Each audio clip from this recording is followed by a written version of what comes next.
Hello, my dears, and welcome back to Emma Reads. Tonight, we begin a journey into one of the most enduring stories of emotional warfare, Jane Austen's Pride and Prejudice. This is not the gentle romance many imagine it to be. For those of you who appreciate the slow burn of electric tension and the exquisite agony of forced proximity, you'll find the true heart of this classic right here. In this first part, we are introduced to Elizabeth Bennet and the notorious Mr. Darcy. From their very first encounter, a powerful, near irrevocable misjudgment is cast, setting the stage for a compelling, high-stakes game of pride, prejudice, and psychological drama. Settle in, get comfortable, and let the initial clash of these two formidable wills lull you to sleep. Pride and Prejudice by Jane Austen. Chapter IIT is a truth universally acknowledged, that a single man in possession of a good fortune must be in want of a wife. However little known the feelings or views of such a man may be on his first entering a neighborhood, this truth is so well fixed in the minds of the surrounding families that he is considered as the rightful property of some one or other of their daughters. "My dear Mr. Bennet," said his lady to him one day, "have you heard that Netherfield Park is let at last?" Mr. Bennet replied that he had not. "But it is," returned she, "for Mrs. Long has just been here, and she told me all about it." Mr. Bennet made no answer. "Do not you want to know who has taken it?"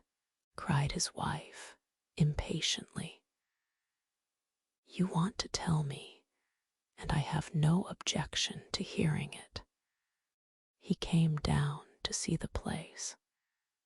This was invitation enough. "Why, my dear, you must know, Mrs. Long says that Netherfield is taken by a young man of large fortune from the north of England, that he came down on Monday in a chaise and four to see the place, and was so much delighted with it that he agreed with Mr. Morris immediately, that he is to take possession before Michaelmas, and some of his servants are to be in the house by the end of next week. What is his name? Bingley. Is he married or single? Oh, single, my dear, to be sure. A single man of large fortune, 4,000 or 5,000 a year. What a fine thing for our girls. How so? How can it affect them? My dear Mr. Bennet, replied his wife, how can you be so tiresome? You must know that I am thinking of his marrying one of them. Is that his design in settling here? Design? Nonsense. How can you talk so? But it is very likely that he may fall in love with one of them, and therefore you must visit him as soon as he comes. I see no occasion for that. You and the girls may go, or you may send them by themselves, which perhaps will be still better, for as you are as handsome as any of them, Mr. Bingley might like you the best of the party. My dear, you flatter me. I certainly have had my share of beauty, but I do not pretend to be anything extraordinary now. When a woman has 5 grown-up daughters, she ought to give over thinking of her own beauty. In such cases, a woman has not often much beauty to think of. But, my dear, you must indeed go and see Mr. Bingley when he comes into the neighborhood. It is more than I engage for, I assure you. But consider your daughters. Only think what an establishment it would be for one of them. Sir William and Lady Lucas are determined to go merely on that account, for in general, you know, they visit no newcomers. Indeed, you must go, for it will be impossible for us to visit him if you do not. You are over-scrupulous, surely.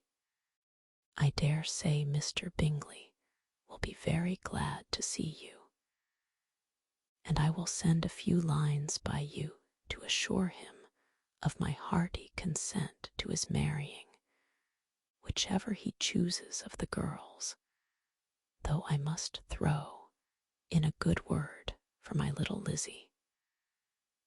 I desire you will do no such thing.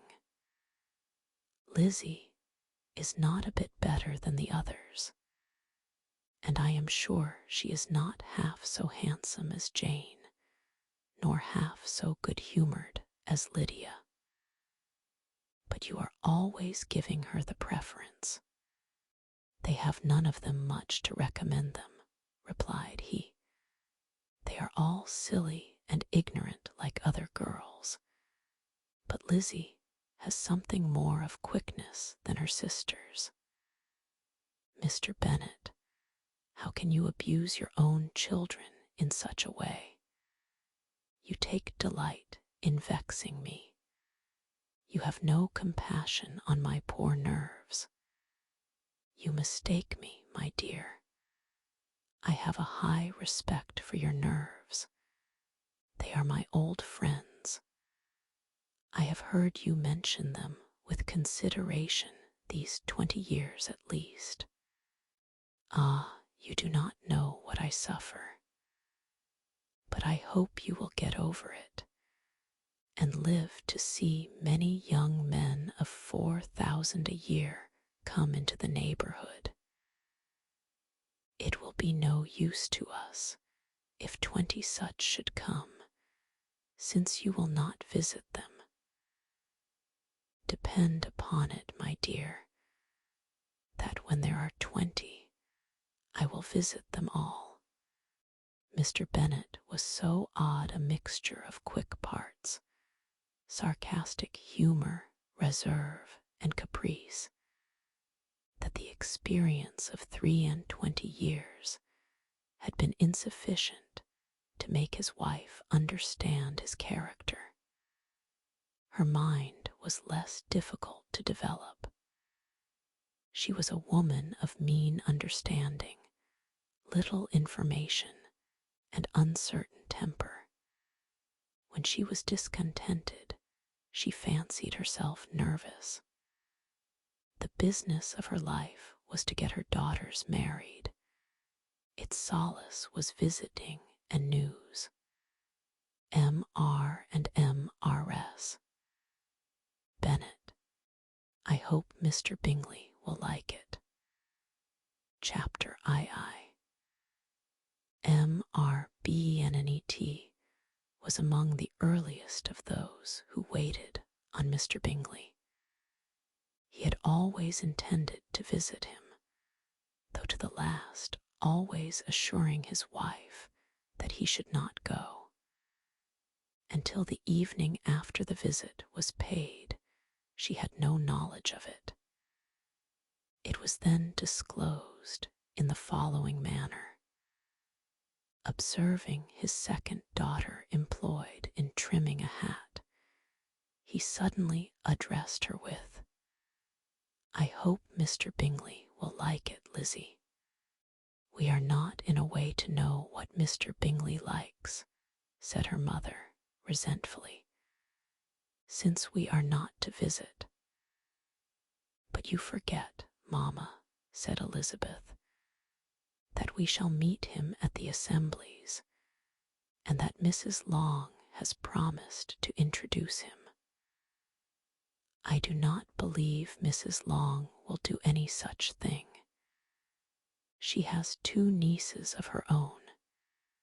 She is a selfish, hypocritical woman, and I have no opinion of her." "No more have I," said Mr. Bennet, "and I am glad to find that you do not depend on her serving you." Mrs. Bennet deigned not to make any reply, but, unable to contain herself, began scolding one of her daughters. "Don't keep coughing so, Kitty, for heaven's sake. Have a little compassion on my nerves. You tear them to pieces." "Kitty has no discretion in her coughs," said her father. "She times them ill." "I do not cough for my own amusement," replied Kitty fretfully. "When is your next ball to be, Lizzie?" "Tomorrow fortnight." "Aye, so it is," cried her mother, "and Mrs. Long does not come back till the day before, so it will be impossible for her to introduce him, for she will not know him herself. Then, my dear, you may have the advantage of your friend, and introduce Mr. Bingley to her." "Impossible, Mr. Bennet, impossible. When I am not acquainted with him myself, how can you be so teasing?" "I honor your circumspection. A fortnight's acquaintance is certainly very little. One cannot know what a man really is by the end of a fortnight. But if we do not venture, somebody else will, and after all, Mrs. Long and her nieces must stand their chance. And therefore, as she will think it an act of kindness, if you decline the office, I will take it on myself." The girls stared at their father. Mrs. Bennet said only, "Nonsense, nonsense." "What can be the meaning of that emphatic exclamation?" cried he. "Do you consider the forms of introduction, and the stress that is laid on them, as nonsense? I cannot quite agree with you there. What say you, Mary? For you are a young lady of deep reflection, I know, and read great books, and make extracts." Mary wished to say something very sensible, but knew not how. While Mary is adjusting her ideas, he continued, "Let us return to Mr. Bingley." "I am sick of Mr. Bingley," cried his wife. "I am sorry to hear that, but why did you not tell me so before? If I had known as much this morning, I certainly would not have called on him. It is very unlucky, but as I have actually paid the visit, we cannot escape the acquaintance now." The astonishment of the ladies was just what he wished, that of Mrs. Bennet perhaps surpassing the rest, though when the first tumult of joy was over, she began to declare that it was what she had expected all the while. "How good it was in you, my dear Mr. Bennet! But I knew I should persuade you at last. I was sure you loved your girls too well to neglect such an acquaintance. Well, how pleased I am. And it is such a good joke, too, that you should have gone this morning and never said a word about it till now. Now, Kitty, you may cough as much as you choose, said Mr. Bennet, and as he spoke, he left the room, fatigued with the raptures of his wife. What an excellent father you have, girls, said she, when the door was shut. I do not know how you will ever make him amends for his kindness, or me either, for that matter. At our time of life, it is not so pleasant, I can tell you, to be making new acquaintances every day. But for your sakes, we would do anything. Lydia, my love, though you are the youngest, I dare say Mr. Bingley will dance with you at the next ball. Oh, said Lydia stoutly, I am not afraid, for though I am the youngest, I'm the tallest. The rest of the evening was spent in conjecturing how soon he would return Mr. Bennet's visit, and determining when they should ask him to dinner. I'm the tallest.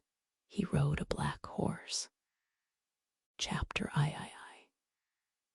N.O.T. All that Mrs. Bennet, however, with the assistance of her 5 daughters, could ask on the subject, was sufficient to draw from her husband any satisfactory description of Mr. Bingley.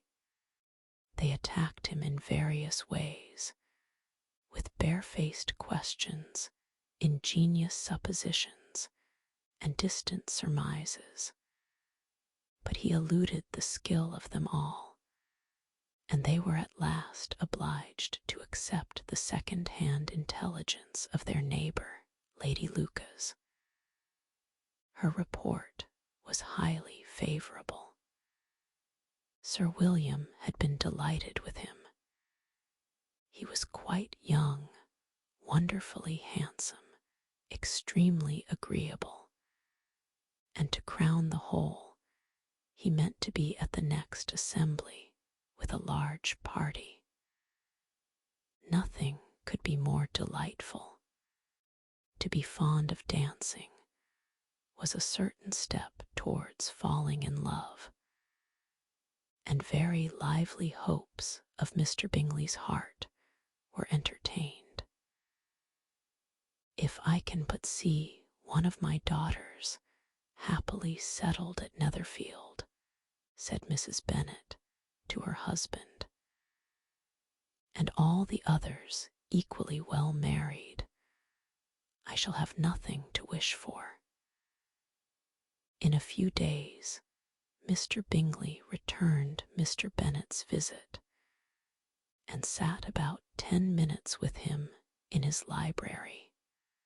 He had entertained hopes of being admitted to a sight of the young ladies, of whose beauty he had heard much, but he saw only the father. The ladies were somewhat more fortunate, for they had the advantage of ascertaining, from an upper window, that he wore a blue coat and rode a black horse.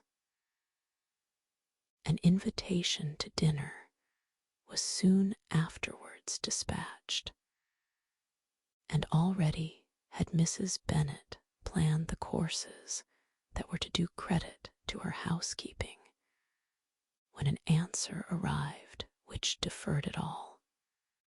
Mr. Bingley was obliged to be in town the following day, and consequently unable to accept the honour of their invitation, etc. Mrs. Bennet was quite disconcerted. She could not imagine what business he could have in town so soon after his arrival in Hertfordshire, and she began to fear that he might always be flying about from one place to another, and never settled at Netherfield as he ought to be. Lady Lucas quieted her fears a little by starting the idea of his, when the party entered, being gone to London only to get a large party for the ball, and a report soon followed that Mr. Bingley was to bring 12 ladies and 7 gentlemen with him to the assembly. The girls grieved over such a number of ladies, but were comforted the day before the ball by hearing that, instead of 12, he had brought only 6 with him from London, his 5 sisters and a cousin. And when the party entered the assembly room, it consisted of only 5 altogether: Mr. Bingley, his 2 sisters, the husband of the eldest, and another young man. Mr. Bingley was good-looking and gentlemanlike. He had a pleasant countenance and easy, unaffected manners. His sisters were fine women with an air of decided fashion. His brother-in-law, Mr. Hurst, merely looked the gentleman. But his friend, Mr. Darcy, soon drew the attention of the room by his fine, tall person, handsome features, noble mien, and the report, which was in general circulation within 5 minutes after his entrance, of his having 10,000 a year. The gentleman pronounced him to be a fine figure of a man. The ladies declared he was much handsomer than Mr. Bingley, and he was looked at with great admiration for about half the evening, till his manners gave a disgust which turned the tide of his popularity. For he was discovered to be proud, to be above his company, and above being pleased, and not all his large estate in Derbyshire could save him from having a most forbidding, disagreeable countenance, and being unworthy to be compared with his friend. Mr. Bingley had soon made himself acquainted with all the principal people in the room.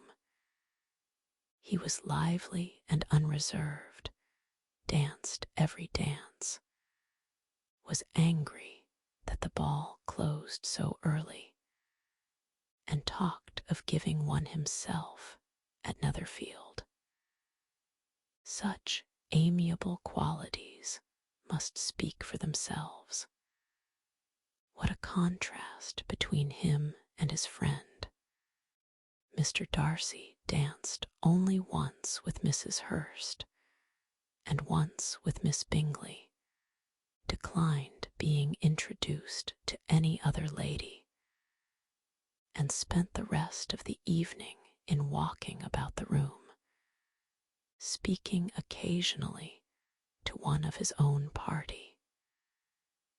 His character was decided. He was the proudest, most disagreeable man in the world, and everybody hoped that he would never come there again. Amongst the most violent against him was Mrs. Bennet, whose dislike of his general behavior was sharpened into particular resentment by his having slighted one of her daughters. Elizabeth Bennet had been obliged, by the scarcity of gentlemen to sit down for 2 dances. And during part of that time, Mr. Darcy had been standing near enough for her to overhear a conversation between him and Mr. Bingley, who came from the dance for a few minutes to press his friend to join it. "Come, Darcy," said he, "I must have you dance.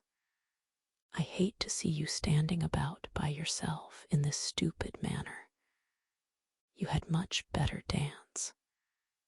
"I certainly shall not.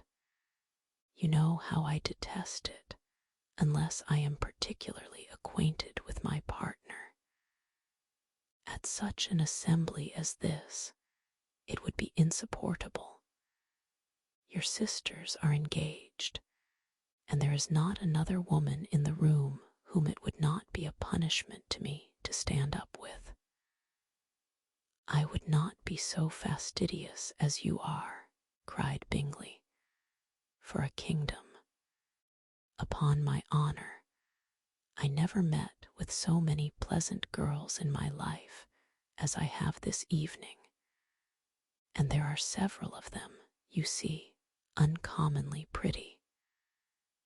You are dancing with the only handsome girl in the room," said Mr. Darcy, looking at the eldest Miss Bennet. "Oh, she is the most beautiful creature I ever beheld. But there is one of her sisters sitting down just behind you, who is very pretty, and I dare say very agreeable.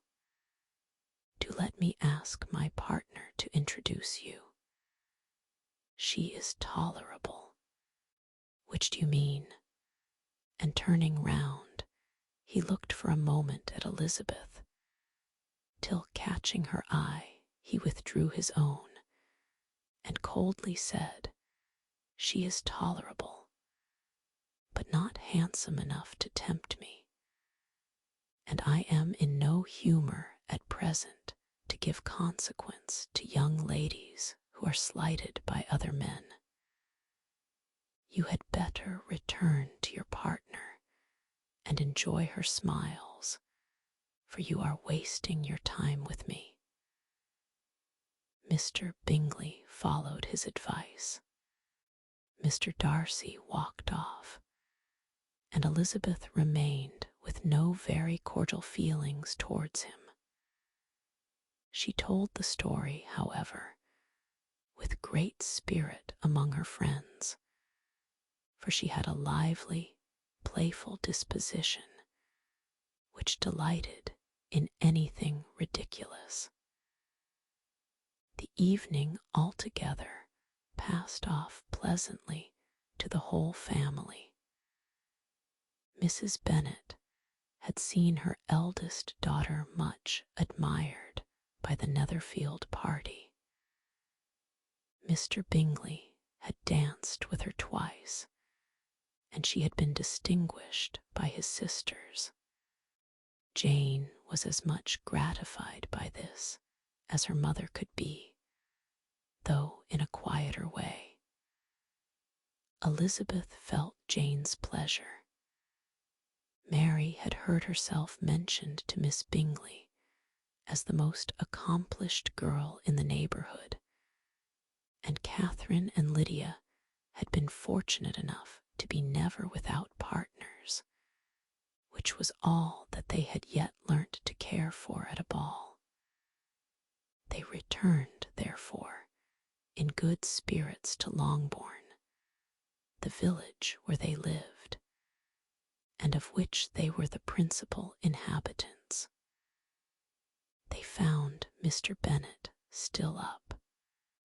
With a book, he was regardless of time, and on the present occasion he had a good deal of curiosity as to the event of an evening which had raised such splendid expectations. He had rather hoped that all his wife's views on the stranger would be disappointed, but he soon found that he had a very different story to hear. Oh, my dear Mr. Bennet, as she entered the room, we have had a most delightful evening, a most excellent ball. I wish you had been there. Jane was so admired, nothing could be like it. Everybody said how well she looked, and Mr. Bingley thought her quite beautiful, and danced with her twice. Only think of that, my dear. He actually danced with her twice, and she was the only creature in the room that he asked a second time. First of all, he asked Miss Lucas. I was so vexed to see him stand up with her. But however, he did not admire her at all. Indeed, nobody can, you know. And he seemed quite struck with Jane as she was going down the dance. So he inquired who she was, and got introduced, and asked her for the two next. Then the 2/3 he danced with Miss King, and the 2/4 with Maria Lucas, and the 2/5 with Jane again, and the 2/6 with Lizzie, and the Boulanger. If he had had any compassion for me, cried her husband impatiently, he would not have danced half so much. For God's sake, say no more of his partners. Oh, that he had sprained his ankle in the first dance. Oh, my dear, continued Mrs. Bennet, I am quite delighted with him. He is so excessively handsome, and his sisters are charming women. I never in my life saw anything more elegant than their dresses. I dare say the lace upon Mrs. Hurst's gown. Here she was interrupted again. Mr. Bennet protested against any description of finery. She was therefore obliged to seek another branch of the subject, and related, with much bitterness of spirit, and some exaggeration, the shocking rudeness of Mr. Darcy. But I can assure you, she added, that Lizzie does not lose much by not suiting his fancy, for he is a most disagreeable, horrid man, not at all worth pleasing. So high and so conceited that there was no enduring him. He walked here and he walked there, fancying himself so very great, not handsome enough to dance with. I wish you had been there, my dear, to have given him one of your set-downs. I quite detest the man. Chapter IV. Hen, Jane, and Elizabeth were alone. The former, who had been cautious in her praise of Mr. Bingley before, expressed to her sister how very much she admired him. He is just what a young man ought to be, said she, sensible, good-humoured, lively. And I never saw such happy manners, so much ease, with such perfect good breeding. He is also handsome, replied Elizabeth, which a young man ought likewise to be if he possibly can. His character is thereby complete. I was very much flattered by his asking me to dance a second time. I did not expect such a compliment. Did not you? I did for you. But that is one great difference between us. Compliments always take you by surprise, and me never. What could be more natural than his asking you again? He could not help seeing that you were about 5 times as pretty as every other woman in the room. No thanks to his gallantry for that. Well, he certainly is very agreeable, and I give you leave to like him. You have liked many a stupider person. Dear Lizzie, oh, you are a great deal too apt, you know, to like people in general. You never see a fault in anybody. All the world are good and agreeable in your eyes. I never heard you speak ill of a human being in my life. I would wish not to be hasty in censuring anyone, but I always speak what I think. I know you do, and it is that which makes the wonder. With your good sense, to be so honestly blind to the follies and nonsense of others. Affectation of candor is common enough, one meets with it everywhere. But to be candid without ostentation or design, to take the good of everybody's character and make it still better, and say nothing of the bad, belongs to you alone. And so, you like this man's sisters, too, do you? Their manners are not equal to his. Certainly not at first, but they are very pleasing women when you converse with them. Miss Bingley is to live with her brother and keep his house, and I am much mistaken if we shall not find a very charming neighbor in her. Elizabeth listened in silence, but was not convinced.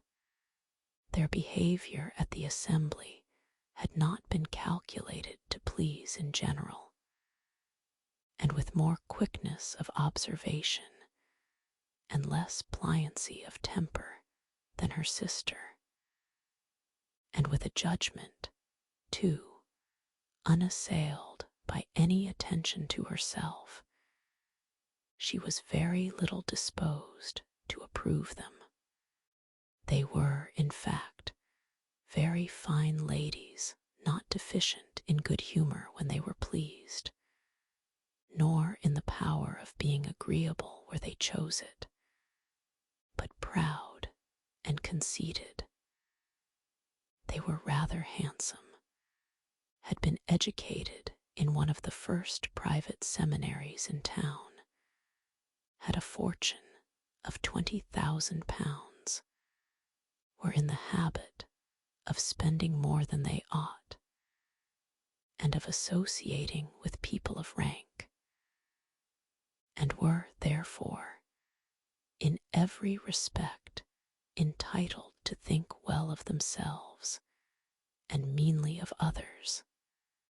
They were of a respectable family in the north of England, a circumstance more deeply impressed on their memories than that their brother's fortune and their own had been acquired by trade. Mr. Bingley inherited property to the amount of nearly 100,000 pounds from his father, who had intended to purchase an estate, but did not live to do it. Mr. Bingley intended it likewise, and sometimes made choice of his county. But as he was now provided with a good house and the liberty of a manor, it was doubtful to many of those who best knew the easiness of his temper whether he might not spend the remainder of his days at Netherfield and leave the next generation to purchase. His sisters were very anxious for his having an estate of his own, But though he was now established only as a tenant, Miss Bingley was by no means unwilling to preside at his table, nor was Mrs. Hurst, who had married a man of more fashion than fortune, less disposed to consider his house as her home when it suited her. Mr. Bingley had not been of age 2 years when he was tempted, by an accidental recommendation, to look at Netherfield House. He did look at it, and into it for half an hour, was pleased with the situation and the principal rooms, satisfied with what the owner said in its praise, and took it immediately. Between him and Darcy there was a very steady friendship, in spite of a great opposition of character. Bingley was endeared to Darcy by the easiness, openness, and ductility of his temper, though no disposition could offer a greater contrast to his own, and though with his own he never appeared dissatisfied. On the strength of Darcy's regard, Bingley had the firmest reliance, and of his judgment the highest opinion. In understanding, Darcy was the superior. Bingley was by no means deficient, but Darcy was clever.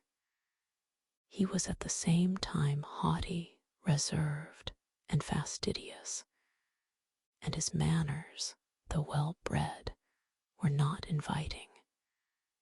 In that respect his friend had greatly the advantage. Bingley was sure of being liked wherever he appeared. Darcy was continually giving offence. The manner in which they spoke of the Meryton assembly was sufficiently characteristic. Bingley had never met with pleasanter people or prettier girls in his life. Everybody had been most kind and attentive to him. There had been no formality, no stiffness. He had soon felt acquainted with all the room, and as to Miss Bennet, he could not conceive an angel more beautiful. Darcy, on the contrary, had seen a collection of people in whom there was little beauty and no fashion, for none of whom he had felt the smallest interest, and from none received either attention or pleasure. Miss Bennet he acknowledged to be pretty, but she smiled too much. Mrs. Hurst and her sister allowed it to be so, but still they admired her and liked her, and pronounced her to be a sweet girl, and one whom they should not object to know more of. Miss Bennet was therefore established as a sweet girl, and their brother felt authorized by such commendation to think of her as he chose. Chapter VWITHIN. A short walk of Longbourn lived a family with whom the Bennets were particularly intimate. Sir William Lucas had been formerly in trade in Meryton, where he had made a tolerable fortune, and risen to the honour of knighthood by an address to the king during his mayoralty. The distinction had perhaps been felt too strongly.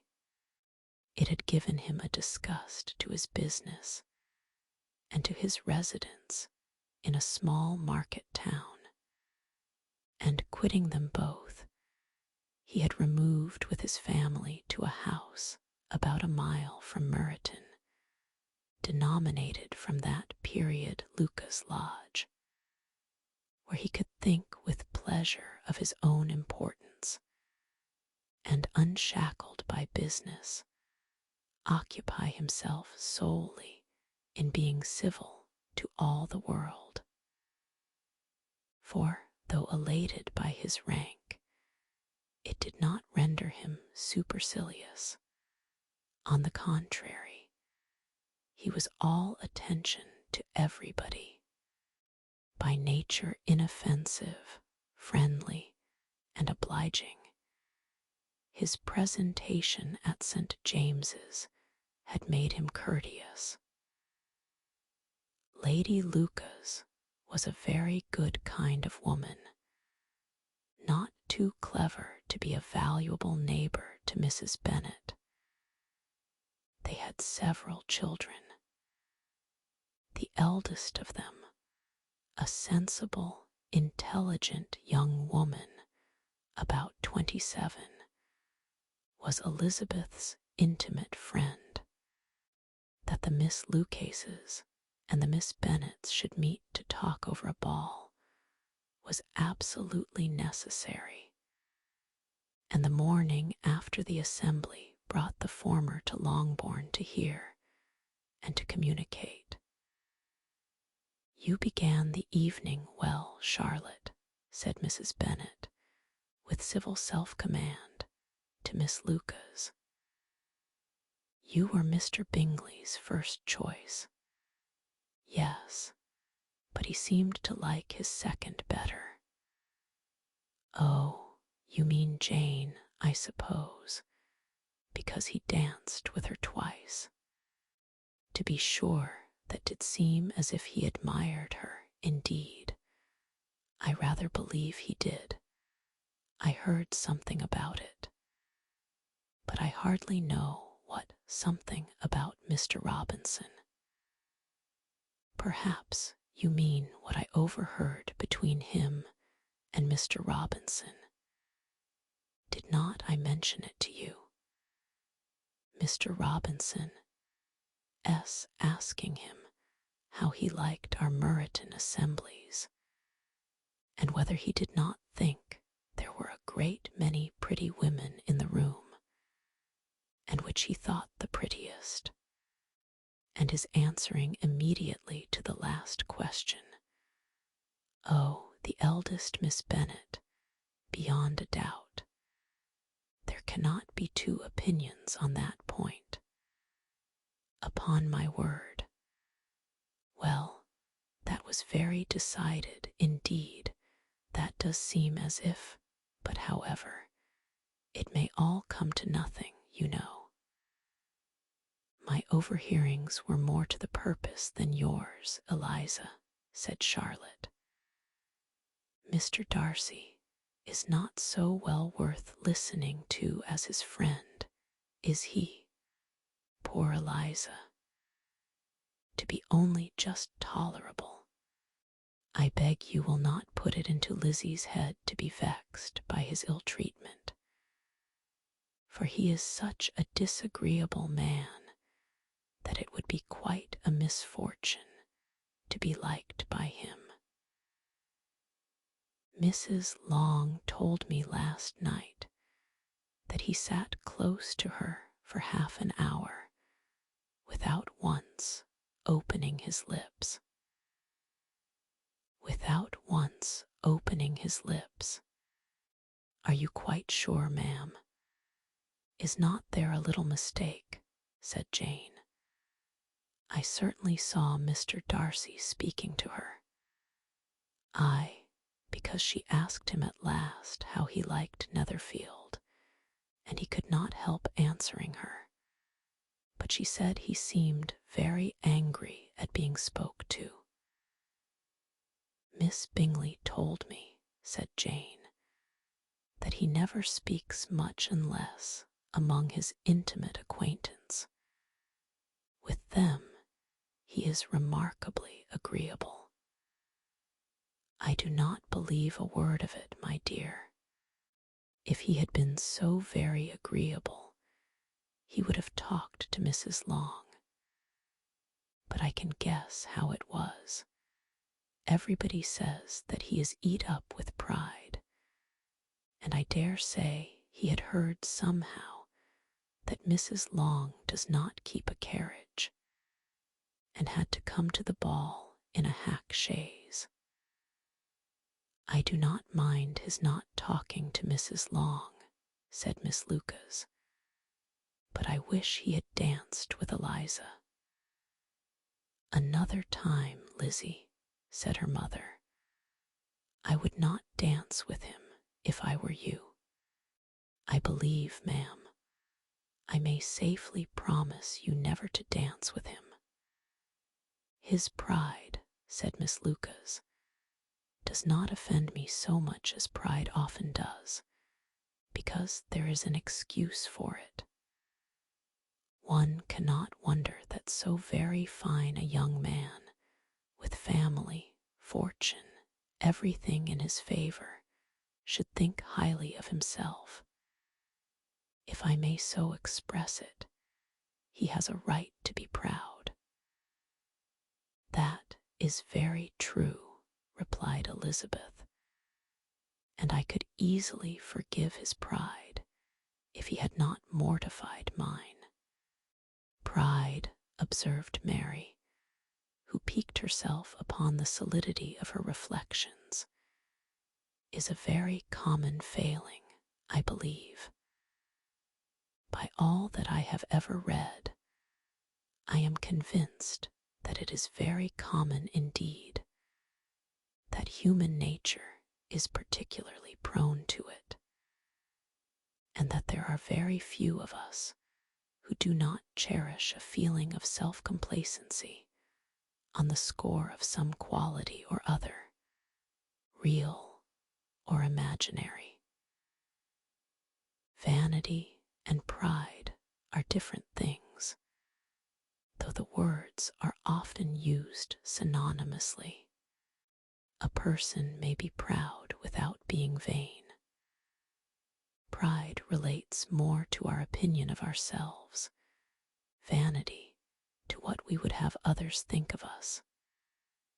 If I were as rich as Mr. Darcy, cried a young Lucas, who came with his sisters, I should not care how proud I was. I would keep a pack of foxhounds and drink a bottle of wine every day. Then you would drink a great deal more than you ought, said Mrs. Bennet, and if I were to see you at it, I should take away your bottle directly. The boy protested that she should not. She continued to declare that she would, and the argument ended only with the visit. Chapter VI.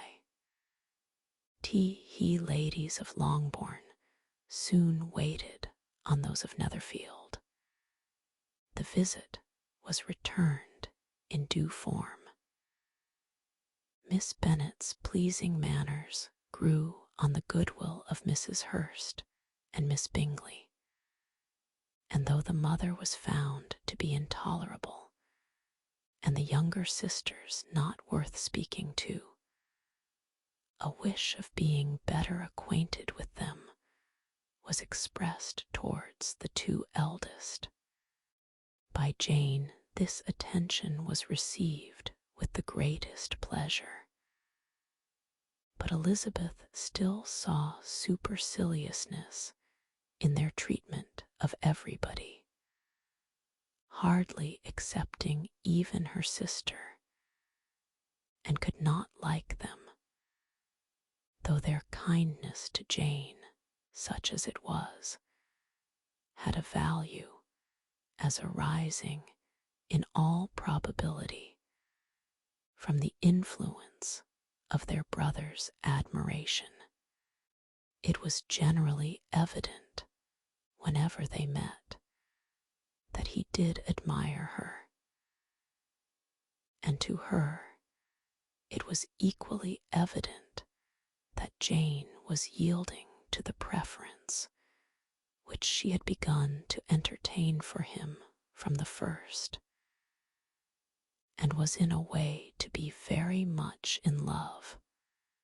But she considered with pleasure that it was not likely to be discovered by the world in general, since Jane united with great strength of feeling, a composure of temper, and an uniform cheerfulness of manner, which would guard her from the suspicions of the impertinent. She mentioned this to her friend, Miss Lucas. "It may, perhaps, be pleasant," replied Charlotte, "to be able to impose on the public in such a case, but it is sometimes a disadvantage to be so very guarded.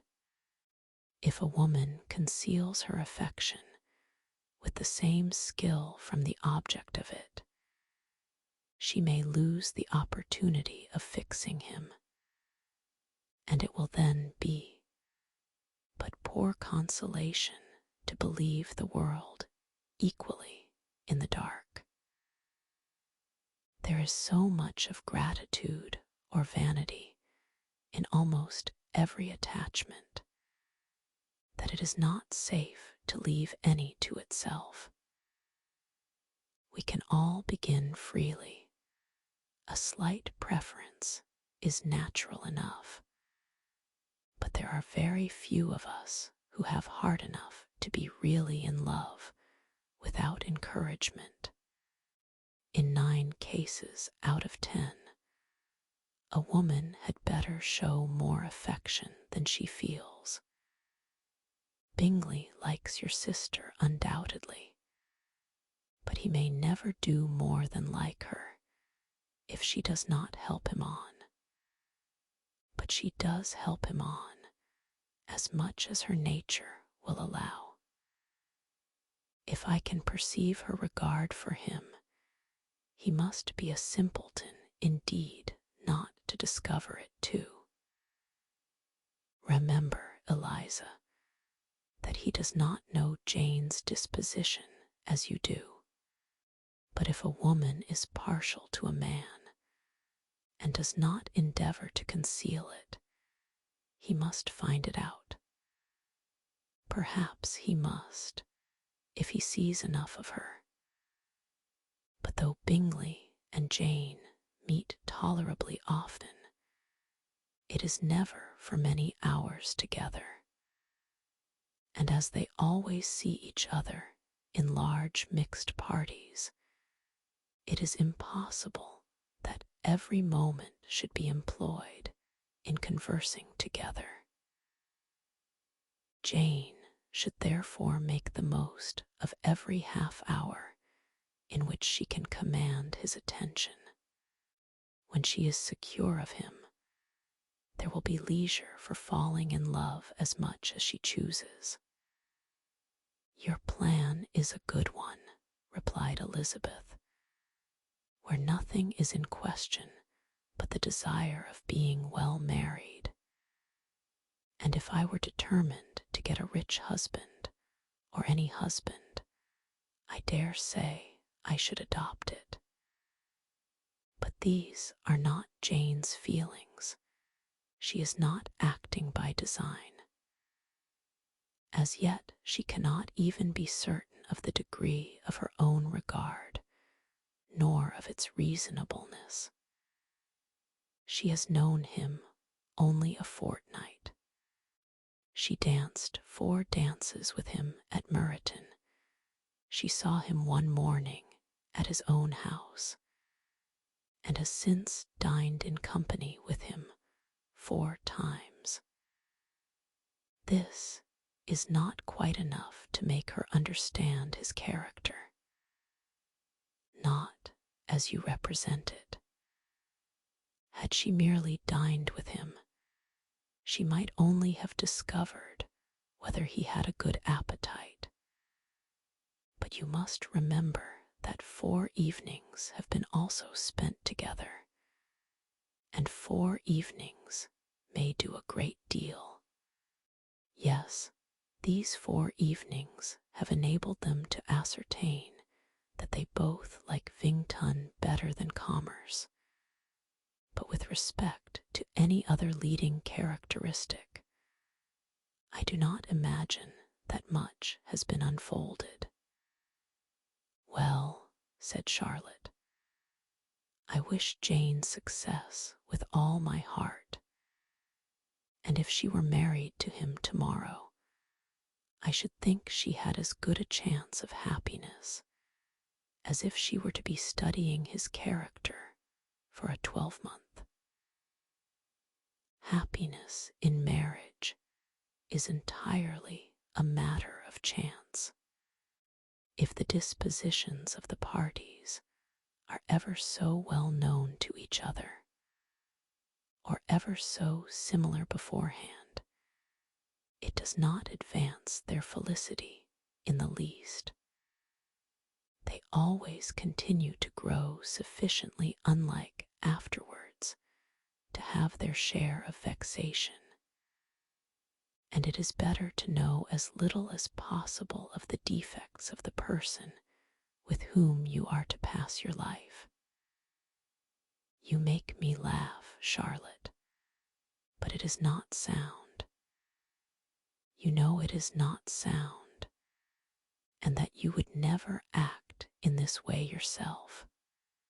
Occupied in observing Mr. Bingley's attention to her sister, Elizabeth was far from suspecting that she was herself becoming an object of some interest in the eyes of his friend. Mr. Darcy had at first scarcely allowed her to be pretty. He had looked at her without admiration at the ball, and when they next met, he looked at her only to criticize. But no sooner had he made it clear to himself and his friends that she had hardly a good feature in her face than he began to find it was rendered uncommonly intelligent by the beautiful expression of her dark eyes.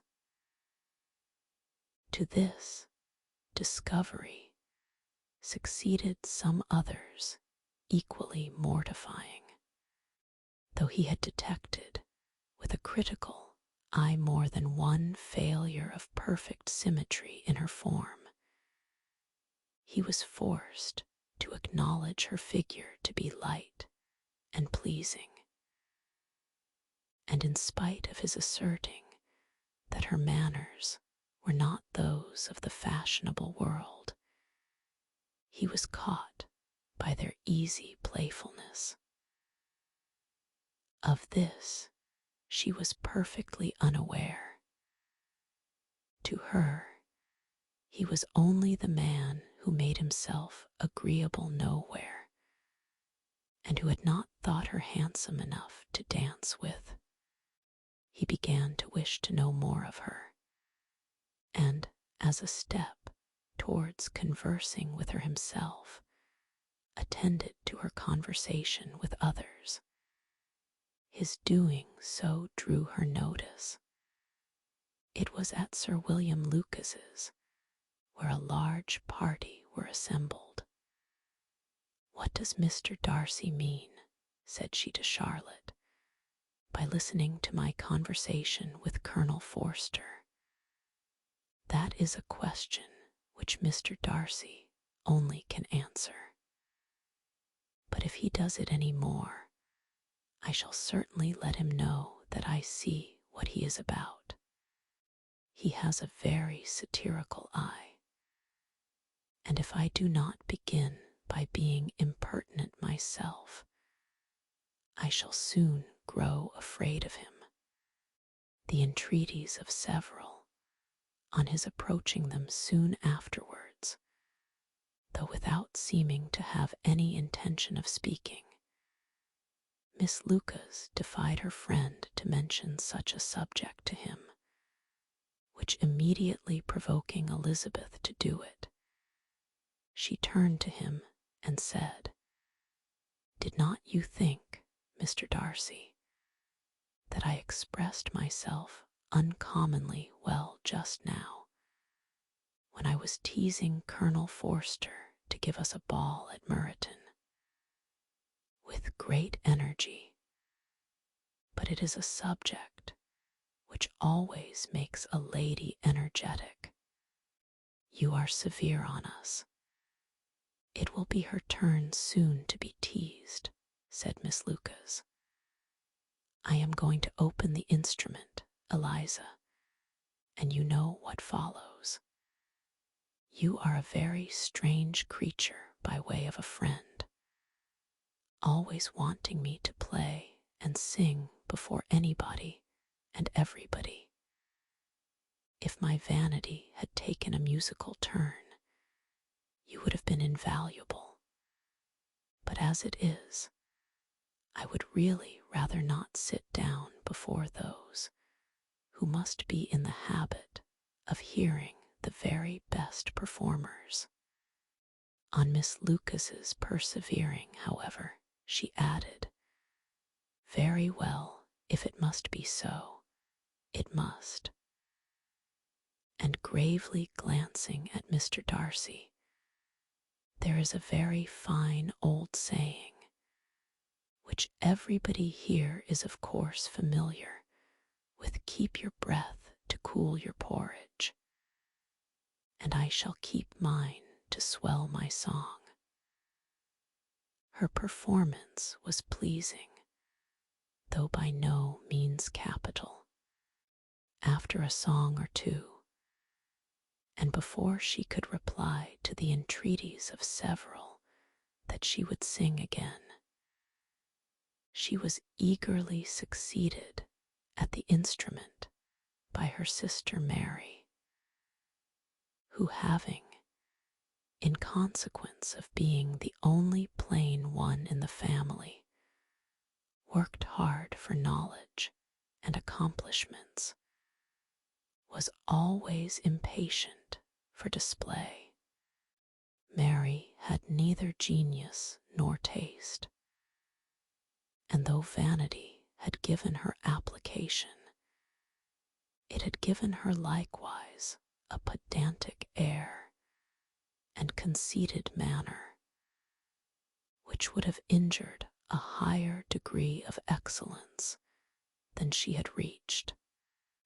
Elizabeth, easy and unaffected, had been listened to with much more pleasure, though not playing half so well, and Mary, at the end of a long concerto, was glad to purchase praise and gratitude by Scotch and Irish airs, at the request of her younger sisters, who with some of the Lucases and 2 or 3 officers joined eagerly in dancing at one end of the room.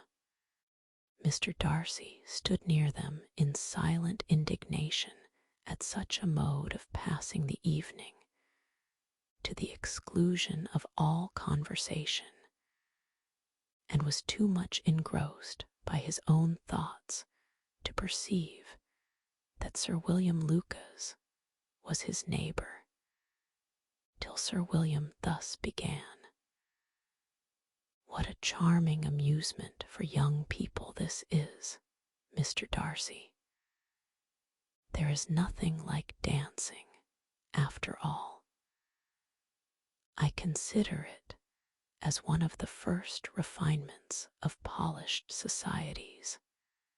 "Certainly, sir, and it has the advantage also of being in vogue amongst the less polished societies of the world. Every savage can dance." Sir William only smiled. "Your friend performs delightfully," he continued after a pause, on seeing Bingley join the group, "and I doubt not that you are an adept in the science yourself, Mr. Darcy. You saw me dance at Meryton, I believe, sir. Yes, indeed, and received no inconsiderable pleasure from the sight. Do you often dance at St. James, S? Never, sir. Do you not think it would be a proper compliment to the place? It is a compliment which I never pay to any place if I can avoid it. You have a house in town, I conclude, Mr. Darcy bowed. I had once some thoughts of fixing in town myself, for I am fond of superior society, but I did not feel quite certain that the air of London would agree with Lady Luca's. He paused in hopes of an answer, but his companion was not disposed to make any, and Elizabeth at that instant moving towards them, he was struck with the notion of doing a very gallant thing, and called out to her, "My dear Miss Eliza, why are not you dancing? Mr. Darcy, you must allow me to present this young lady to you as a very desirable partner. You cannot refuse to dance, I am sure, when so much beauty is before you." And taking her hand, he would have given it to Mr. Darcy, who, though extremely surprised, was not unwilling to receive it, when she instantly drew back, and said with some discomposure to Sir William, "Indeed, sir, I have not the least intention of dancing. I entreat you not to suppose that I moved this way in order to beg for a partner." Mr. Darcy, with grave propriety, requested to be allowed the honor of her hand, but in vain. Elizabeth was determined, nor did Sir William at all shake her purpose by his attempt at persuasion. "You excel so much in the dance, Miss Eliza, that it is cruel to deny me the happiness of seeing you.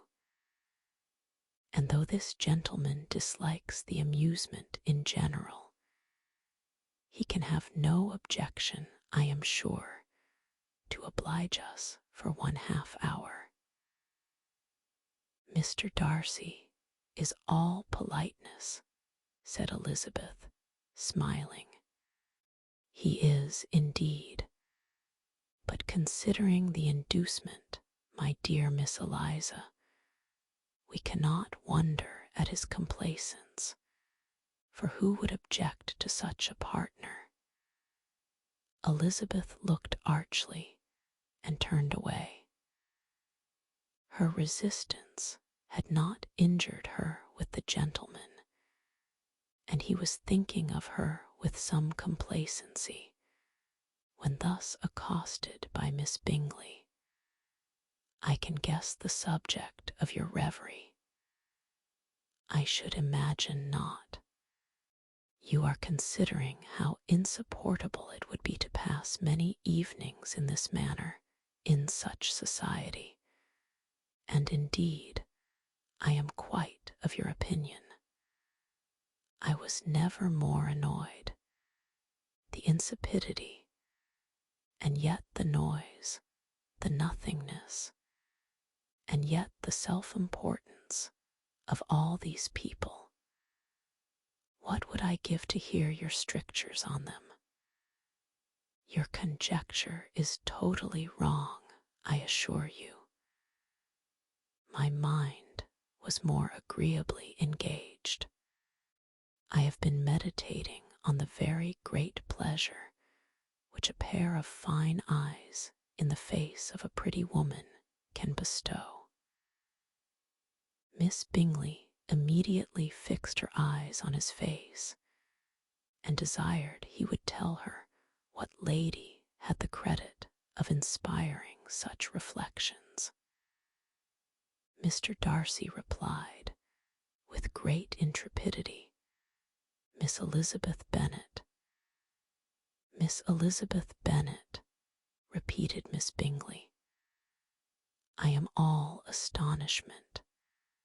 How long has she been such a favourite?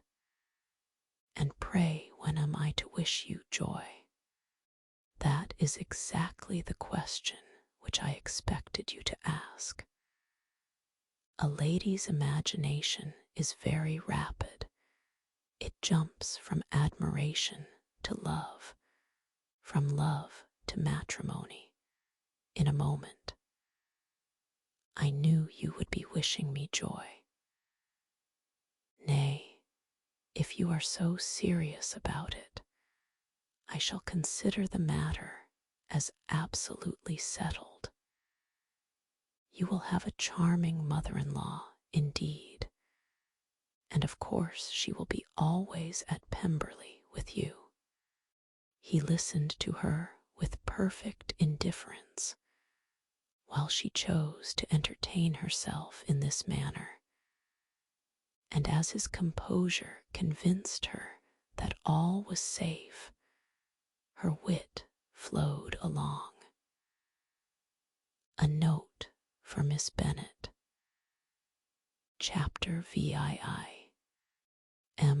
MRBENNETS property consisted almost entirely in an estate of 2,000 a year, which, unfortunately for his daughters, was entailed, in default of heirs male, on a distant relation, and their mother's fortune, though ample for her situation in life, could but ill supply the deficiency of his. Her father had been an attorney in Meryton, and had left her 4,000 pounds. She had a sister married to a Mr. Phillips, who had been a clerk to their father, and succeeded him in the business, and a brother settled in London in a respectable line of trade. The village of Longbourn was only 1 mile from Meryton, a most convenient distance for the young ladies, who were usually tempted thither 3 or 4 times a week, to pay their duty to their aunt, and to a milliner's shop just over the way. The 2 youngest of the family, Catherine and Lydia, were particularly frequent in these attentions. Their minds were more vacant than their sisters', and when nothing better offered, a walk to Meryton was necessary to amuse their morning hours and furnish conversation for the evening. And however bare of news the country in general might be, they always contrived to learn some from their aunt. At present, indeed, they were well supplied both with news and happiness by the recent arrival of a militia regiment in the neighbourhood. It was to remain the whole winter, and Meryton was the headquarters. Their visits to Mrs. Phillips were now productive of the most interesting intelligence. Every day added something to their knowledge of the officers' names and connections. Their lodgings were not long a secret, and at length they began to know the officers themselves. Mr. Phillips visited them all, and this opened to his nieces a source of felicity unknown before.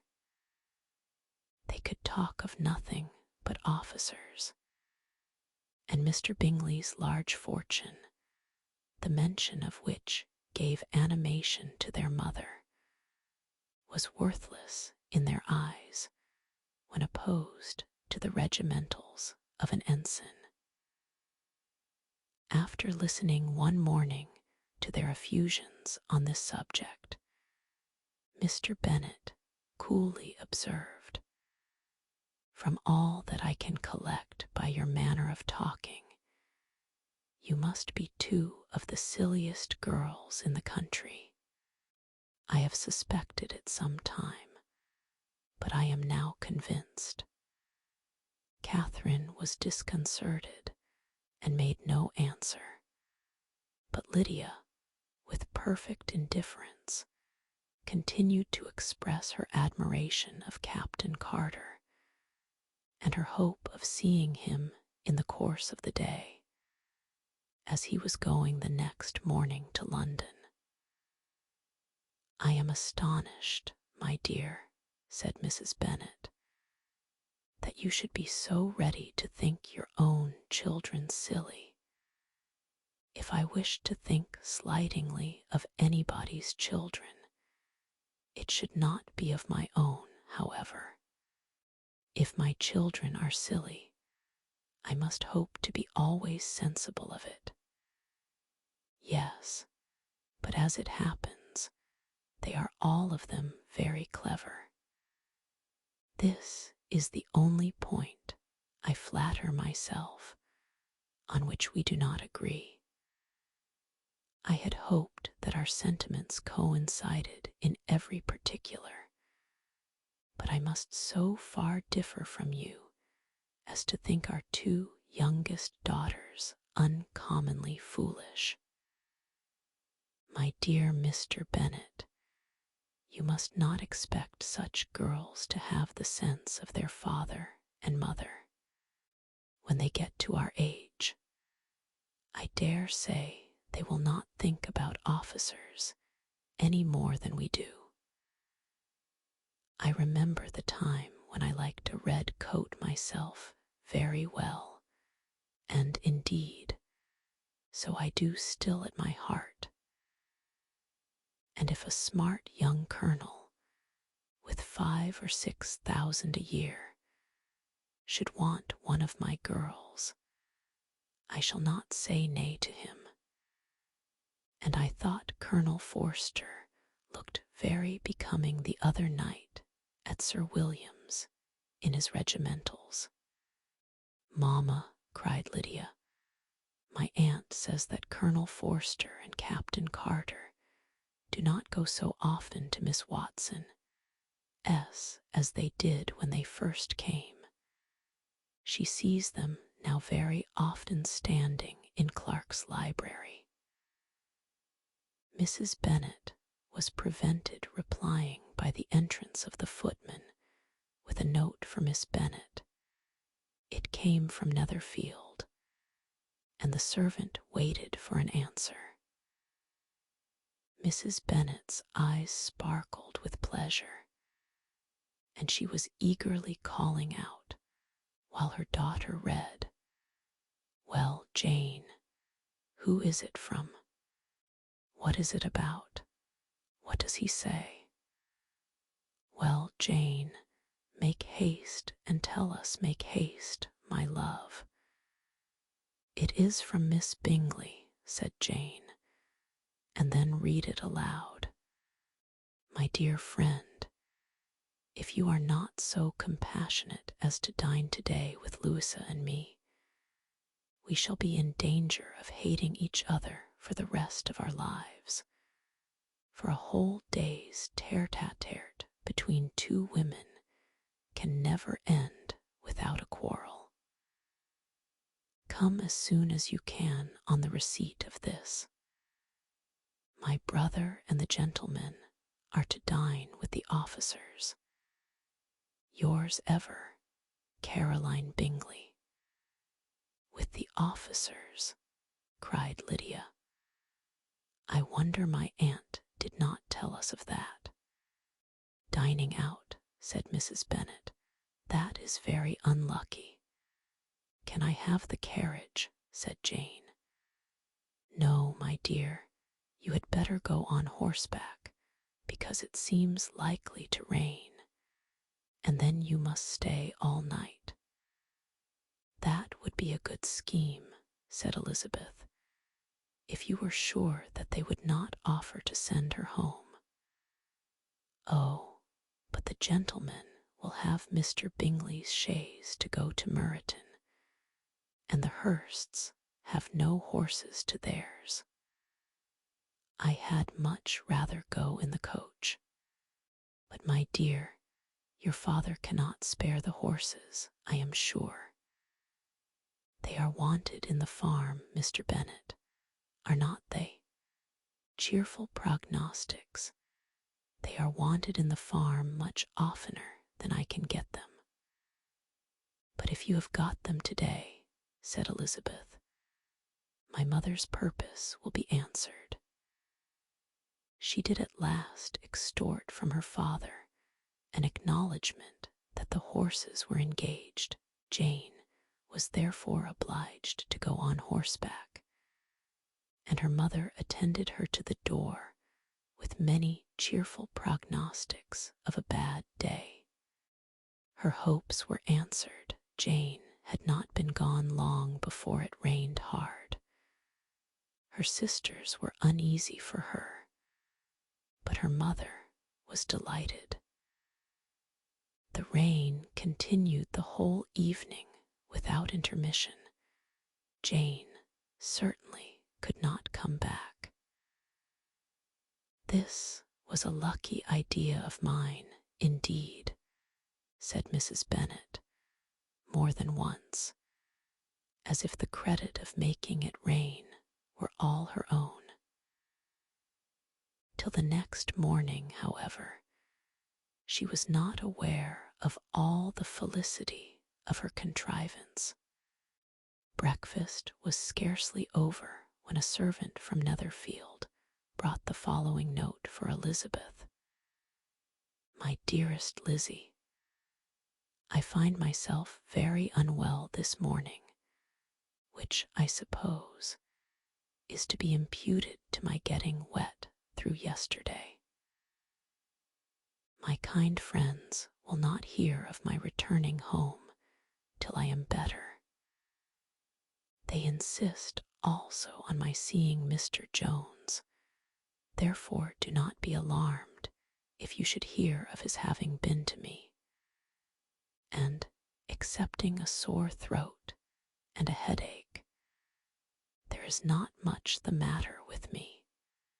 Yours, etc. Well, my dear, said Mr. Bennet, when Elizabeth had read the note aloud, if your daughter should have a dangerous fit of illness, if she should die, it would be a comfort to know that it was all in pursuit of Mr. Bingley, and under your orders. Oh, I am not at all afraid of her dying. People do not die of little trifling colds. She will be taken good care of. As long as she stays there, it is all very well. I would go and see her if I could have the carriage. Elizabeth, feeling really anxious, determined to go to her, though the carriage was not to be had. And as she was no horsewoman, walking was her only alternative. She declared her resolution. How can you be so silly, cried her mother, as to think of such a thing in all this dirt? You will not be fit to be seen when you get there. I shall be very fit to see Jane, which is all I want. Is this a hint to me, Lizzie, said her father, to send for the horses? No, indeed. I do not wish to avoid the walk. The distance is nothing when one has a motive, only 3 miles. I shall be back by dinner. I admire the activity of your benevolence, observed Mary, but every impulse of feeling should be guided by reason, and, in my opinion, exertion should always be in proportion to what is required. We will go as far as Meryton with you, said Catherine and Lydia. Elizabeth accepted their company, and the 3 young ladies set off together. If we make haste, said Lydia, as they walked along, perhaps we may see something of Captain Carter before he goes. In Meryton they parted. The 2 youngest repaired to the lodgings of one of the officers' wives, and Elizabeth continued her walk alone, crossing field after field at a quick pace, jumping over stiles and springing over puddles with impatient activity, and finding herself at last within view of the house, with weary ankles, dirty stockings, and a face glowing with the warmth of exercise. She was shown into the breakfast parlour, where all but Jane were assembled, and where her appearance created a great deal of surprise. That she should have walked 3 miles so early in the day in such dirty weather, and by herself, was almost incredible to Mrs. Hurst and Miss Bingley, and Elizabeth was convinced that they held her in contempt for it. She was received, however, very politely by them, and in their brother's manners there was something better than politeness.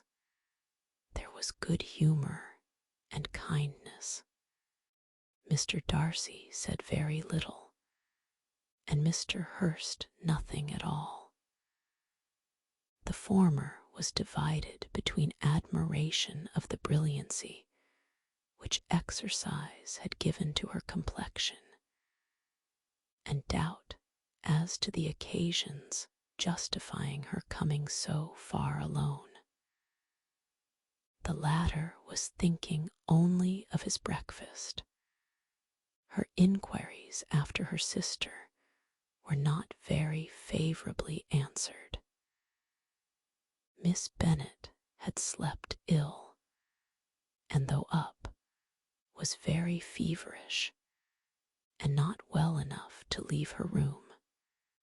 Elizabeth was glad to be taken to her immediately, and Jane, who had only been withheld by the fear of giving alarm or inconvenience, from expressing in her note how much she longed for such a visit, was delighted at her entrance.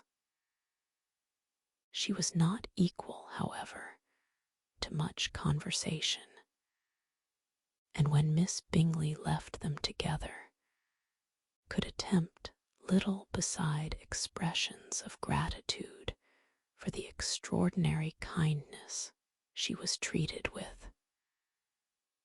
Elizabeth silently attended her.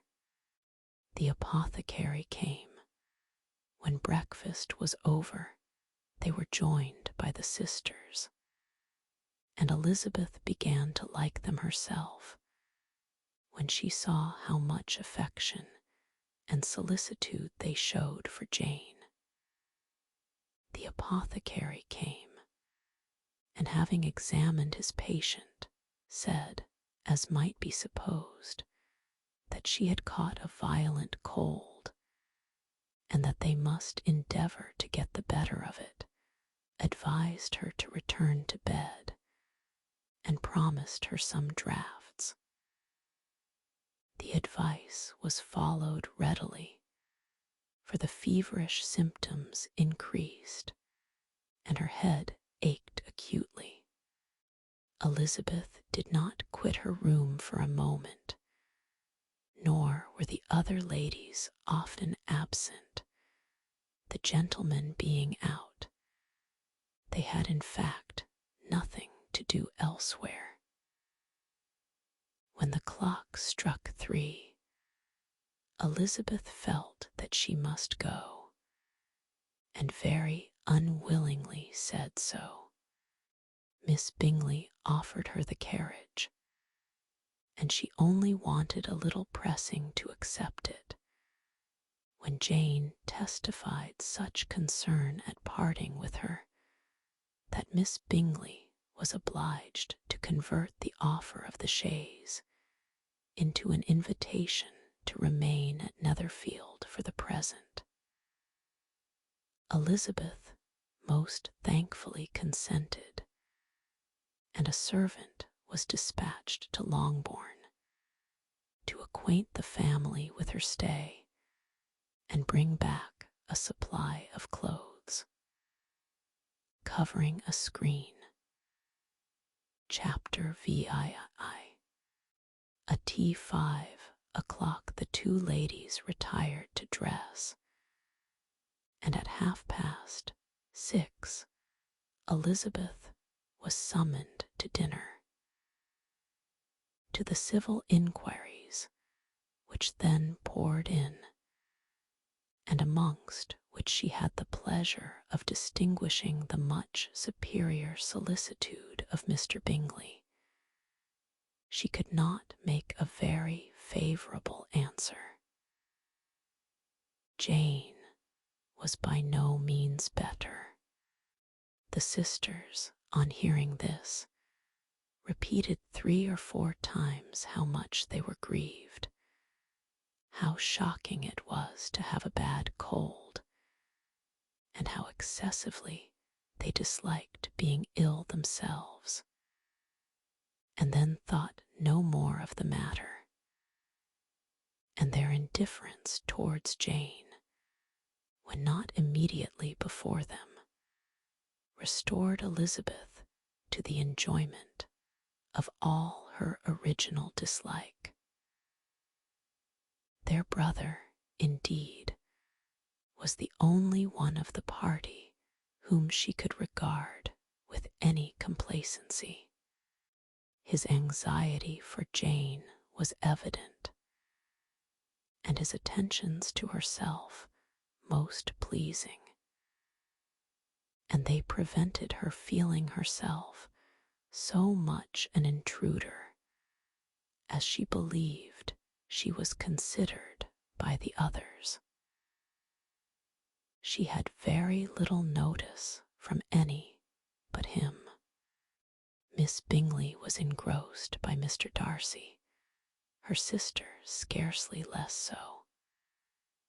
And as for Mr. Hurst, by whom Elizabeth sat, he was an indolent man, who lived only to eat, drink, and play at cards, who, when he found her prefer a plain dish to a ragout, had nothing to say to her. When dinner was over, she returned directly to Jane, and Miss Bingley began abusing her as soon as she was out of the room. Her manners were pronounced to be very bad indeed, a mixture of pride and impertinence. She had no conversation, no style, no taste, no beauty.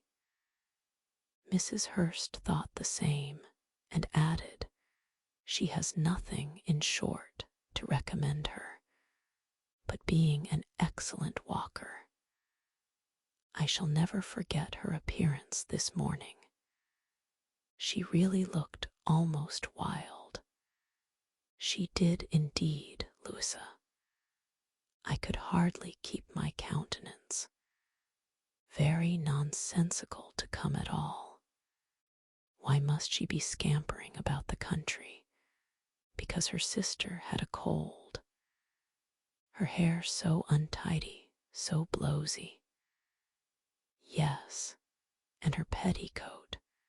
I hope you saw her petticoat, 6 inches deep in mud. I am absolutely certain, and the gown which had been let down to hide it not doing its office. Your picture may be very exact, Louisa, said Bingley, but this was all lost upon me. I thought Miss Elizabeth Bennet looked remarkably well when she came into the room this morning. Her dirty petticoat quite escaped my notice. You observed it, Mr. Darcy, I am sure, said Miss Bingley, and I am inclined to think that you would not wish to see your sister make such an exhibition. Certainly not. To walk 3 miles, or 4 miles, or 5 miles, or whatever it is, above her ankles in dirt, and alone, quite alone. What could she mean by it? It seems to me to show an abominable sort of conceited independence, a most country town indifference to decorum. It shows an affection for her sister that is very pleasing, said Bingley. I am afraid, Mr. Darcy, observed Miss Bingley, in a half-whisper, that this adventure has rather affected your admiration of her fine eyes. Not at all, he replied. They were brightened by the exercise. A short pause followed this speech, and Mrs. Hurst began again. I have an excessive regard for Jane Bennet. She is really a very sweet girl, and I wish with all my heart she were well settled. But with such a father and mother, and such low connections, I am afraid there is no chance of it. I think I have heard you say that their uncle is an attorney in Meryton. Yes, and they have another, who lives somewhere near Cheapside. That is capital, added her sister, and they both laughed heartily. If they had uncles enough to fill all Cheapside, cried Bingley, it would not make them one jot less agreeable, but it must very materially lessen their chance of marrying men of any consideration in the world, replied Darcy. To this speech Bingley made no answer, but his sisters gave it their hearty assent, and indulged their mirth for some time at the expense of their dear friend's vulgar relations. With a renewal of tenderness, however, they repaired to her room on leaving the dining parlour, and sat with her till summoned to coffee. She was still very poorly, and Elizabeth would not quit her at all till late in the evening, when she had the comfort of seeing her asleep, and when it appeared to her rather right than pleasant that she should go downstairs herself. On entering the drawing-room, she found the whole party at loo, and was immediately invited to join them. But suspecting them to be playing high, she declined it, and making her sister the excuse, said she would amuse herself, for the short time she could stay below, with a book. Mr. Hurst looked at her with astonishment. Do you prefer reading to cards? Said he. That is rather singular. Miss Eliza Bennet, said Miss Bingley, despises cards. She is a great reader, and has no pleasure in anything else. I deserve neither such praise nor such censure, cried Elizabeth. I am not a great reader, and I have pleasure in many things. In nursing your sister, I am sure you have pleasure, said Bingley, and I hope it will soon be increased by seeing her quite well. Elizabeth thanked him from her heart, and then walked towards a table where a few books were lying. He immediately offered to fetch her others, all that his library afforded. And I wish my collection were larger for your benefit and my own credit, but I am an idle fellow, and though I have not many, I have more than I ever looked into. Elizabeth assured him that she could suit herself perfectly with those in the room.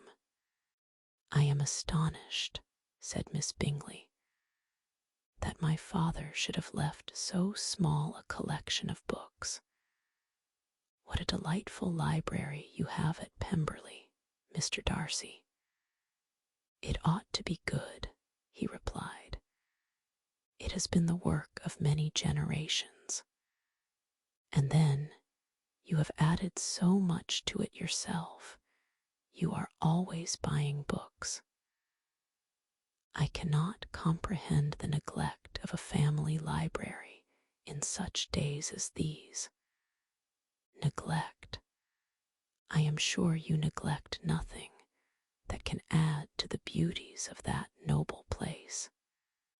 Charles, when you build your house, I wish it may be half as delightful as Pemberley. I wish it may. But I would really advise you to make your purchase in that neighborhood and take Pemberley for a kind of model. There is not a finer county in England than Derbyshire. With all my heart, I will buy Pemberley itself, if Darcy will sell it. I am talking of possibilities, Charles. Upon my word, Caroline, I should think it more possible to get Pemberley by purchase than by imitation. Elizabeth was so much caught by what passed as to leave her very little attention for her book, and soon laying it wholly aside, she drew near the card table and stationed herself between Mr. Bingley and his eldest sister to observe the game. Is Miss Darcy much grown since the spring? Said Miss Bingley. Will she be as tall as I am? I think she will. She is now about Miss Elizabeth Bennet's height, or rather taller. How I long to see her again. I never met with anybody who delighted me so much. Such a countenance, such manners, and so extremely accomplished for her age. Her performance on the pianoforte is exquisite. It is amazing to me, said Bingley, how young ladies can have patience to be so very accomplished as they all are. All young ladies accomplished. My dear Charles, what do you mean? Yes, all of them, I think. They all paint tables, cover screens, and net purses. I scarcely know anyone who cannot do all this. And I am sure I never heard a young lady spoken of for the first time without being informed that she was very accomplished. Your list of the common extent of accomplishments, said Darcy, has too much truth. The word is applied to many a woman who deserves it no otherwise than by netting a purse or covering a screen. But I am very far from agreeing with you in your estimation of ladies in general. I cannot boast of knowing more than half a dozen in the whole range of my acquaintance that are really accomplished. Nor I am sure, said Miss Bingley. Then, observed Elizabeth, you must comprehend a great deal in your idea of an accomplished woman. Yes, I do comprehend a great deal in it. Oh, certainly, cried his faithful assistant. No one can be really esteemed accomplished who does not greatly surpass what is usually met with. A woman must have a thorough knowledge of music, singing, drawing, dancing, and the modern languages to deserve the word. And besides all this, she must possess a certain something in her air and manner of walking, the tone of her voice, her address and expressions, or the word will be but half deserved. All this she must possess, added Darcy, and to all she must yet add something more substantial in the improvement of her mind by extensive reading. I am no longer surprised at your knowing only 6 accomplished women. I rather wonder now at your knowing any. Are you so severe upon your own sex as to doubt the possibility of all this? I never saw such a woman. I never saw such capacity, and taste, and application, and elegance, as you describe, united. Mrs. Hurst and Miss Bingley both cried out against the injustice of her implied doubt, and were both protesting that they knew many women who answered this description, when Mr. Hurst called them to order, with bitter complaints of their inattention to what was going forward. As all conversation was thereby at an end, Elizabeth soon afterwards left the room. Eliza Bennet, said Miss Bingley, when the door was closed on her, is one of those young ladies who seek to recommend themselves to the other sex by undervaluing their own, and with many men I dare say it succeeds, but in my opinion it is a paltry device, a very mean art. Undoubtedly, replied Darcy, to whom this remark was chiefly addressed, there is meanness in all the arts which ladies sometimes condescend to employ for captivation. Whatever bears affinity to cunning is despicable. Miss Bingley was not so entirely satisfied with this reply as to continue the subject. Elizabeth joined them again, only to say that her sister was worse, and that she could not leave her. Bingley urged Mr. Jones's being sent for immediately, while his sisters, convinced that no country advice could be of any service, recommended an express to town for one of the most eminent physicians. This she would not hear of, but she was not so unwilling to comply with their brother's proposal, and it was settled that Mr. Jones should be sent for early in the morning if Miss Bennet were not decidedly better.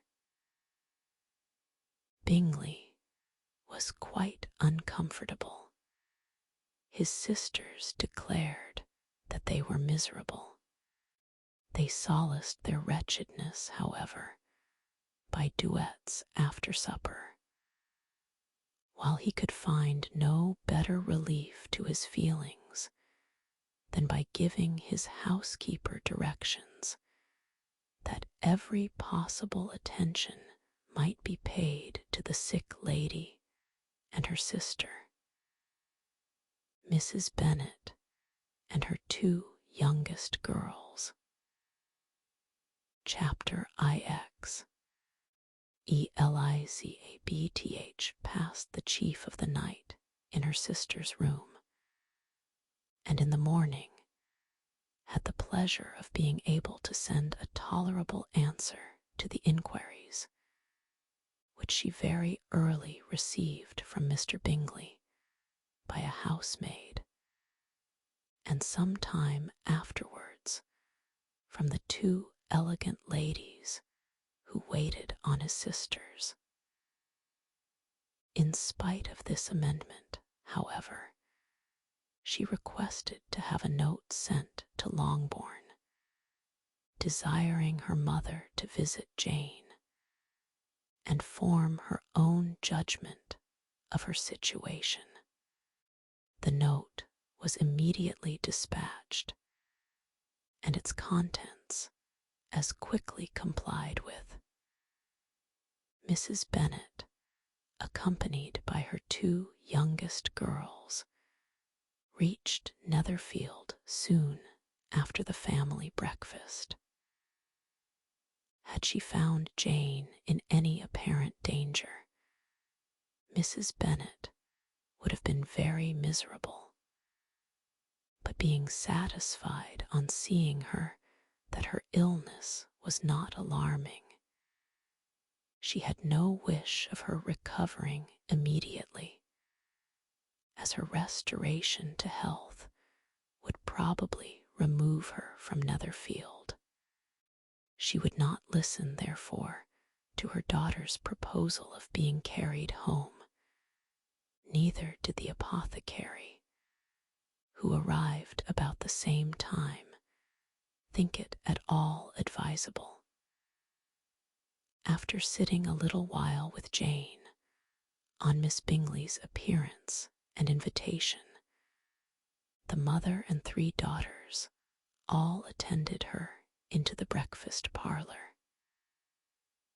Bingley met them with hopes that Mrs. Bennet had not found Miss Bennet worse than she expected. "Indeed, I have, sir," was her answer. "She is a great deal too ill to be moved. Mr. Jones says we must not think of moving her. We must trespass a little longer on your kindness." "Removed," cried Bingley. "It must not be thought of. My sister, I am sure, will not hear of her removal."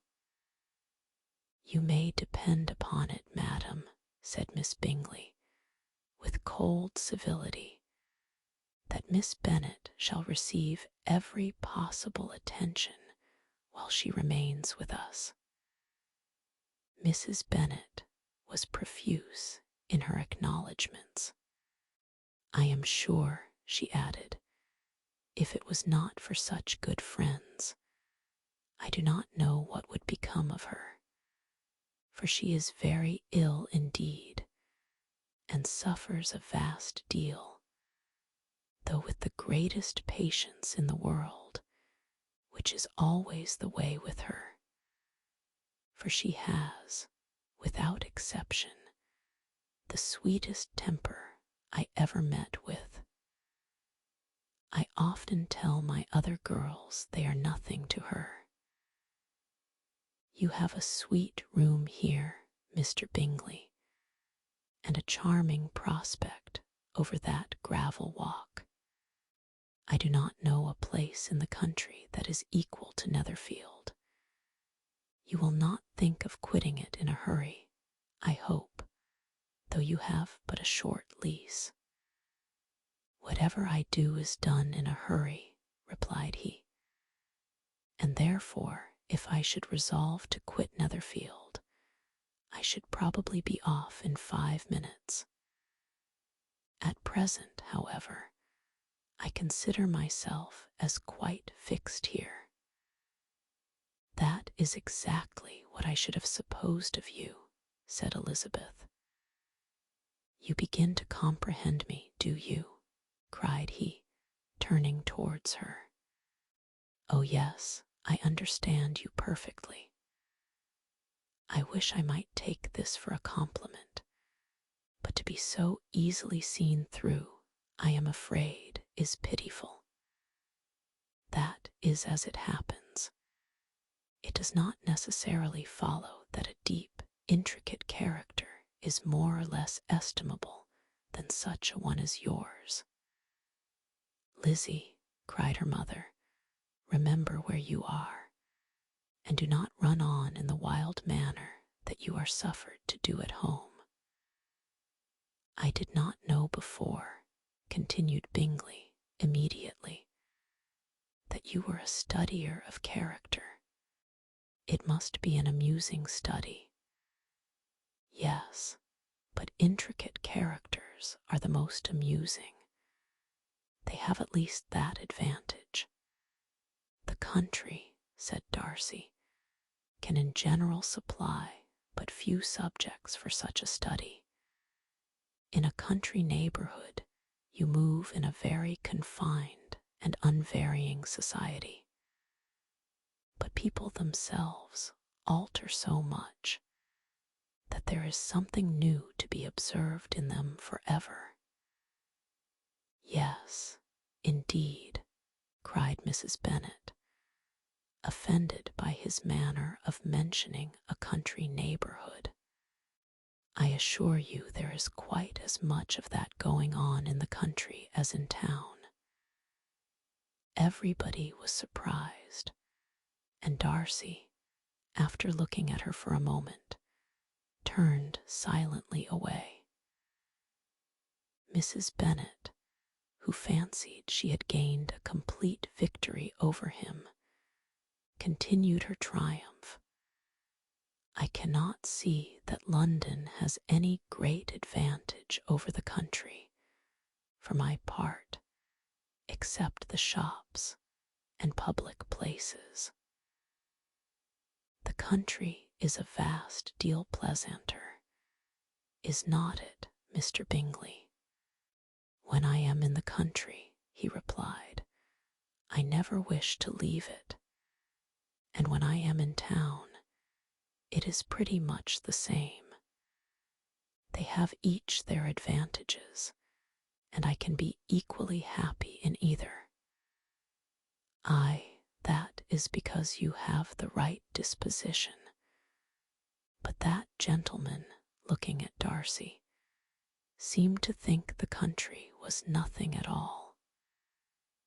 Indeed, mamma, you are mistaken, said Elizabeth, blushing for her mother. You quite mistook Mr. Darcy. He only meant that there was not such a variety of people to be met with in the country as in town, which you must acknowledge to be true. Certainly, my dear, nobody said there were. But as to not meeting with many people in this neighborhood, I believe there are few neighborhoods larger. I know we dine with 24 families. Nothing but concern for Elizabeth could enable Bingley to keep his countenance. His sister was less delicate, and directed her eye towards Mr. Darcy with a very expressive smile. Elizabeth, for the sake of saying something that might turn her mother's thoughts, now asked her if Charlotte Lucas had been at Longbourn since her coming away. Yes, she called yesterday with her father. What an agreeable man Sir William is, Mr. Bingley, is not he? So much the man of fashion, so genteel and so easy, He has always something to say to everybody. That is my idea of good breeding, and those persons who fancy themselves very important and never open their mouths quite mistake the matter. Did Charlotte dine with you? No, she would go home. I fancy she was wanted about the mince-pies. For my part, Mr. Bingley, I always keep servants that can do their own work. My daughters are brought up differently. But everybody is to judge for themselves, and the Lucases are a very good sort of girls, I assure you. It is a pity they are not handsome. Not that I think Charlotte so very plain, but then she is our particular friend. She seems a very pleasant young woman, said Bingley. Oh dear, yes, but you must own she is very plain. Lady Lucas herself has often said so, and envied me Jane's beauty. I do not like to boast of my own child, but to be sure, Jane, one does not often see anybody better looking. It is what everybody says. I do not trust my own partiality. When she was only 15, there was a gentleman at my brother Gardiner's in town so much in love with her that my sister-in-law was sure he would make her an offer before we came away. But however, he did not. Perhaps he thought her too young. However, he wrote some verses on her, and very pretty they were. And so ended his affection, said Elizabeth, impatiently. There has been many a one, I fancy, overcome in the same way. I wonder who first discovered the efficacy of poetry in driving away love. I have been used to consider poetry as the food of love, said Darcy. Of a fine, stout, healthy love it may. Everything nourishes what is strong already. But if it be only a slight, thin sort of inclination, I am convinced that one good sonnet will starve it entirely away. Darcy only smiled, and the general pause which ensued made Elizabeth tremble lest her mother should be exposing herself again. She longed to speak, but could think of nothing to say. And after a short silence, Mrs. Bennet began repeating her thanks to Mr. Bingley for his kindness to Jane, with an apology for troubling him also with Lizzie. Mr. Bingley was unaffectedly civil in his answer, and forced his younger sister to be civil also, and say what the occasion required. She performed her part, indeed, without much graciousness, but Mrs. Bennet was satisfied, and soon afterwards ordered her carriage. Upon this signal, the youngest of her daughters put herself forward. The two girls had been whispering to each other during the whole visit, and the result of it was that the youngest should tax Mr. Bingley with having promised on his first coming into the country to give a ball at Netherfield. Lydia was a stout, well-grown girl of 15, with a fine complexion and good-humored countenance, a favorite with her mother, whose affection had brought her into public at an early age. She had high animal spirits and a sort of natural self-consequence, which the attentions of the officers, to whom her uncle's good dinners and her own easy manners recommended her, had increased into assurance.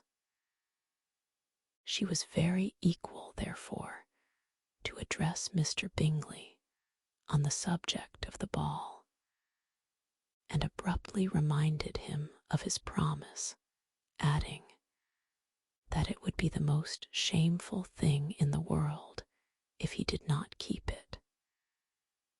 His answer to this sudden attack was delightful to her mother's ear.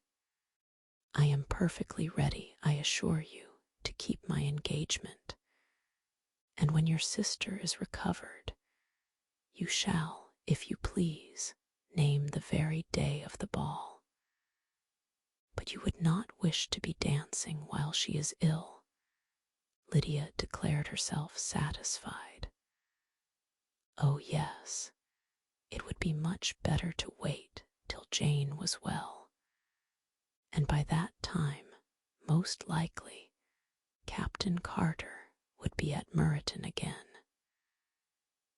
"And when you have given your ball," she added, "I shall insist on their giving one also. I shall tell Colonel Forster it will be quite a shame if he does not." Mrs. Bennet and her daughters then departed, and Elizabeth returned instantly to Jane, leaving her own and her relations' behavior to the remarks of the two ladies and Mr. Darcy, the latter of whom, however, could not be prevailed on to join in their censure of her, in spite of all Miss Bingley's witticisms on fine eyes. Chapter XT Day passed much as the day before had done. Mrs. Hurst and Miss Bingley had spent some hours of the morning with the invalid, who continued, though slowly, to mend, and in the evening Elizabeth joined their party in the drawing-room. The loo table, however, did not appear. Mr. Darcy was writing, and Miss Bingley, seated near him, was watching the progress of his letter, and repeatedly calling off his attention by messages to his sister. Mr. Hurst and Mr. Bingley were at piquet, and Mrs. Hurst was observing their game. Elizabeth took up some needlework, and was sufficiently amused in attending to what passed between Darcy and his companion. The perpetual commendations of the lady either on his handwriting, or on the evenness of his lines, or on the length of his letter, with the perfect unconcern with which her praises were received, formed a curious dialogue, and was exactly in unison with her opinion of each. "How delighted Miss Darcy will be to receive such a letter." He made no answer. "You write uncommonly fast." "You are mistaken. I write rather slowly." "How many letters you must have occasion to write in the course of a year."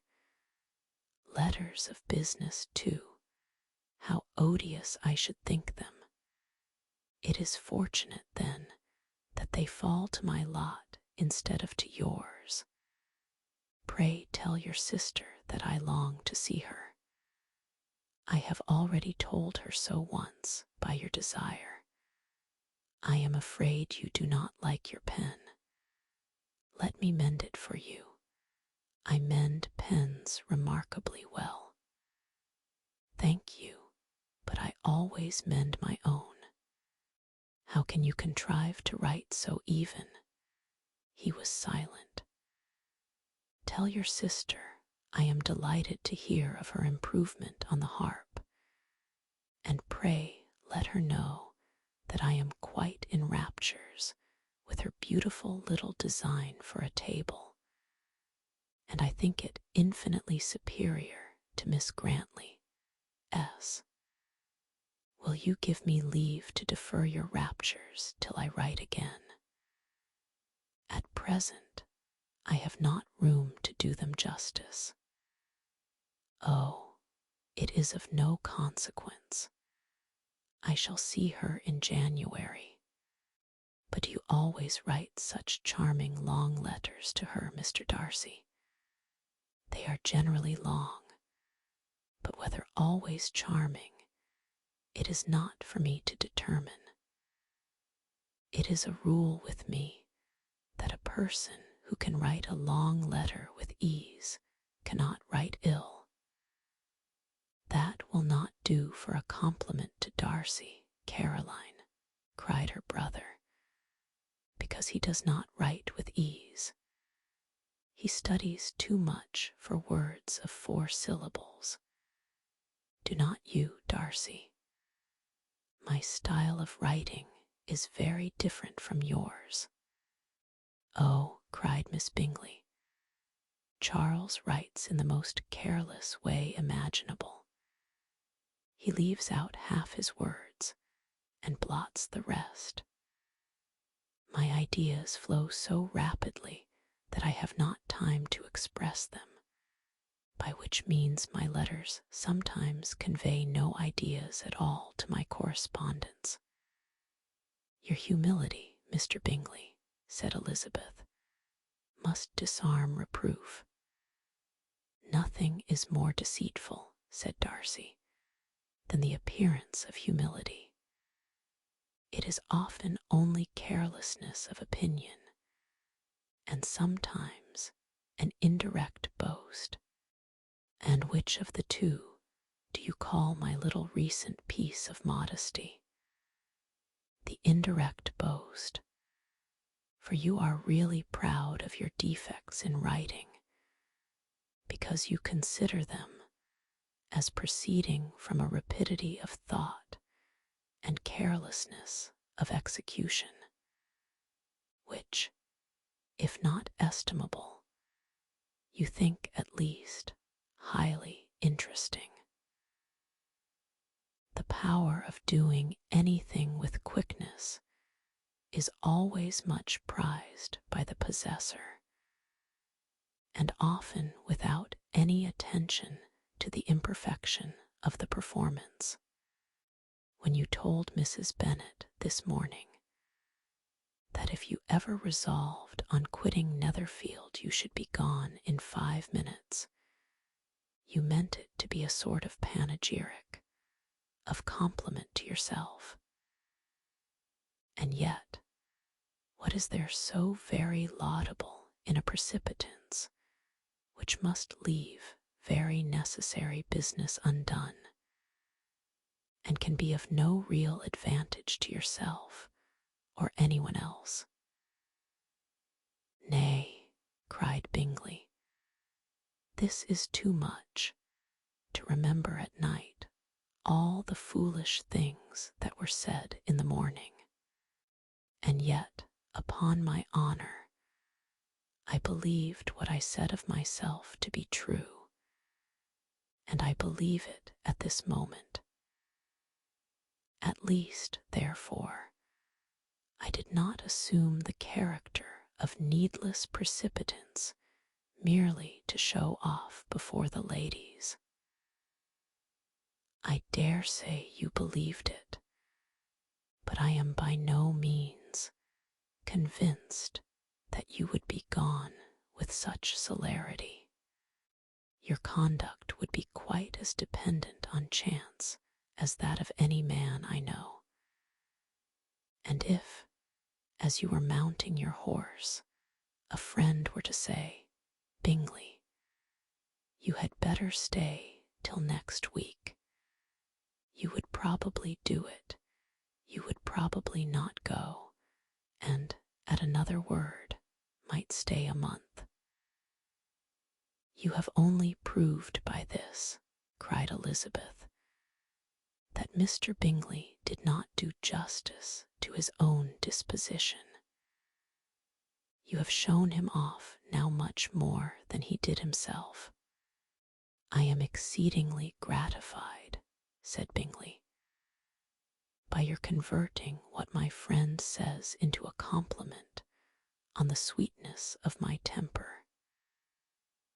But I am afraid you are giving it a turn which that gentleman did by no means intend, for he would certainly think the better of me if, under such a circumstance, I were to give a flat denial and ride off as fast as I could.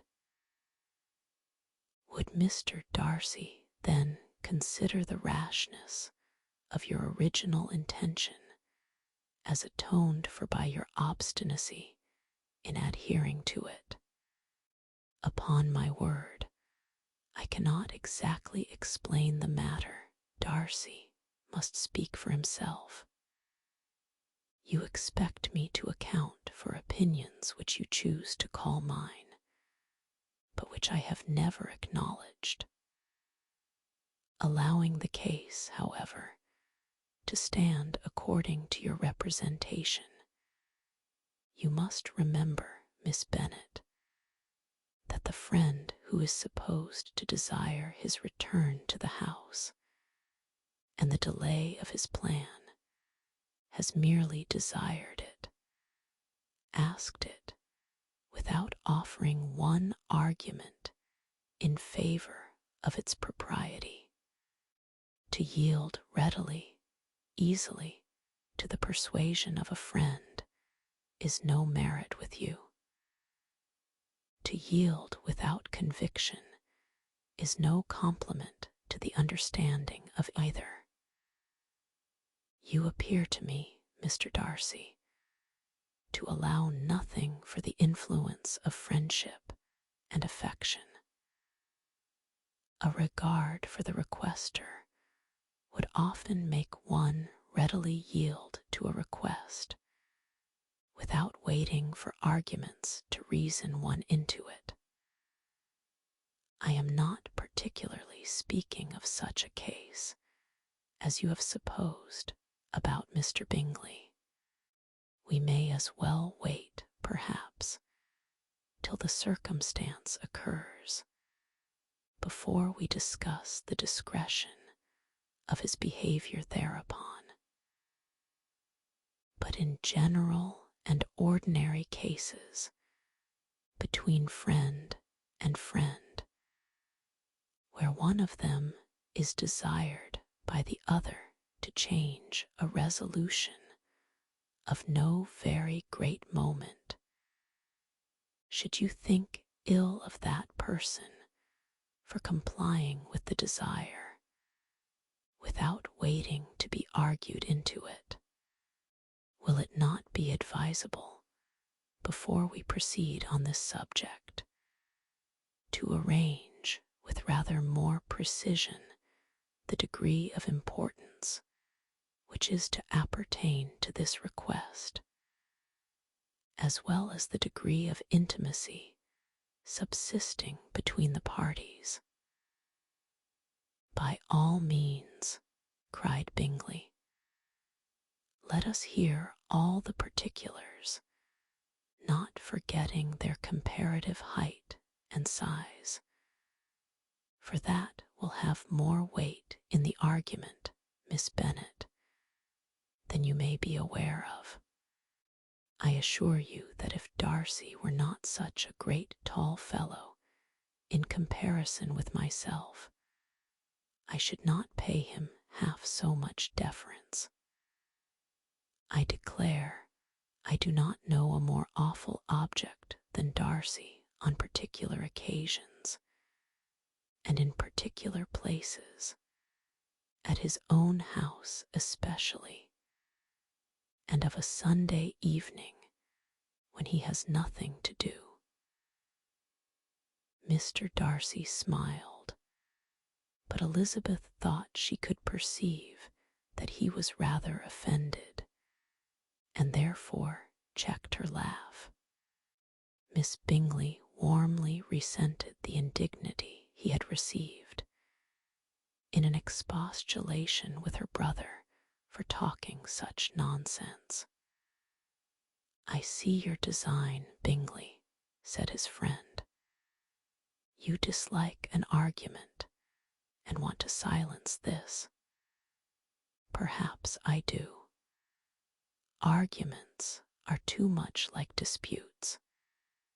If you and Miss Bennet will defer yours till I am out of the room, I shall be very thankful, and then you may say whatever you like of me." "What you ask," said Elizabeth, "is no sacrifice on my side, and Mr. Darcy had much better finish his letter." Mr. Darcy took her advice and did finish his letter. When that business was over, he applied to Miss Bingley and Elizabeth for the indulgence of some music. Miss Bingley moved with alacrity to the pianoforte, and after a polite request that Elizabeth would lead the way, which the other as politely and more earnestly negatived, she seated herself. Mrs. Hurst sang with her sister, and while they were thus employed, Elizabeth could not help observing, as she turned over some music books that lay on the instrument, how frequently Mr. Darcy's eyes were fixed on her.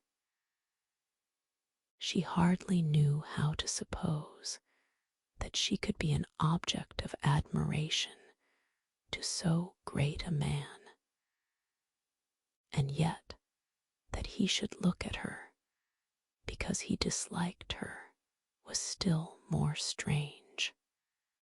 She could only imagine, however, at last, that she drew his notice because there was something about her more wrong and reprehensible, according to his ideas of right, than in any other person present. The supposition did not pain her. She liked him too little to care for his approbation.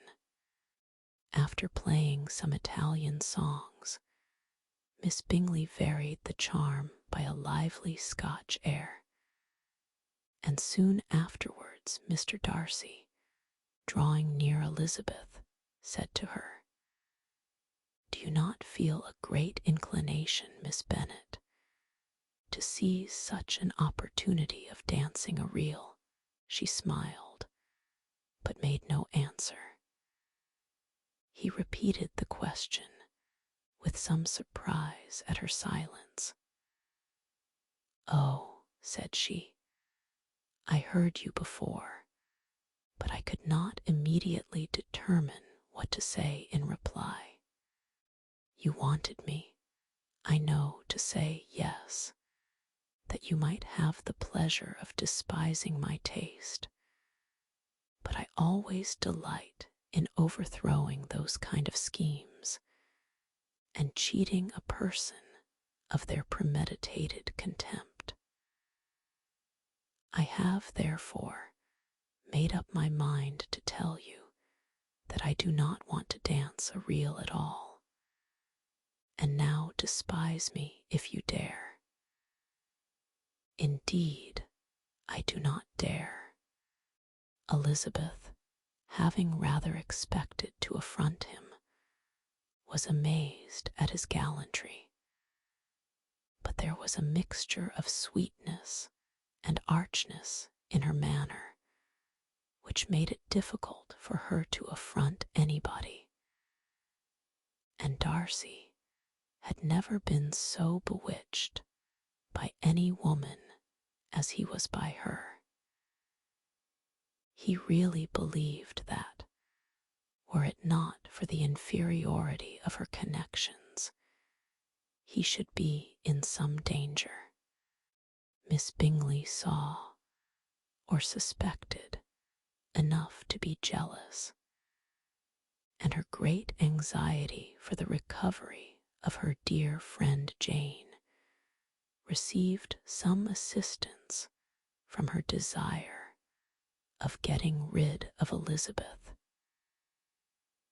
She often tried to provoke Darcy into disliking her guest by talking of their supposed marriage and planning his happiness in such an alliance.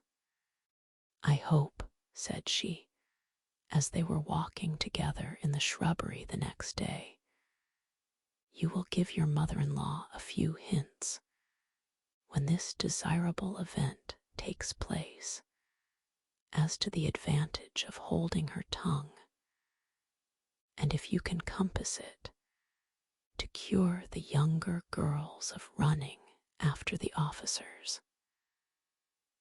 And, if I may mention so delicate a subject, endeavor to check that little something, bordering on conceit and impertinence, which your lady possesses.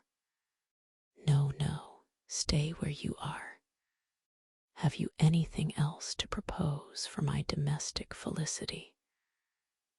Oh, yes.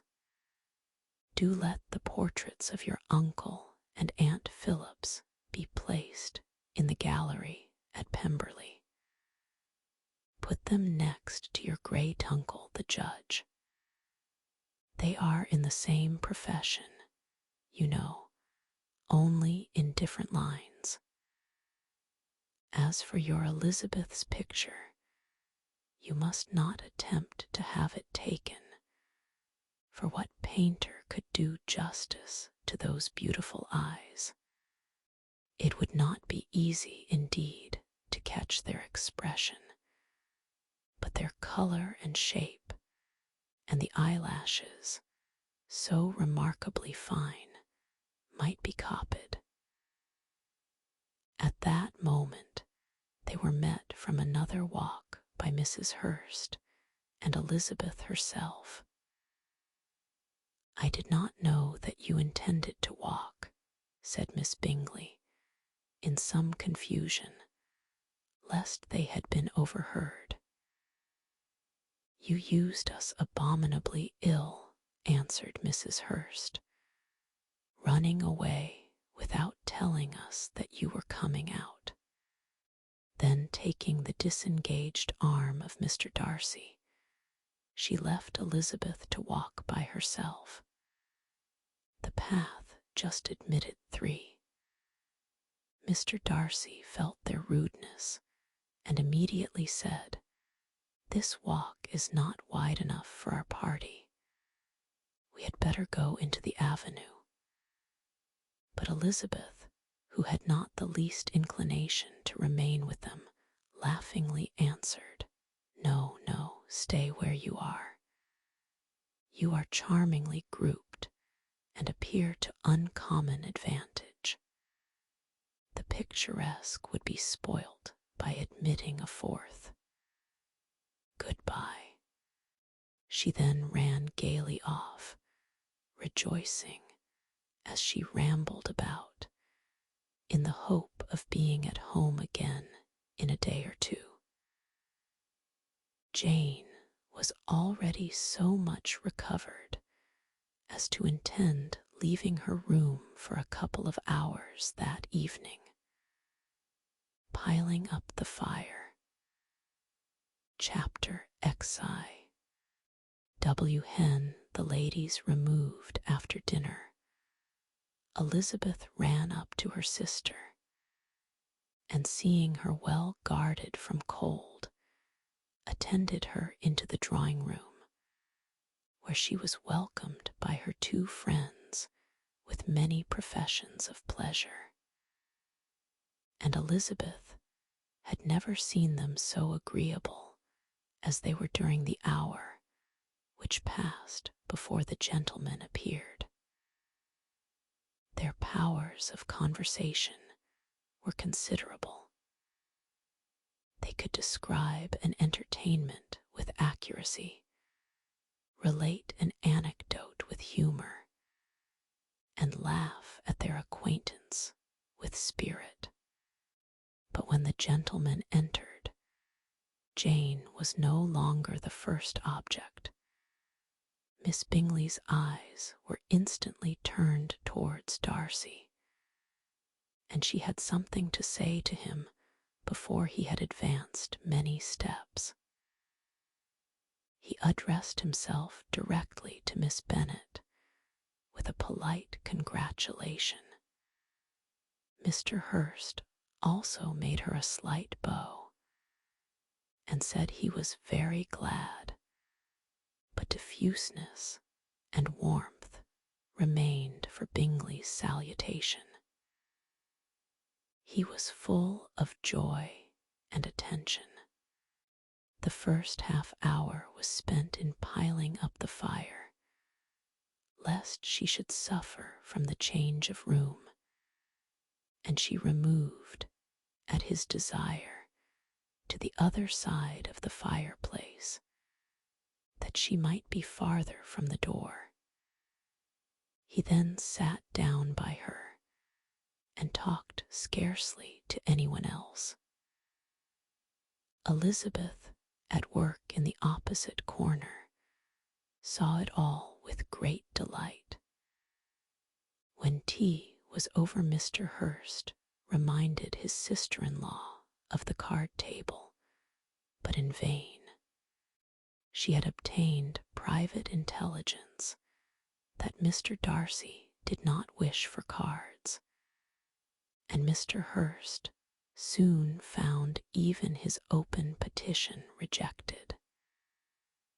She assured him that no one intended to play, and the silence of the whole party on the subject seemed to justify her.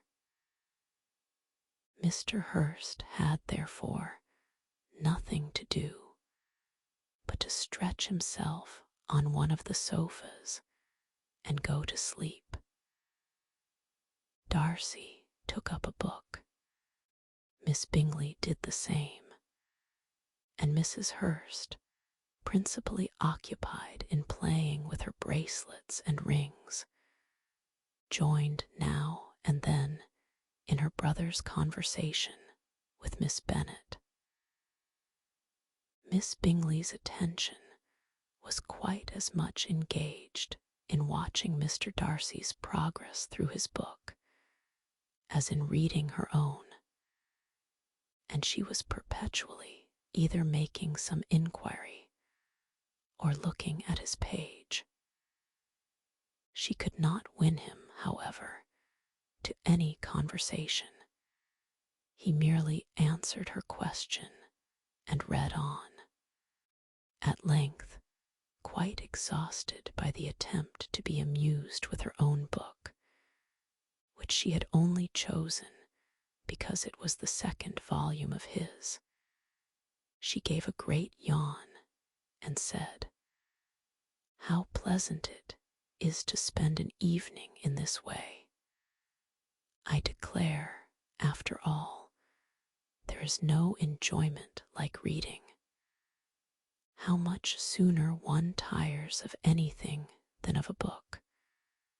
When I have a house of my own, I shall be miserable if I have not an excellent library." No one made any reply. She then yawned again, threw aside her book, and cast her eyes round the room in quest of some amusement, when, hearing her brother mentioning a ball to Miss Bennet, she turned suddenly towards him and said, "By the by, Charles, are you really serious in meditating a dance at Netherfield? I would advise you, before you determine on it, to consult the wishes of the present party. I am much mistaken if there are not some among us to whom a ball would be rather a punishment than a pleasure. If you mean Darcy, cried her brother, he may go to bed, if he chooses, before it begins. But as for the ball, it is quite a settled thing, and as soon as Nishalls has made white soup enough, I shall send round my cards. I should like balls infinitely better, she replied, if they were carried on in a different manner. But there is something insufferably tedious in the usual process of such a meeting. It would surely be much more rational if conversation, instead of dancing, made the order of the day. Much more rational, my dear Caroline, I dare say, but it would not be near so much like a ball. Miss Bingley made no answer, and soon afterwards got up and walked about the room. Her figure was elegant, and she walked well, but Darcy, at whom it was all aimed, was still inflexibly studious. In the desperation of her feelings, she resolved on one effort more, and turning to Elizabeth, said, Miss Eliza Bennet, let me persuade you to follow my example, and take a turn about the room. I assure you it is very refreshing after sitting so long in one attitude. Elizabeth was surprised, but agreed to it immediately. Miss Bingley succeeded no less in the real object of her civility. Mr. Darcy looked up. He was as much awake to the novelty of attention in that quarter as Elizabeth herself could be, and unconsciously closed his book. He was directly invited to join their party, but he declined it, observing that he could imagine but two motives for their choosing to walk up and down the room together, with either of which motives his joining them would interfere. What could he mean? She was dying to know what could be his meaning, and asked Elizabeth whether she could at all understand him. Not at all, was her answer, but depend upon it, he means to be severe on us, and our surest way of disappointing him will be to ask nothing about it. Miss Bingley, however, was incapable of disappointing Mr. Darcy in anything, and persevered, therefore, in requiring an explanation of his two motives. I have not the smallest objection to explaining them, said he, as soon as she allowed him to speak. You either choose this method of passing the evening because you are in each other's confidence and have secret affairs to discuss, or because you are conscious that your figures appear to the greatest advantage in walking. If the first, I should be completely in your way, and if the second, I can admire you much better as I sit by the fire. Oh, shocking, cried Miss Bingley. I never heard anything so abominable. How shall we punish him for such a speech? Nothing so easy if you have but the inclination, said Elizabeth. We can all plague and punish one another. Tease him, laugh at him. Intimate as you are, you must know how it is to be done. But upon my honor, I do not. I do assure you that my intimacy has not yet taught me that. 'Tis calmness of temper and presence of mind. No, no, I feel he may defy us there. And as to laughter, we will not expose ourselves, if you please, by attempting to laugh without a subject. Mr. Darcy may hug himself. Mr. Darcy is not to be laughed at, cried Elizabeth. That is an uncommon advantage, and uncommon I hope it will continue, for it would be a great loss to me to have many such acquaintance. I dearly love a laugh. Miss Bingley, said he, has given me credit for more than can be. The wisest and best of men, nay, the wisest and best of their actions, may be rendered ridiculous by a person whose first object in life is a joke. Certainly, replied Elizabeth, there are such people, but I hope I am not one of them. I hope I never ridicule what is wise or good. Follies and nonsense, whims and inconsistencies do divert me, I own, and I laugh at them whenever I can. But these, I suppose, are precisely what you are without. Perhaps that is not possible for anyone, but it has been the study of my life to avoid those weaknesses which often expose a strong understanding to ridicule, such as vanity and pride. Yes, vanity is a weakness indeed, but pride, where there is a real superiority of mind, pride will be always under good regulation. Elizabeth turned away to hide a smile. Your examination of Mr. Darcy is over, I presume, said Miss Bingley. And pray, what is the result? I am perfectly convinced by it that Mr. Darcy has no defect. He owns it himself without disguise. No, said Darcy, I have made no such pretension. I have faults enough, but they are not, I hope, of understanding.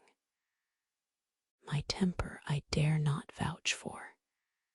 It is, I believe, too little yielding, certainly too little for the convenience of the world.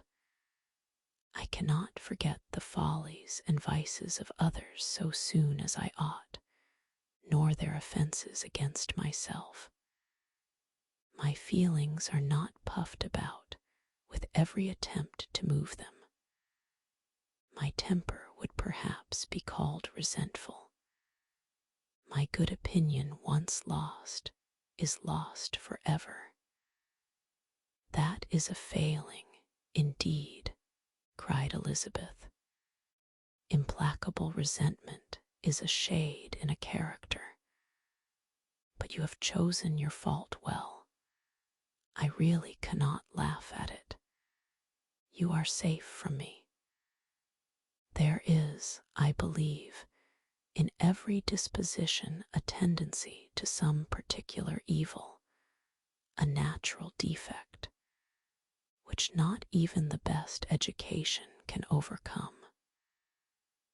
And your defect is a propensity to hate everybody. And yours, he replied with a smile, is willfully to misunderstand them. Do let us have a little music, cried Miss Bingley, tired of a conversation in which she had no share. Louisa, you will not mind my waking Mr. Hurst. Her sister made not the smallest objection, and the pianoforte was opened, and Darcy, after a few moments' recollection, was not sorry for it.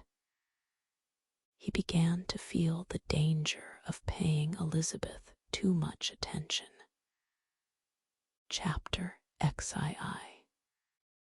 In consequence of an agreement between the sisters, Elizabeth wrote the next morning to her mother to beg that the carriage might be sent for them in the course of the day.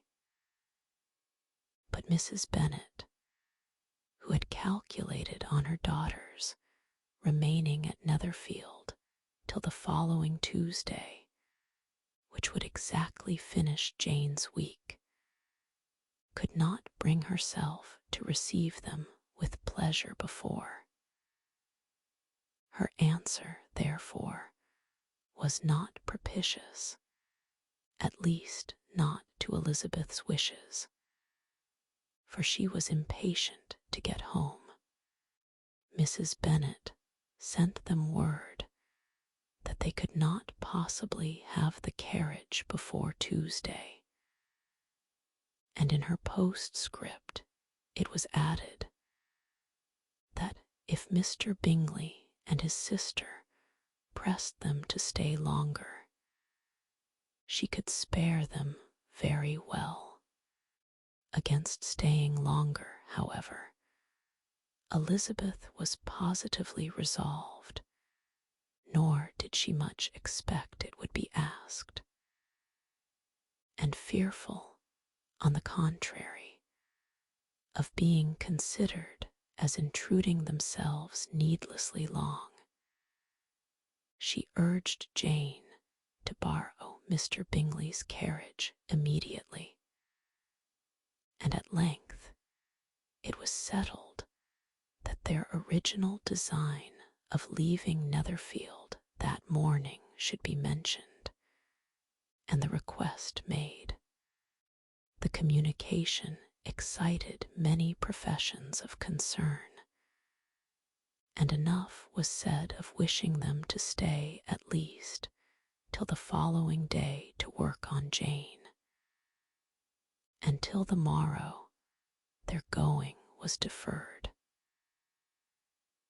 Miss Bingley was then sorry that she had proposed the delay, for her jealousy and dislike of one sister much exceeded her affection for the other. The master of the house heard with real sorrow that they were to go so soon, and repeatedly tried to persuade Miss Bennet that it would not be safe for her, that she was not enough recovered. But Jane was firm where she felt herself to be right. To Mr. Darcy it was welcome intelligence. Elizabeth had been at Netherfield long enough. She attracted him more than he liked, and Miss Bingley was uncivil to her and more teasing than usual to himself. He wisely resolved to be particularly careful that no sign of admiration should now escape him, nothing that could elevate her with the hope of influencing his felicity, sensible that if such an idea had been suggested, his behavior during the last day must have material weight in confirming or crushing it. Steady to his purpose, he scarcely spoke 10 words to her through the whole of Saturday, and though they were at one time left by themselves for half an hour, he adhered most conscientiously to his book, and would not even look at her. On Sunday, after morning service, the separation, so agreeable to almost all, took place. Miss Bingley's civility to Elizabeth increased at last very rapidly, as well as her affection for Jane. And when they parted, after assuring the latter of the pleasure it would always give her to see her either at Longbourn or Netherfield, and embracing her most tenderly, she even shook hands with the former. Elizabeth took leave of the whole party in the liveliest spirits. They were not welcomed home very cordially by their mother. Mrs. Bennet wondered at their coming, and thought them very wrong to give so much trouble, and was sure Jane would have caught cold again. But their father, though very laconic in his expressions of pleasure, was really glad to see them. He had felt their importance in the family circle. The evening conversation, when they were all assembled, had lost much of its animation and almost all its sense by the absence of Jane and Elizabeth. They found Mary, as usual, deep in the study of thorough bass and human nature, and had some new extracts to admire, and some new observations of threadbare morality to listen to. Catherine and Lydia had information for them of a different sort. Much had been done, and much had been said in the regiment since the preceding Wednesday. Several of the officers had dined lately with their uncle. A private had been flogged, and it had actually been hinted that Colonel Forster was going to be married. Chapter XI. I hope, my dear, said Mr. Bennet to his wife, as they were at breakfast the next morning, that you have ordered a good dinner today, because I have reason to expect an addition to our family party. Who do you mean, my dear? I know of nobody that is coming, I am sure, unless Charlotte Lucas should happen to call in, and I hope my dinners are good enough for her. I do not believe she often sees such at home. The person of whom I speak is a gentleman and a stranger. Mrs. Bennet's eyes sparkled. A gentleman and a stranger. It is Mr. Bingley, I am sure. Why, Jane, you never dropped a word of this, you sly thing. Well, I am sure I shall be extremely glad to see Mr. Bingley. But good Lord, how unlucky. There is not a bit of fish to be got today. Lydia, my love, ring the bell. I must speak to Hill this moment. It is not Mr. Bingley, said her husband. It is a person whom I never saw in the whole course of my life. This roused a general astonishment, and he had the pleasure of being eagerly questioned by his wife and 5 daughters at once. After amusing himself some time with their curiosity, he thus explained. About a month ago I received this letter, and about a fortnight ago I answered it, for I thought it a case of some delicacy, and requiring early attention. It is from my cousin, Mr. Collins, who, when I am dead, may turn you all out of this house as soon as he pleases.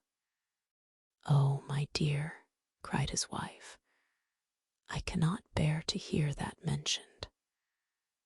Pray do not talk of that odious man. I do think it is the hardest thing in the world that your estate should be entailed away from your own children, and I am sure, if I had been you, I should have tried long ago to do something or other about it. Jane and Elizabeth attempted to explain to her the nature of an entail. They had often attempted it before, but it was a subject on which Mrs. Bennet was beyond the reach of reason, and she continued to rail bitterly against the cruelty of settling an estate away from a family of 5 daughters in favor of a man whom nobody cared anything about.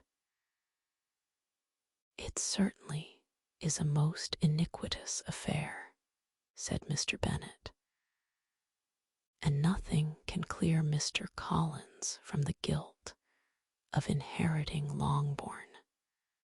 But if you will listen to his letter, you may, perhaps, be a little softened by his manner of expressing himself."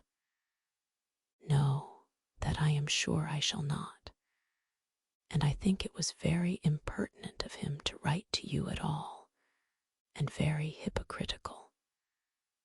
I hate such false friends. Why could not he keep on quarreling with you, as his father did before him?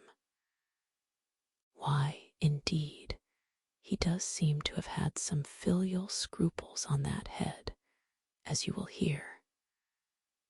Hunsford, near Westerham, Kent, 15th October. Dear Sir, the disagreement subsisting between yourself and my late honored father always gave me much uneasiness, and since I have had the misfortune to lose him, I have frequently wished to heal the breach. But for some time I was kept back by my own doubts, fearing lest it might seem disrespectful to his memory for me to be on good terms with anyone with whom it had always pleased him to be at variance. There, Mrs. Bennet, my mind, however, is now made up on the subject, for having received ordination at Easter, I have been so fortunate as to be distinguished by the patronage of the Right Honourable Lady Catherine de Bourgh, widow of Sir Louis de Bourgh, whose bounty and beneficence has preferred me to the valuable rectory of this parish, where it shall be my earnest endeavour to demean myself with grateful respect towards her ladyship, and be ever ready to perform those rites and ceremonies which are instituted by the Church of England. As a clergyman, moreover, I feel it my duty to promote and establish the blessing of peace in all families within the reach of my influence. And on these grounds, I flatter myself that my present overtures of good are highly commendable, and that the circumstance of my being next in the entail of Longbourn estate will be kindly overlooked on your side, and not lead you to reject the offered olive branch.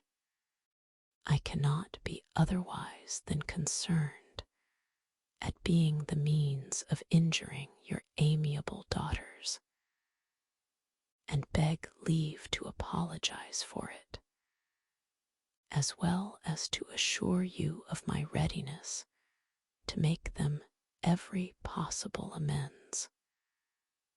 But of this hereafter. If you should have no objection to receive me into your house, I propose myself the satisfaction of waiting on you and your family.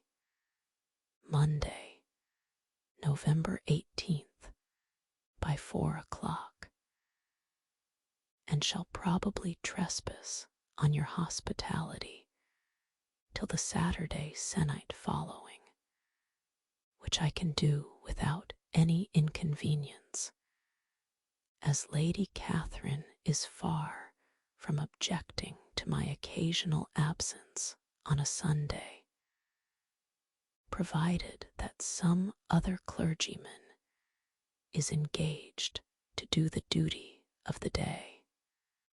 I remain, dear sir, with respectful compliments to your lady and daughters, your well-wisher and friend, William Collins. At 4 o'clock, therefore, we may expect this peacemaking gentleman, said Mr. Bennet, as he folded up the letter.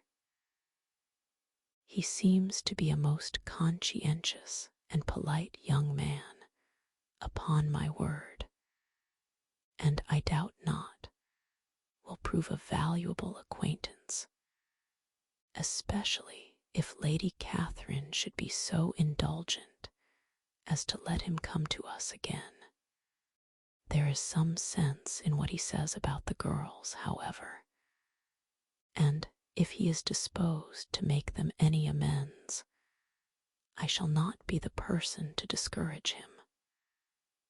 Though it is difficult, said Jane, to guess in what way he can mean to make us the atonement he thinks our due, the wish is certainly to his credit. Elizabeth was chiefly struck with his extraordinary deference for Lady Catherine, and his kind intention of christening, marrying, and burying his parishioners whenever it were required. He must be an oddity, I think, said she. I cannot make him out. There is something very pompous in his style. And what can he mean by apologizing for being next in the entail? We cannot suppose he would help it if he could. Can he be a sensible man, sir? No, my dear, I think not. I have great hopes of finding him quite the reverse. There is a mixture of servility and self-importance in his letter which promises well.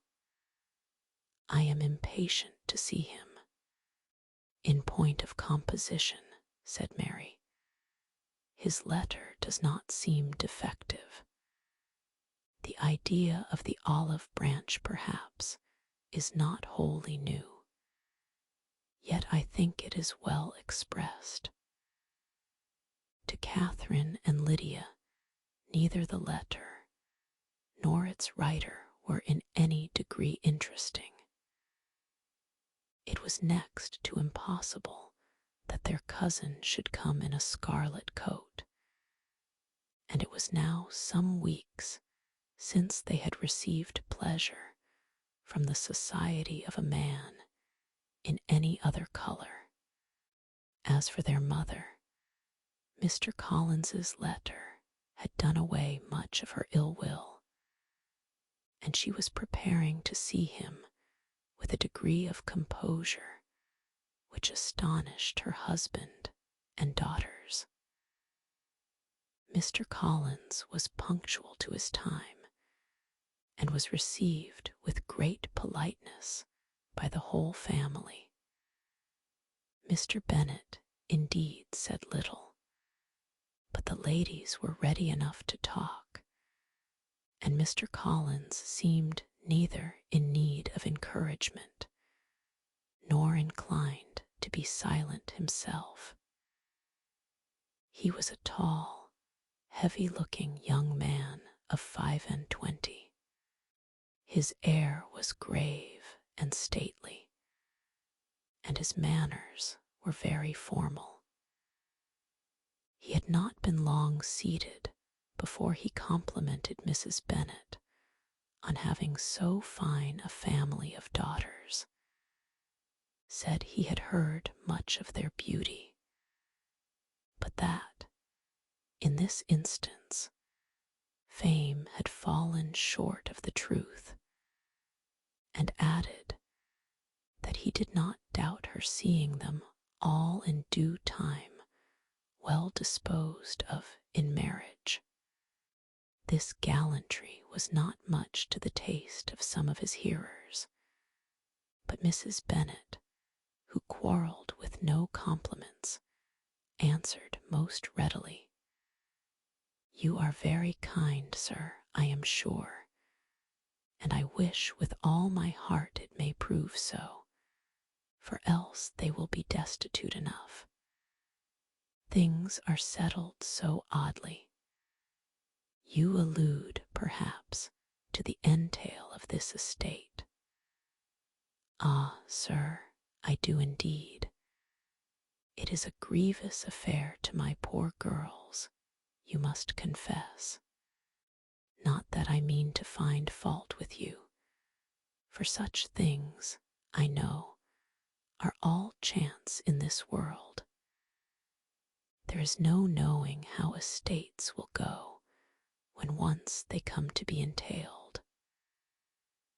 I am very sensible, madam, of the hardship to my fair cousins, and could say much on the subject, but that I am cautious of appearing forward and precipitate.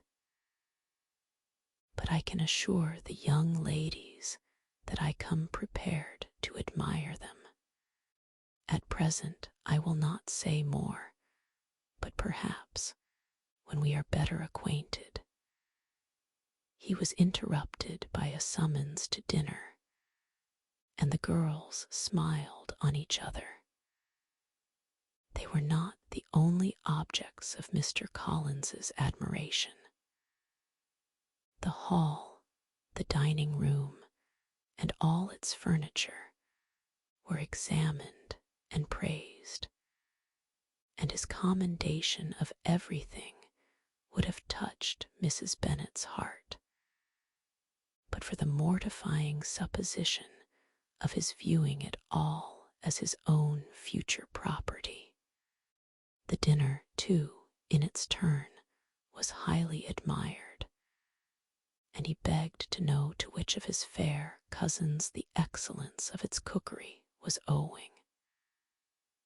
But here he was set right by Mrs. Bennet, who assured him with some asperity that they were very well able to keep a good cook, and that her daughters had nothing to do in the kitchen. He begged pardon for having displeased her. In a softened tone, she declared herself not at all offended, but he continued to apologize for about a quarter of an hour. Chapter XIV Dinner. Mr. Bennet scarcely spoke at all, but when the servants were withdrawn, he thought it time to have some conversation with his guest, and therefore started a subject in which he expected him to shine, by observing that he seemed very fortunate in his patroness. Lady Catherine de Bourgh's attention to his wishes and consideration for his comfort appeared very remarkable. Mr. Bennet could not have chosen better. Mr. Collins was eloquent in her praise. The subject elevated him to more than usual solemnity of manner, and with a most important aspect he protested that he had never in his life witnessed such behavior in a person of rank, such affability and condescension as he had himself experienced from Lady Catherine. She had been graciously pleased to approve of both the discourses which he had already had the honour of preaching before her. She had also asked him twice to dine at Rosings, and had sent for him only the Saturday before to make up her pool of quadrille in the evening. Lady Catherine was reckoned proud by many people, he knew, but he had never seen anything but affability in her. She had always spoken to him as she would to any other gentleman. She made not the smallest objection to his joining in the society of the neighbourhood, nor to his leaving his parish occasionally for a week or two to visit his relations. She had even condescended to advise him to marry as soon as he could, provided he chose with discretion, and had once paid him a visit in his humble parsonage, where she had perfectly approved all the alterations he had been making, and had even vouchsafed to suggest some herself, some shelves in the closets upstairs. "That is all very proper and civil, I am sure," said Mrs. Bennet, "and I dare say she is a very agreeable woman. It is a pity that great ladies in general are not more like her. Does she live near you, sir?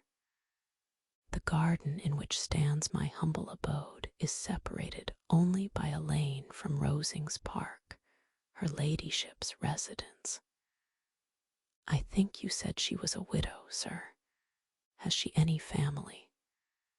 "She has one only daughter, the heiress of Rosings, and a very extensive property." "Ah," cried Mrs. Bennet, shaking her head, "then she is better off than many girls. And what sort of young lady is she? Is she handsome?" "She is a most charming young lady indeed. Lady Catherine herself says that, in point of true beauty, Miss de Bourgh is far superior to the handsomest of her sex, because there is that in her features which marks the young woman of distinguished birth.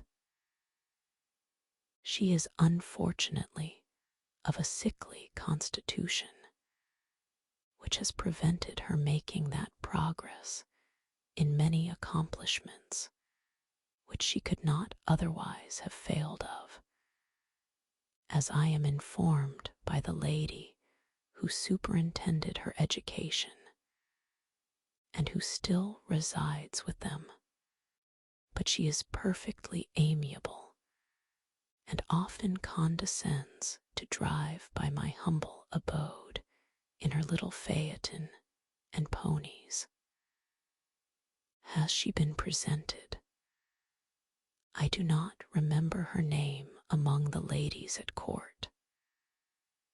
Her indifferent state of health unhappily prevents her being in town, and by that means, as I told Lady Catherine myself one day, has deprived the British court of its brightest ornament.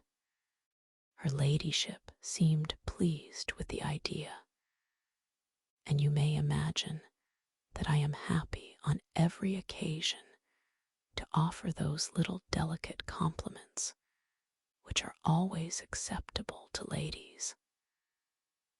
I have more than once observed to Lady Catherine that her charming daughter seemed born to be a duchess, and that the most elevated rank, instead of giving her consequence, would be adorned by her.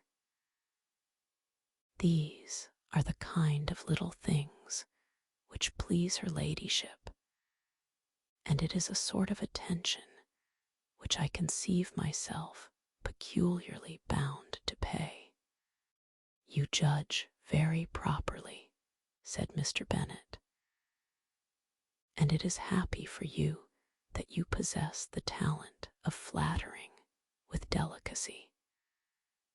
May I ask whether these pleasing attentions proceed from the impulse of the moment, or are the result of previous study?" "They arise chiefly from what is passing at the time, and though I sometimes amuse myself with suggesting and arranging such little elegant compliments as may be adapted to ordinary occasions, I always wish to give them as unstudied an air as possible." Mr. Bennet's expectations were fully answered. His cousin was as absurd as he had hoped, and he listened to him with the keenest enjoyment, maintaining at the same time the most resolute composure of countenance, and, except in an occasional glance at Elizabeth, requiring no partner in his pleasure.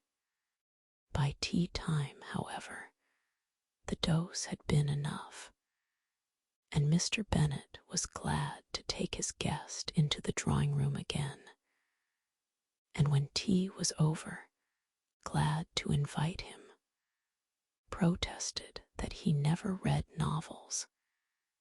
H.T. Feb. 94 to read aloud to the ladies. Mr. Collins readily assented, and a book was produced. But on beholding it, for everything announced it to be from a circulating library, he started back, and begging pardon, protested that he never read novels. Kitty stared at him, and Lydia exclaimed. Other books were produced, and after some deliberation he chose Fordyce's Sermons. Lydia gaped as he opened the volume, and before he had, with very monotonous solemnity, read 3 pages, she interrupted him with, "Do you know, mamma, that my Uncle Phillips talks of turning away Richard? And if he does, Colonel Forster will hire him. My aunt told me so herself on Saturday. I shall walk to Meryton tomorrow to hear more about it, and to ask when Mr. Denny comes back from town." Lydia was bid by her 2 eldest sisters to hold her tongue, but Mr. Collins, much offended, laid aside his book and said, "I have often observed how little young ladies are interested by books of a serious stamp, though written solely for their benefit. It amazes me, I confess, for certainly there can be nothing so advantageous to them as instruction. But I will no longer importune my young cousin." Then, turning to Mr. Bennet, he offered himself as his antagonist at backgammon. Mr. Bennet accepted the challenge, observing that he acted very wisely in leaving the girls to their own trifling amusements.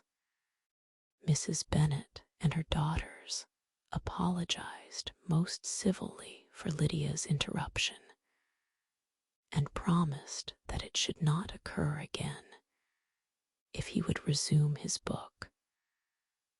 But Mr. Collins, after assuring them that he bore his young cousin no ill will, and should never resent her behavior as any affront, seated himself at another table with Mr. Bennet, and prepared for backgammon. Chapter XV. M.R. Collins was not a sensible man, and the deficiency of nature had been but little assisted by education or society, the greatest part of his life having been spent under the guidance of an illiterate and miserly father. And though he belonged to one of the universities, he had merely kept the necessary terms without forming at it any useful acquaintance. The subjection in which his father had brought him up had given him originally great humility of manner, but it was now a good deal counteracted by the self-conceit of a weak head, living in retirement, and the consequential feelings of early and unexpected prosperity.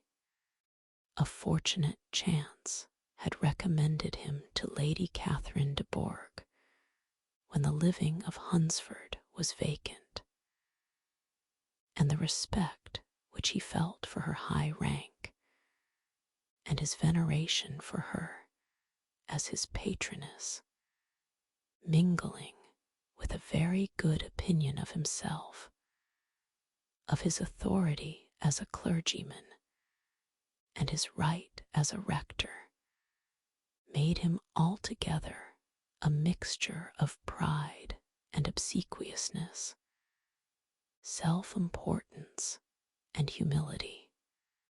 Having now a good house and a very sufficient income, he intended to marry, and in seeking a reconciliation with the Longbourn family, he had a wife in view, as he meant to choose one of the daughters, if he found them as handsome and amiable as they were represented by common report. This was his plan of amends of atonement for inheriting their father's estate, and he thought it an excellent one, full of eligibility and suitableness, and excessively generous and disinterested on his own part. His plan did not vary on seeing them. Miss Bennet's lovely face confirmed his views and established all his strictest notions of what was due to seniority. And for the first evening, she was his settled choice.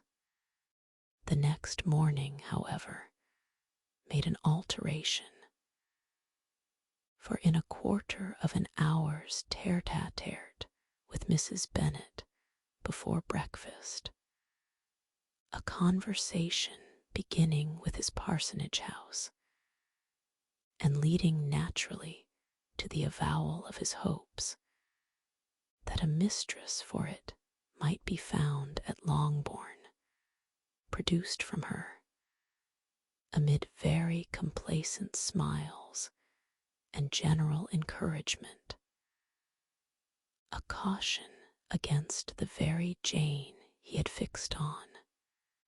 As to her younger daughters, she could not take upon her to say, she could not positively answer, but she did not know of any prepossession.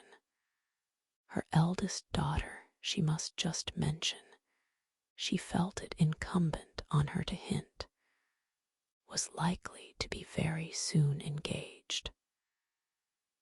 Mr. Collins had only to change from Jane to Elizabeth, and it was soon done, while while Mrs. Bennet was stirring the fire. Elizabeth, equally next to Jane in birth and beauty, succeeded her of course. Mrs. Bennet treasured up the hint, and trusted that she might soon have 2 daughters married, and the man whom she could not bear to speak of the day before was now high in her good graces. Lydia's intention of walking to Meryton was not forgotten. Every sister except Mary agreed to go with her, and Mr. Collins was to attend them at the request of Mr. Bennet, who was most anxious to get rid of him and have his library to himself, for thither Mr. Collins had followed him after breakfast, and there he would continue, nominally engaged with one of the largest folios in the collection, but really talking to Mr. Bennet with little cessation of his house and garden at Hunsford. Such doings discomposed Mr. Bennet exceedingly.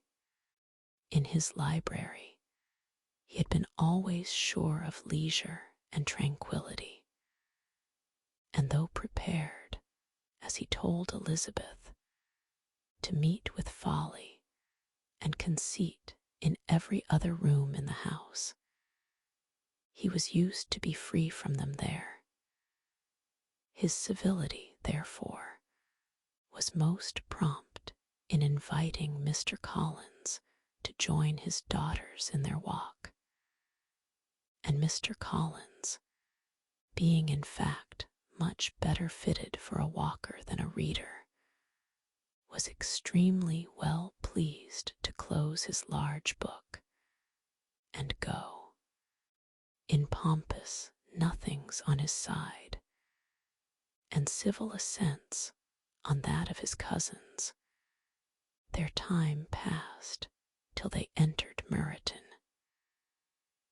The attention of the younger ones was then no longer to be gained by him. Their eyes were immediately wandering up the street in quest of the officers, and nothing less than a very smart bonnet, indeed, or a really new muslin in a shop window, could recall them. But the attention of every lady was soon caught by a young man, whom they had never seen before, of most gentlemanlike appearance, walking with an officer on the other side of the way. The officer was the very Mr. Denny concerning whose return from London Lydia came to inquire, and he bowed as they passed. All were struck with the stranger's air. All wondered who he could be, and Kitty and Lydia, determined if possible to find out, led the way across the street, under pretense of wanting something in an opposite shop, and fortunately had just gained the pavement, when the 2 gentlemen, turning back, had reached the same spot. Mr. Denny addressed them directly, and entreated permission to introduce his friend, Mr. Wickham, who had returned with him the day before from town, and, he was happy to say, had accepted a commission in their corps. This was exactly as it should be, for the young man wanted only regimentals to make him completely charming. His appearance was greatly in his favor. He had all the best parts of beauty, a fine countenance, a good figure, and very pleasing address. The introduction was followed up on his side by a happy readiness of conversation, a readiness at the same time perfectly correct and unassuming, and the whole party were still standing and talking together very agreeably when the sound of horses drew their notice, and Darcy and Bingley were seen riding down the street. On distinguishing the ladies of the group, the two gentlemen came directly towards them and began the usual civilities. Bingley was the principal spokesman, and Miss Bennet the principal object. He was then, he said, on his way to Longbourn on purpose to inquire after her. Mr. Darcy corroborated it with a bow, and was beginning to determine not to fix his eyes on Elizabeth, when they were suddenly arrested by the sight of the stranger, and Elizabeth happening to see the countenance of both as they looked at each other, was all astonishment at the effect of the meeting. Both changed color. One looked white, the other red. Mr. Wickham, after a few moments, touched his hat, a salutation which Mr. Darcy just deigned to return. What could be the meaning of it? It was impossible to imagine. It was impossible not to long to know. In another minute Mr. Bingley, but without seeming to have noticed what passed, took leave and rode on with his friend. Mr. Denny and Mr. Wickham walked with the young ladies to the door of Mr. Phillips's house, and then made their bows, in spite of Miss Lydia's pressing entreaties that they would come in, and even in spite of Mrs. Phillips throwing up the parlor window and loudly seconding the invitation. Mrs. Phillips was always glad to see her nieces, and the two eldest, from their recent absence, were particularly welcome, and she was eagerly expressing her surprise at their sudden return home, which, as their own carriage had not fetched them, she should have known nothing about, if she had not happened to see Mr. Jones's shop boy in the street, who had told her that they were not to send any more drafts to Netherfield, because the Miss Bennets were come away, when her civility was claimed towards Mr. Collins by Jane's introduction of him. She received him with her very best politeness, which he returned with as much more, apologizing for his intrusion, without any previous acquaintance with her, which he could not help flattering himself, however, might be justified by his relationship to the young ladies who introduced him to her notice.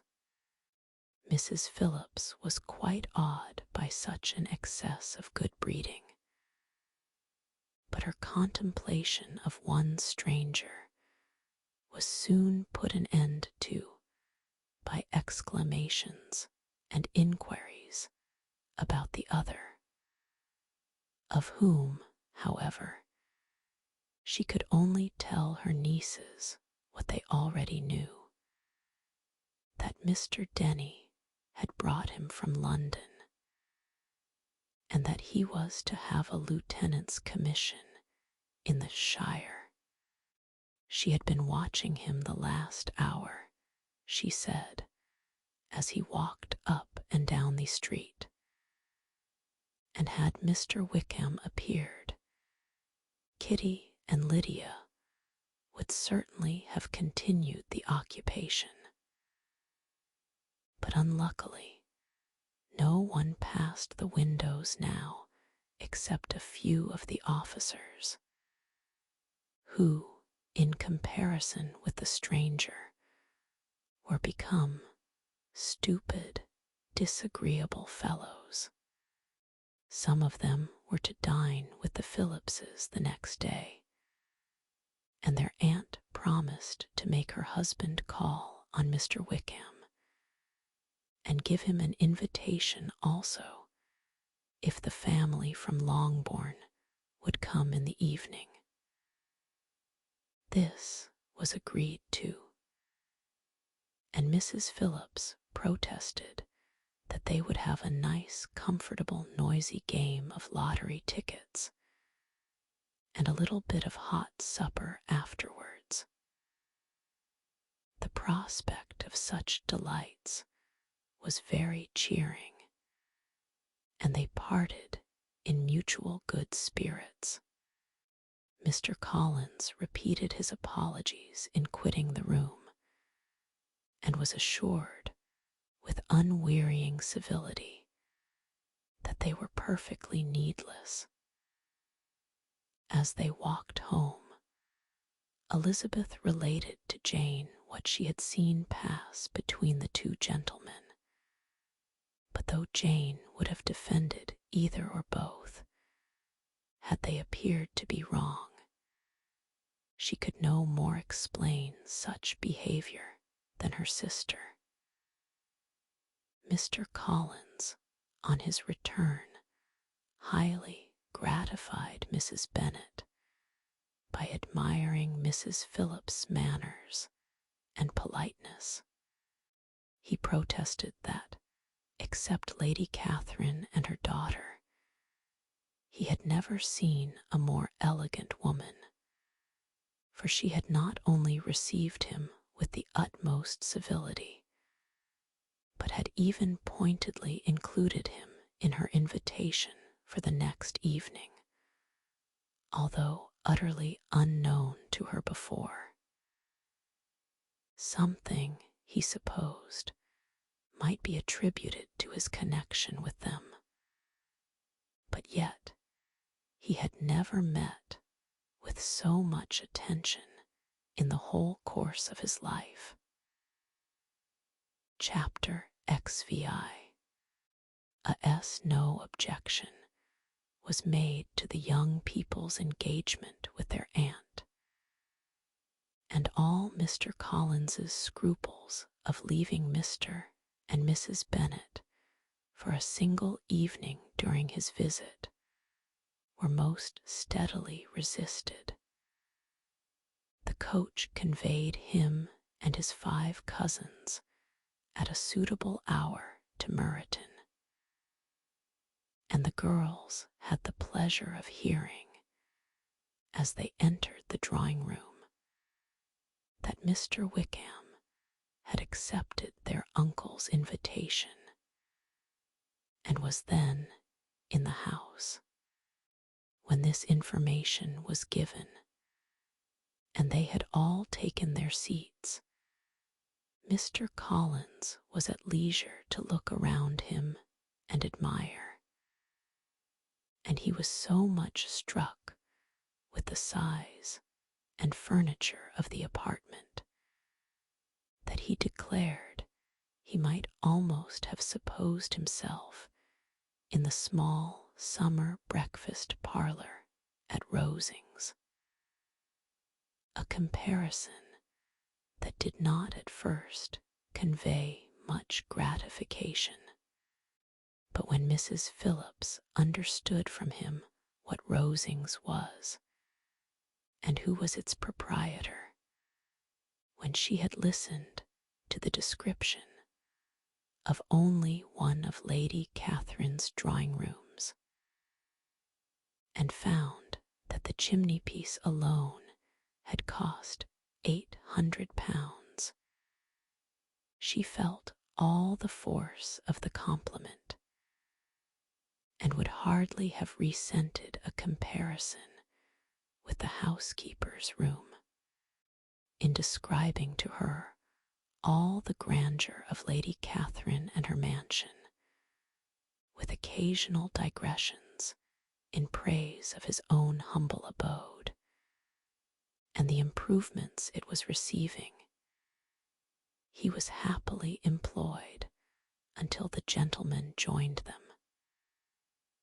and he found in Mrs. Phillips a very attentive listener, whose opinion of his consequence increased with what she heard, and who was resolving to retail it all among her neighbors as soon as she could, to the girls who could not listen to their cousin, and who had nothing to do but to wish for an instrument and examine their own indifferent imitations of china on the mantelpiece.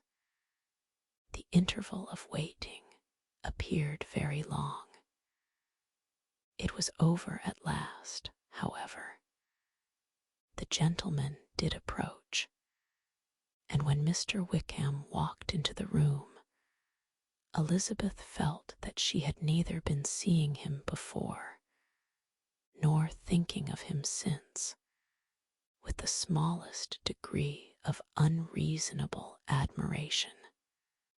The officers of the shire were in general a very creditable, gentlemanlike set, and the best of them were of the present party. But Mr. Wickham was as far beyond them all in person, countenance, air, and walk, as they were superior to the broad-faced, stuffy Uncle Phillips, breathing port wine, who followed them into the room. The officers of the shire, Mr. Wickham was the happy man towards whom almost every female eye was turned, and Elizabeth was the happy woman by whom he finally seated himself, and the agreeable manner in which he immediately fell into conversation, though it was only on its being a wet night, and on the probability of a rainy season, made her feel that the commonest, dullest, most threadbare topic might be rendered interesting by the skill of the speaker. With such rivals for the notice of the fair as Mr. Wickham and the officers, Mr. Collins seemed to sink into insignificance. To the young ladies he certainly was nothing, but he had still at intervals a kind listener in Mrs. Phillips, and was, by her watchfulness, most abundantly supplied with coffee and muffin. When the card tables were placed, he had an opportunity of obliging her in return by sitting down to whist. "I know little of the game at present," said he, "but I shall be glad to improve myself, for in my situation of life." Mrs. Phillips was very thankful for his compliance, but could not wait for his reason. Mr. Wickham did not play at whist, and with ready delight was he received at the other table between Elizabeth and Lydia. At first there seemed danger of Lydia's engrossing him entirely, for she was a most determined talker, but being likewise extremely fond of lottery tickets, she soon grew too much interested in the game, too eager in making bets, and exclaiming after prizes, to have attention for anyone in particular.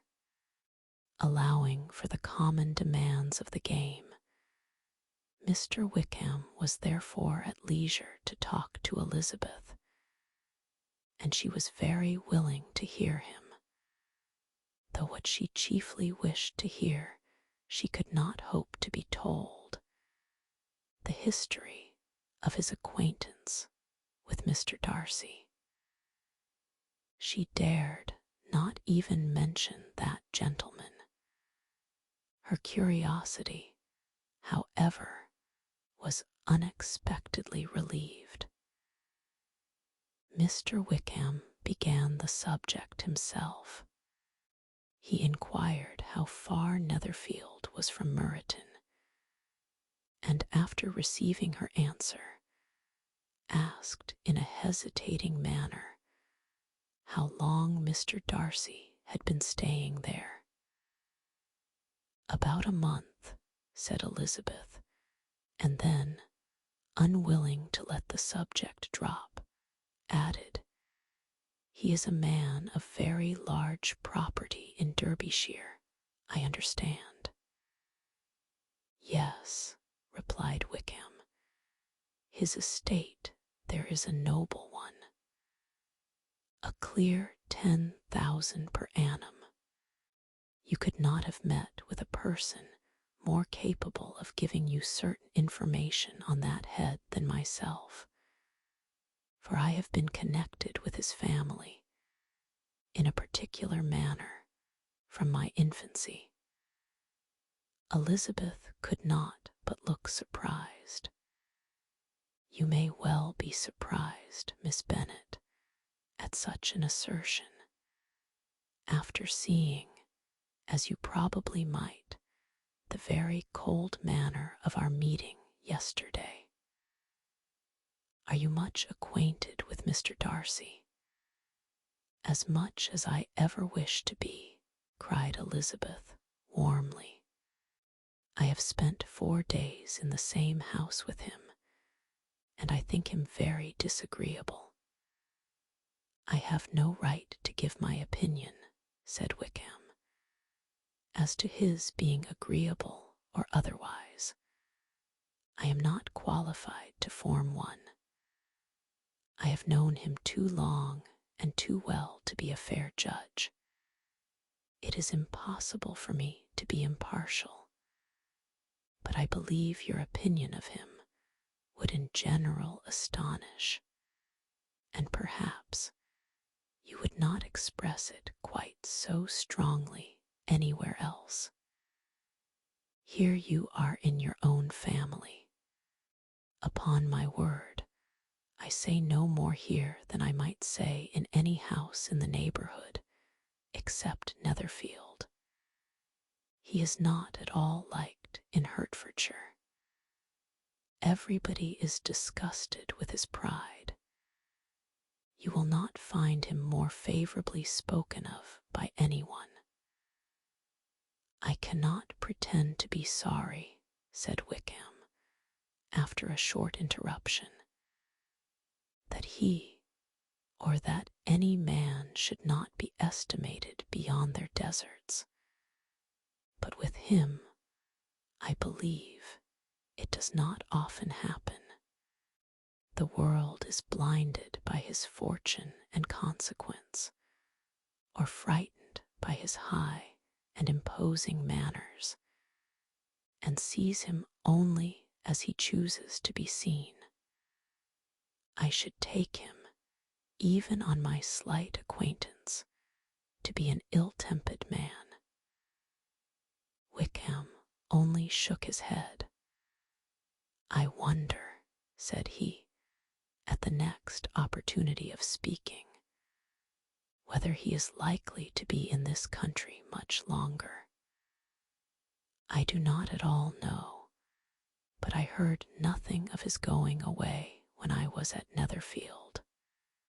I hope your plans in favor of the shire will not be affected by his being in the neighborhood." "Oh, no, it is not for me to be driven away by Mr. Darcy. If he wishes to avoid seeing me, he must go. We are not on friendly terms, and it always gives me pain to meet him, but I have no reason for avoiding him but what I might proclaim to all the world a sense of very great ill-usage, and most painful regrets at his being what he is. His father, Miss Bennet, the late Mr. Darcy, was one of the best men that ever breathed, and the truest friend I ever had. And I can never be in company with this Mr. Darcy without being grieved to the soul by 1,000 tender recollections. His behavior to myself has been scandalous, but I verily believe I could forgive him anything and everything, rather than his disappointing the hopes and disgracing the memory of his father.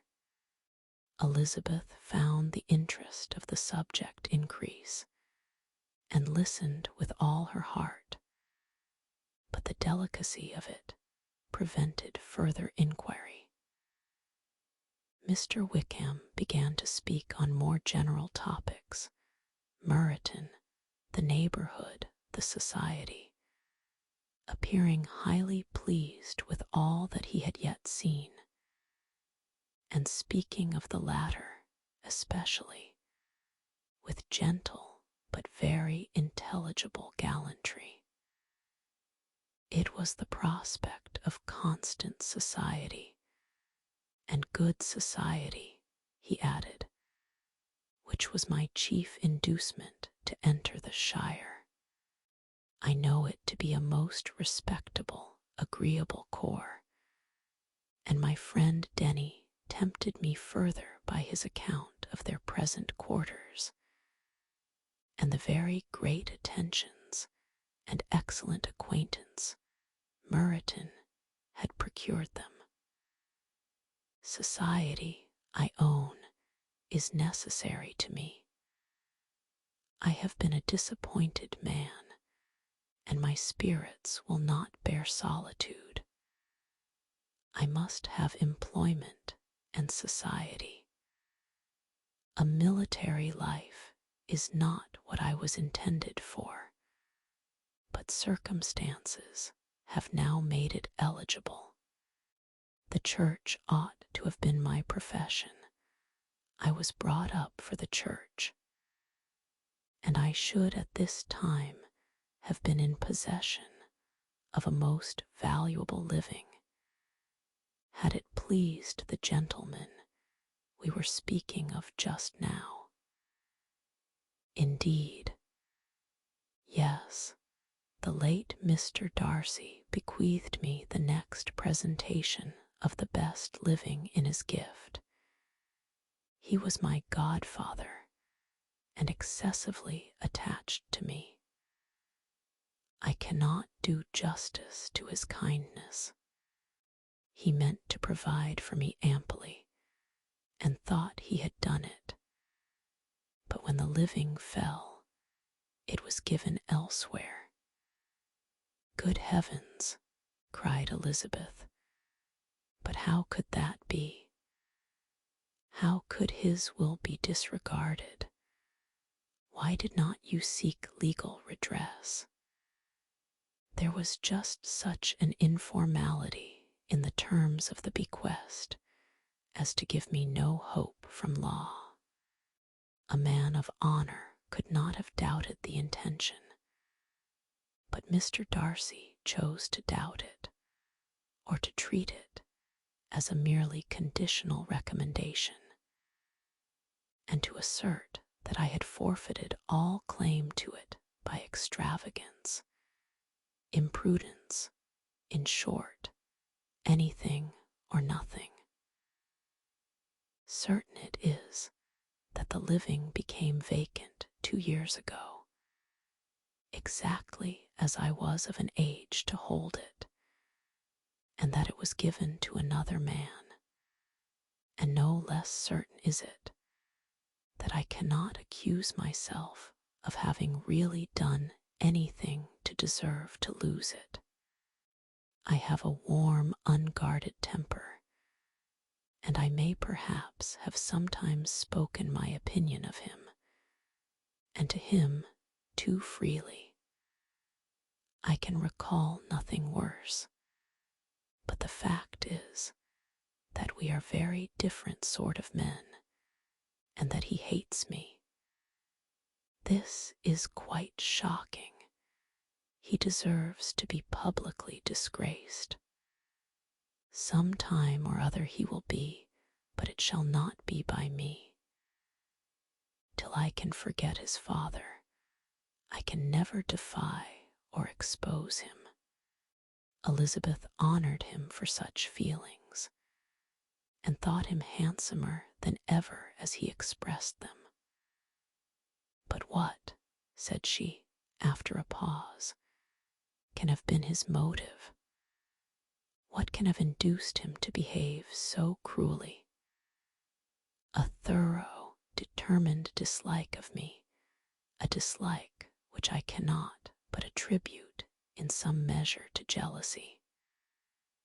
Had the late Mr. Darcy liked me less, his son might have borne with me better, but his father's uncommon attachment to me irritated him, I believe, very early in life. He had not a temper to bear the sort of competition in which we stood, the sort of preference which was often given me.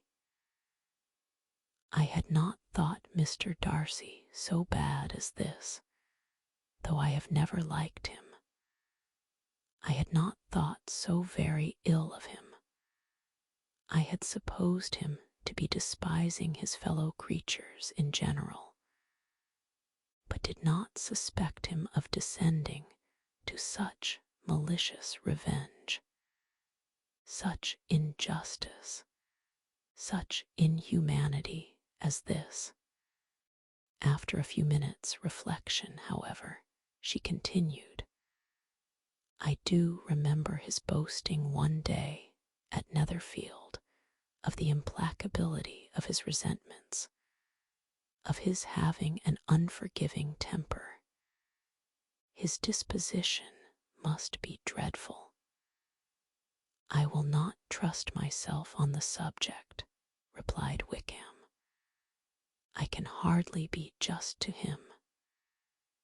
Elizabeth was again deep in thought, and after a time exclaimed, to treat in such a manner the godson, the friend, the favorite of his father.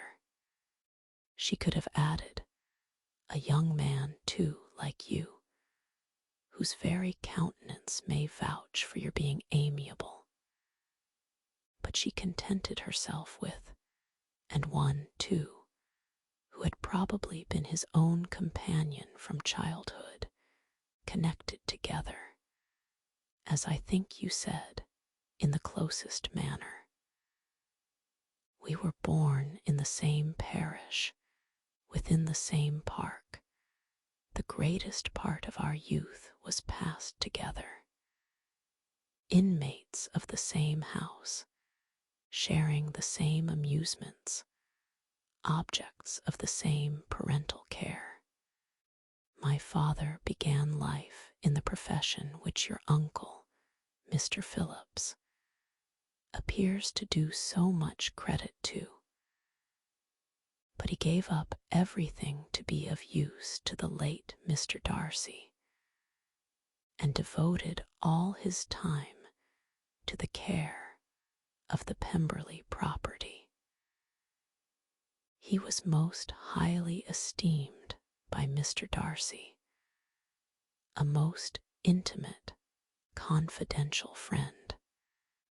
Mr. Darcy often acknowledged himself to be under the greatest obligations to my father's active superintendence, and when, immediately before my father's death, Mr. Darcy gave him a voluntary promise of providing for me, I am convinced that he felt it to be as much a debt of gratitude to him as of affection to myself. "How strange!" cried Elizabeth. "How abominable! I wonder that the very pride of this Mr. Darcy has not made him just to you, if from no better motive, that he should not have been too proud to be dishonest, for dishonesty I must call it." "It is wonderful," replied Wickham, "for almost all his actions may be traced to pride, and pride has often been his best friend. It has connected him nearer with virtue than any other feeling. But we are none of us consistent, and in his behavior to me there were stronger impulses even than pride. Can such abominable pride as his have ever done him good? Yes, it has often led him to be liberal and generous, to give his money freely, to display hospitality, to assist his tenants, and relieve the poor. Family pride and filial pride, for he is very proud of what his father was, have done this, not to appear to disgrace his family, to degenerate from the popular qualities, or lose the influence of the Pemberley house, is a powerful motive. He has also brotherly pride, which, with some brotherly affection, makes him a very kind and careful guardian of his sister, and you will hear him generally cried up as the most attentive and best of brothers. What sort of a girl is Miss Darcy? He shook his head. I wish I could call her amiable. It gives me pain to speak ill of a Darcy, but she is too much like her brother, very, very proud. As a child, she was affectionate and pleasing, and extremely fond of me, and I have devoted hours and hours to her amusement. But she is nothing to me now. She is a handsome girl, about 15 or 16, and I understand, highly accomplished. Since her father's death, her home has been London, where a lady lives with her and superintends her education. After many pauses and many trials of other subjects, Elizabeth could not help reverting once more to the first, and saying, I am astonished at his intimacy with Mr. Bingley. How can Mr. Bingley, who seems good humour itself, and is, I really believe, truly amiable, be in friendship with such a man? How can they suit each other? Do you know Mr. Bingley? Not at all. He is a sweet-tempered, amiable, charming man. He cannot know what Mr. Darcy is. Probably not, But Mr. Darcy can please where he chooses. He does not want abilities. He can be a conversable companion if he thinks it worth his while. Among those who are at all his equals in consequence, he is a very different man from what he is to the less prosperous. His pride never deserts him, but with the rich he is liberal-minded, just, sincere, rational, honorable, and perhaps agreeable, allowing something for fortune and figure. The whist party soon afterwards breaking up, the players gathered round the other table, and Mr. Collins took his station between his cousin Elizabeth and Mrs. Phillips. The usual inquiries as to his success were made by the latter. It had not been very great, he had lost every point. But when Mrs. Phillips began to express her concern thereupon, he assured her, with much earnest gravity, that it was not of the least importance, that he considered the money as a mere trifle, and begged she would not make herself uneasy. "I know very well, madam," said he, "that when persons sit down to a card table, they must take their chance of these things, and happily I am not in such circumstances as to make 5 shillings any object. There are undoubtedly many who could not say the same, but thanks to Lady Catherine de Bourgh, I am removed far beyond the necessity of regarding little matters." Mr. Wickham's attention was caught, and after observing Mr. Collins for a few moments, he asked Elizabeth in a low voice whether her relations were very intimately acquainted with the family of de Bourgh. "Lady Catherine de Bourgh," she replied, "has very lately given him a living. I hardly know how Mr. Collins was first introduced to her notice, but he certainly has not known her long. You know, of course, that Lady Catherine de Bourgh and Lady Anne Darcy were sisters, consequently that she is aunt to the present Mr. Darcy." "No, indeed, I did not. I knew nothing at all of Lady Catherine's connections. I never heard of her existence till the day before yesterday. Her daughter, Miss de Bourgh, will have a very large fortune, and it is believed that she and her cousin will unite the 2 estates." This information made Elizabeth smile, as she thought of poor Miss Bingley. Vain indeed must be all her attentions, vain and useless her affection for his sister, and her praise of himself, if he were already self-destined to another. "Mr. Collins," said she, "speaks highly both of Lady Catherine and her daughter, but from some particulars that he has related of her ladyship, I suspect his gratitude misleads him, and that, in spite of her being his patroness, she is an arrogant, conceited woman. "I believe her to be both in a great degree," replied Wickham.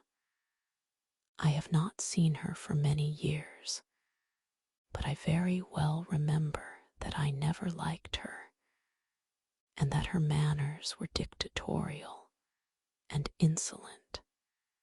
She has the reputation of being remarkably sensible and clever, but I rather believe she derives part of her abilities from her rank and fortune, part from her authoritative manner, and the rest from the pride of her nephew, who chooses that everyone connected with him should have an understanding of the first class.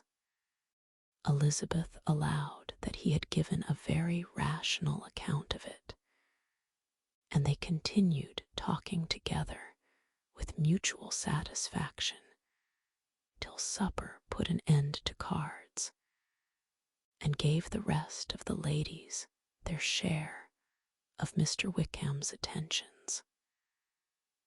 There could be no conversation in the noise of Mrs. Phillips's supper party, but his manners recommended him to everybody. Whatever he said was said well, and whatever he did, done gracefully. Elizabeth went away with her head full of him. She could think of nothing but of Mr. Wickham, and of what he had told her all the way home. But there was not time for her even to mention his name as they went, for neither Lydia nor Mr. Collins were once silent. Lydia talked incessantly of lottery tickets, of the fish she had lost and the fish she had won, and Mr. Collins, in describing the civility of Mr. and Mrs. Phillips, protesting that he did not in the least regard his losses at whist, enumerating all the dishes at supper, and repeatedly fearing that he crowded his cousins, had more to say than he could well manage before the carriage stopped at Longbourn House. Delighted to see their dear friend again. Chapter XVII. Elizabeth related to Jane, the next day, what had passed between Mr. Wickham and herself. Jane listened with astonishment and concern. She knew not how to believe that Mr. Darcy could be so unworthy of Mr. Bingley's regard. And yet it was not in her nature to question the veracity of a young man of such amiable appearance as Wickham. The possibility of his having really endured such unkindness was enough to interest all her tender feelings, and nothing therefore remained to be done but to think well of them both, to defend the conduct of each, and throw into the account of accident or mistake whatever could not be otherwise explained. They have both, said she, been deceived, I dare say, in some way or other, of which we can form no idea. Interested people have perhaps misrepresented each to the other. It is, in short, impossible for us to conjecture the causes or circumstances which may have alienated them, without actual blame on either side. Very true indeed. And now, my dear Jane, what have you got to say in behalf of the interested people who have probably been concerned in the business? Do clear them, too, or we shall be obliged to think ill of somebody. Laugh as much as you choose, but you will not laugh me out of my opinion.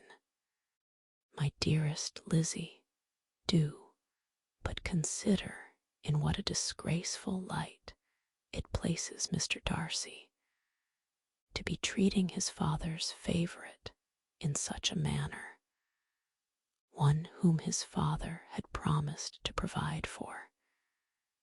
It is impossible. No man of common humanity, no man who had any value for his character, could be capable of it. Can his most intimate friends be so excessively deceived in him? Oh no, I can much more easily believe Mr. Bingley's being imposed on than that Mr. Wickham should invent such a history of himself as he gave me last night, names, facts, everything mentioned without ceremony. If it be not so, let Mr. Darcy contradict it. Besides, there was truth in his looks. It is difficult, indeed, it is distressing. One does not know what to think. I beg your pardon, one knows exactly what to think. But Jane could think with certainty on only one point, that Mr. Bingley, if he had been imposed on, would have much to suffer when the affair became public.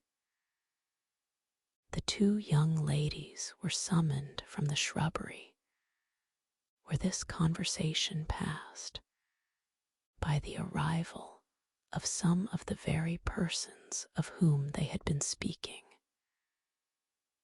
Mr. Bingley and his sisters came to give their personal invitation for the long-expected ball at Netherfield, which was fixed for the following Tuesday. The two ladies were delighted to see their dear friend again, called it an age since they had met, and repeatedly asked what she had been doing with herself since their separation. To the rest of the family they paid little attention, avoiding Mrs. Bennet as much as possible, saying not much to Elizabeth, and nothing at all to the others. They were soon gone again, rising from their seats with an activity which took their brother by surprise, and hurrying off as if eager to escape from Mrs. Bennet's civilities. The prospect of the Netherfield ball was extremely agreeable to every female of the family. Mrs. Bennet chose to consider it as given in compliment to her eldest daughter, and was particularly flattered by receiving the invitation from Mr. Bingley himself, instead of a ceremonious card. Jane pictured to herself a happy evening in the society of her two friends and the attentions of their brother, and Elizabeth thought with pleasure of dancing a great deal with Mr. Wickham, and of seeing a confirmation of everything in Mr. Darcy's look and behaviour. The happiness anticipated by Catherine and Lydia depended less on any single event or any particular person, for though they each, like Elizabeth, meant to dance half the evening with Mr. Wickham, he was by no means the only partner who could satisfy them, and a ball was, at any rate, a ball. and even Mary could assure her family that she had no disinclination for it. "While I can have my mornings to myself," said she, "it is enough. I think it is no sacrifice to join occasionally in evening engagements. Society has claims on us all, and I profess myself one of those who consider intervals of recreation and amusement as desirable for everybody."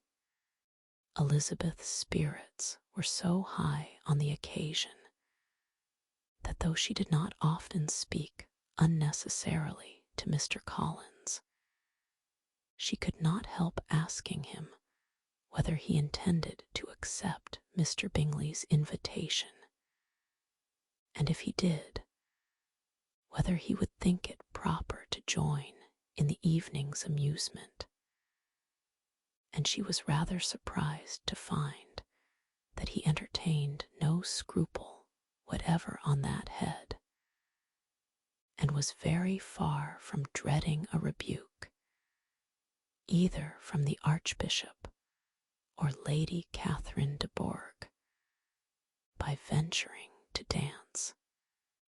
"I am by no means of opinion, I assure you," said he, "that a ball of this kind, given by a young man of character to respectable people, can have any evil tendency, and I am so far from objecting to dancing myself that I shall hope to be honored with the hands of all my fair cousins in the course of the evening, and I take this opportunity of soliciting yours, Miss Elizabeth, for the 2 first dances especially, a preference which I trust my cousin Jane will attribute to the right cause, and not to any disrespect for her." Elizabeth felt herself completely taken in. She had fully proposed being engaged by Wickham for those very dances, and to have Mr. Collins instead. Her liveliness had been never worse timed. There was no help for it, however. Mr. Wickham's happiness and her own was perforce delayed a little longer, and Mr. Collins's proposal accepted with as good a grace as she could. She was not the better pleased with his gallantry, from the idea it suggested of something more. It now first struck her that she was selected from among her sisters as worthy of being the mistress of Hunsford Parsonage, and of assisting to form a quadrille table at Rosings, in the absence of more eligible visitors. The idea soon reached to conviction, as she observed his increasing civilities towards herself, and heard his frequent attempt at a compliment on her wit and vivacity, and though more astonished than gratified herself by this effect of her charms, it was not long before her mother gave her to understand that the probability of their marriage was exceedingly agreeable to her. Elizabeth, however, did not choose to take the hint, being well aware that a serious dispute must be the consequence of any reply. Mr. Collins might never make the offer, and till he did, it was useless to quarrel about him. If there had not been a Netherfield ball to prepare for and talk of, the younger Miss Bennets would have been in a pitiable state at this time, for from the day of the invitation to the day of the ball, there was such a succession of rain as prevented their walking to Meryton once. No aunt, no officers, no news could be sought after. The very shoe roses for Netherfield were got by proxy. Even Elizabeth might have found some trial of her patience in weather which totally suspended the improvement of her acquaintance with Mr. Wickham, and nothing less than a dance on Tuesday could have made such a Friday, Saturday, Sunday, and Monday endurable to Kitty and Lydia. Chapter XVI. Ill Elizabeth entered the drawing-room at Netherfield, and looked in vain for Mr. Wickham among the cluster of red coats there assembled. A doubt of his being present had never occurred to her. The certainty of meeting him had not been checked by any of those recollections that might not unreasonably have alarmed her. She had dressed with more than usual care, and prepared in the highest spirits for the conquest of all that remained unsubdued of his heart, trusting that it was not more than might be won in the course of the evening. But in an instant arose the dreadful suspicion of his being purposely omitted, for Mr. Darcy's pleasure, in the Bingleys' invitation to the officers. And though this was not exactly the case, the absolute fact of his absence was pronounced by his friend Mr. Denny, to whom Lydia eagerly applied, and who told them that Wickham had been obliged to go to town on business the day before, and was not yet returned, adding with a significant smile, "I do not imagine his business would have called him away just now, if he had not wished to avoid a certain gentleman here." This part of his intelligence, though unheard by Lydia, was caught by Elizabeth, and as it assured her that Darcy was not less answerable for Wickham's absence than if her first surmise had been just, every feeling of displeasure against the former was so sharpened by immediate disappointment that she could hardly reply with tolerable civility to the polite inquiries which he directly afterwards approached to make. Attention, forbearance, patience with Darcy was injury to Wickham. She was resolved against any sort of conversation with him, and turned away with a degree of ill humor which she could not wholly surmount even in speaking to Mr. Bingley, whose blind partiality provoked her.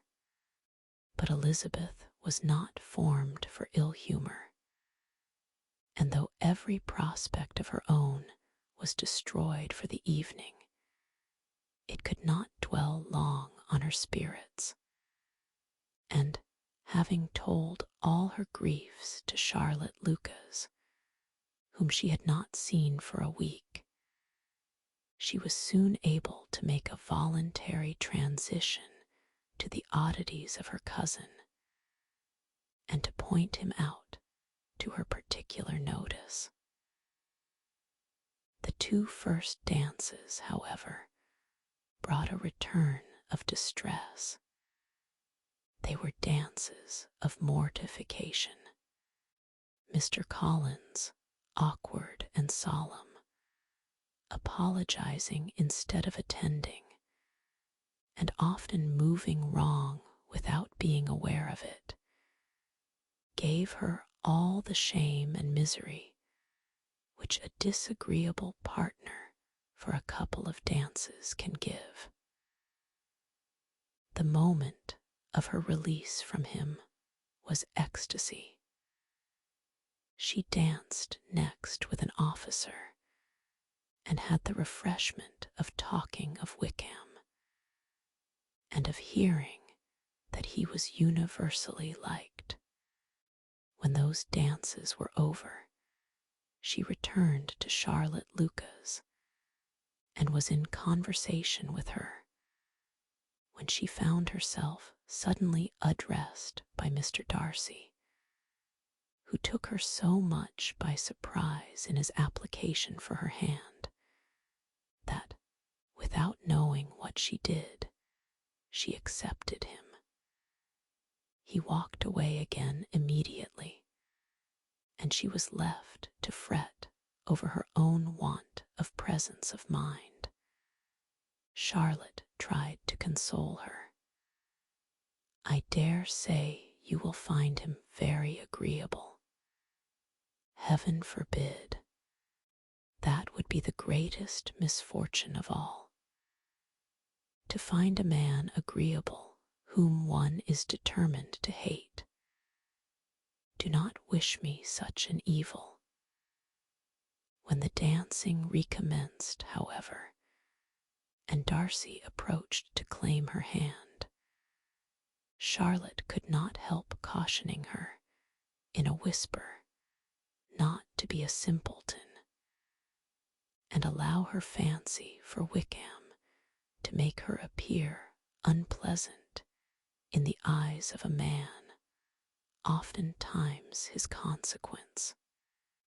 Elizabeth made no answer, and took her place in the set, amazed at the dignity to which she was arrived in being allowed to stand opposite to Mr. Darcy, and reading in her neighbors looks their equal amazement in beholding it.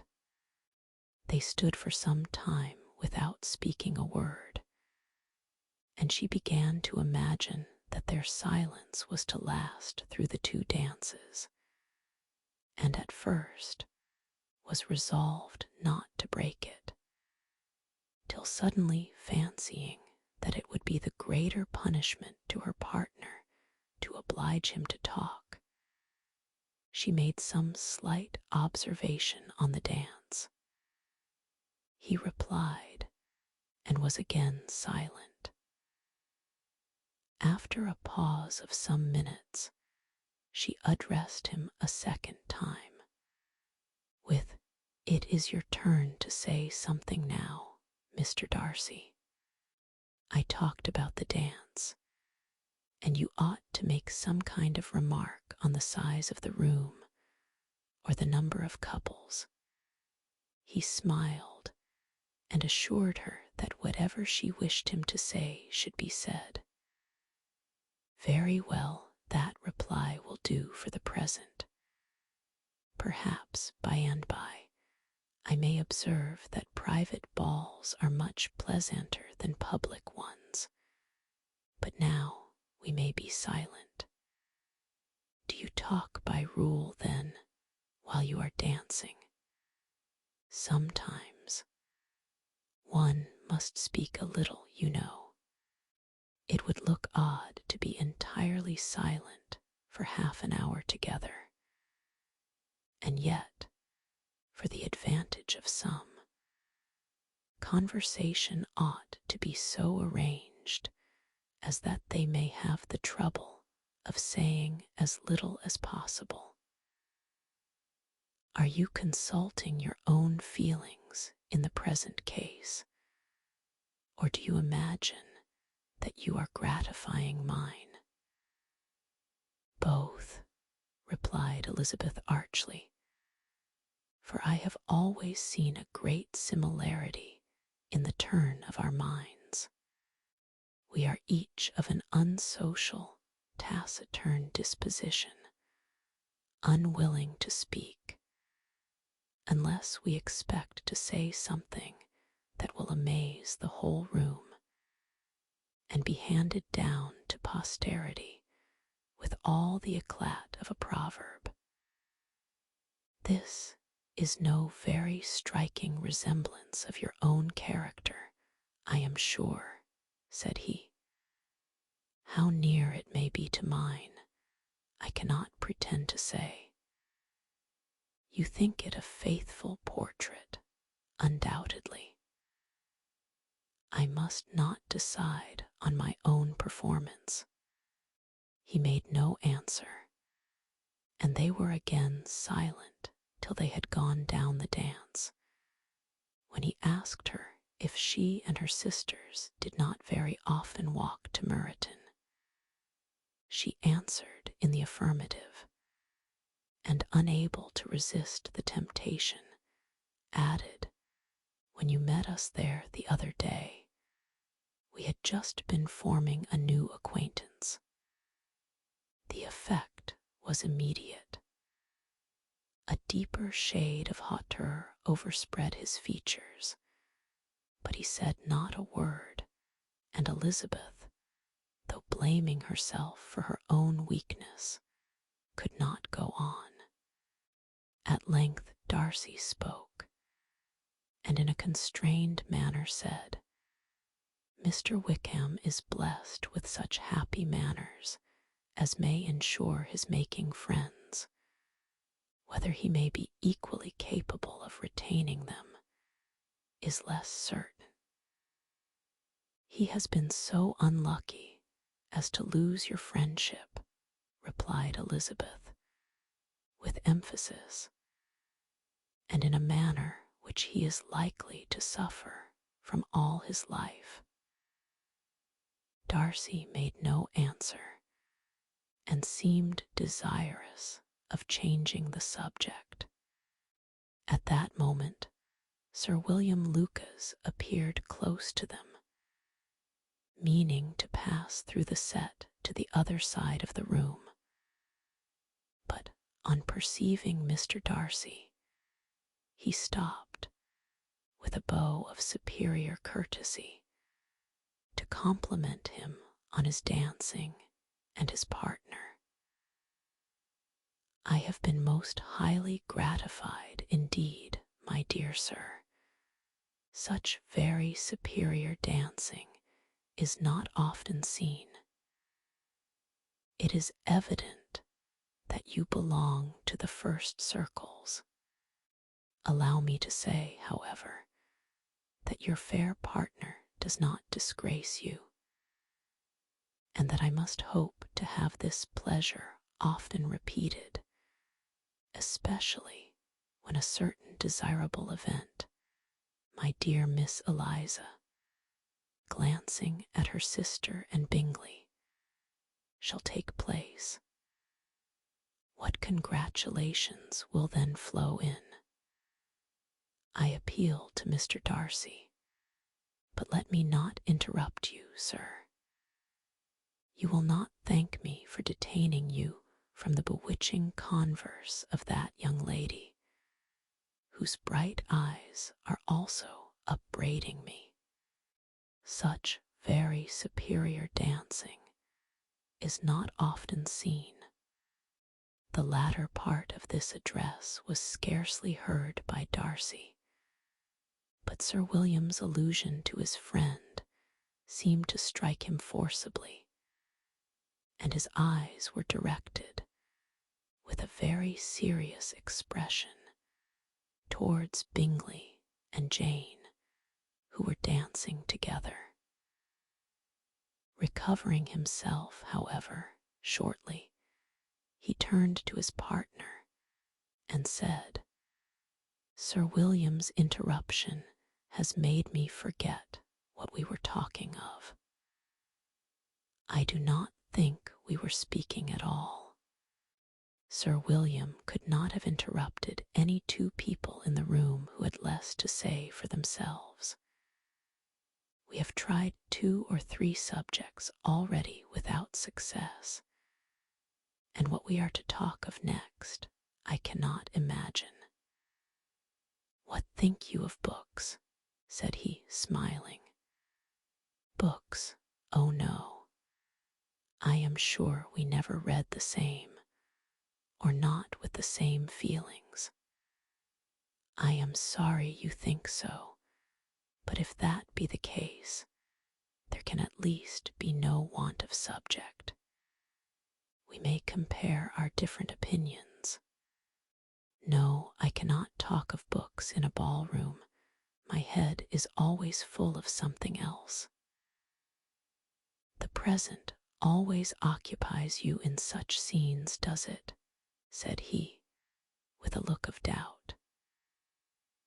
Yes, always, she replied, without knowing what she said, for her thoughts had wandered far from the subject, as soon afterwards appeared by her suddenly exclaiming, I remember hearing you once say, Mr. Darcy, that you hardly ever forgave, that your resentment, once created, was unappeasable.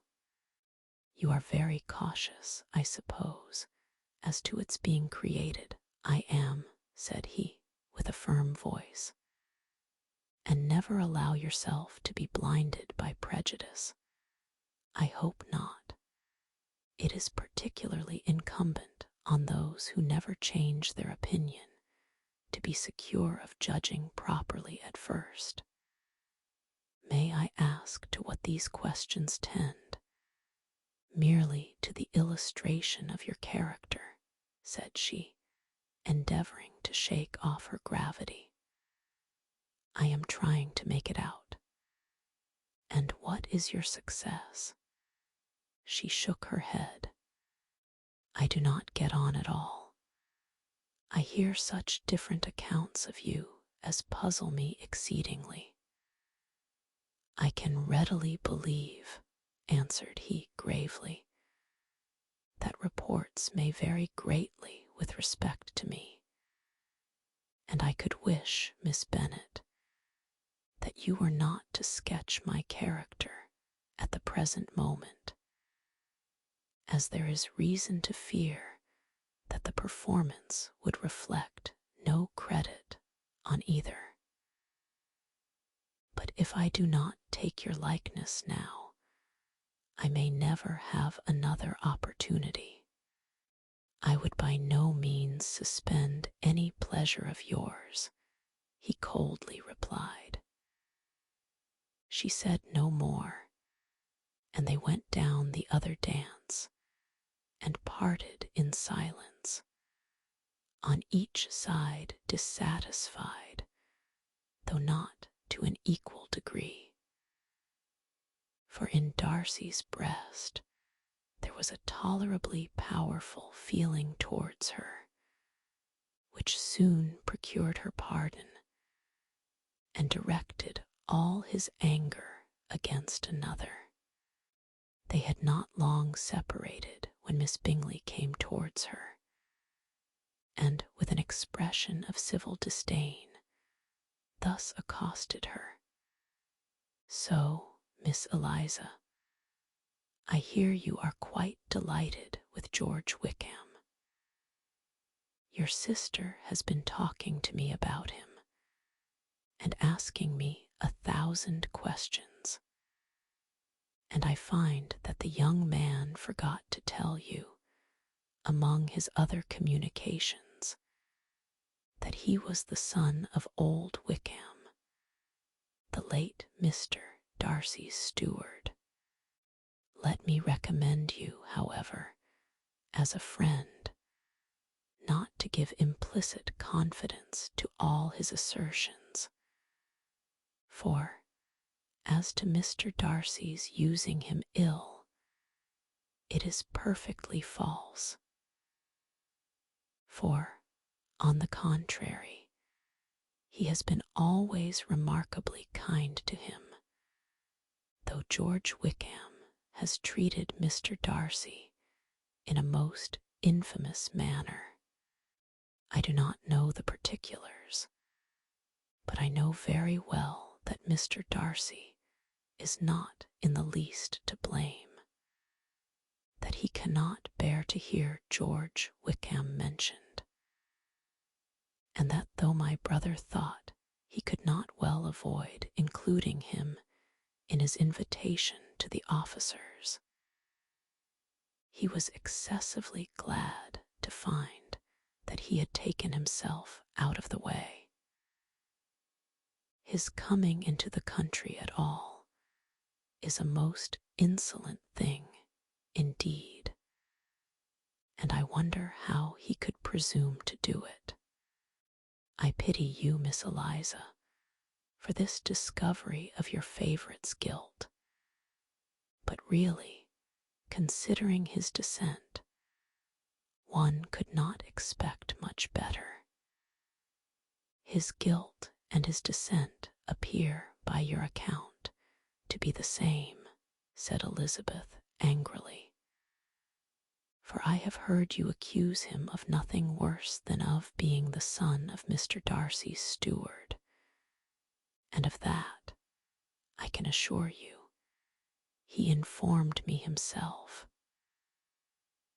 I beg your pardon, replied Miss Bingley, turning away with a sneer. Excuse my interference. It was kindly meant. Insolent girl, said Elizabeth to herself. You are much mistaken if you expect to influence me by such a paltry attack as this. I see nothing in it but your own wilful ignorance and the malice of Mr. Darcy. She then sought her eldest sister, who had undertaken to make inquiries on the same subject of Bingley. Jane met her with a smile of such sweet complacency, a glow of such happy expression, as sufficiently marked how well she was satisfied with the occurrences of the evening.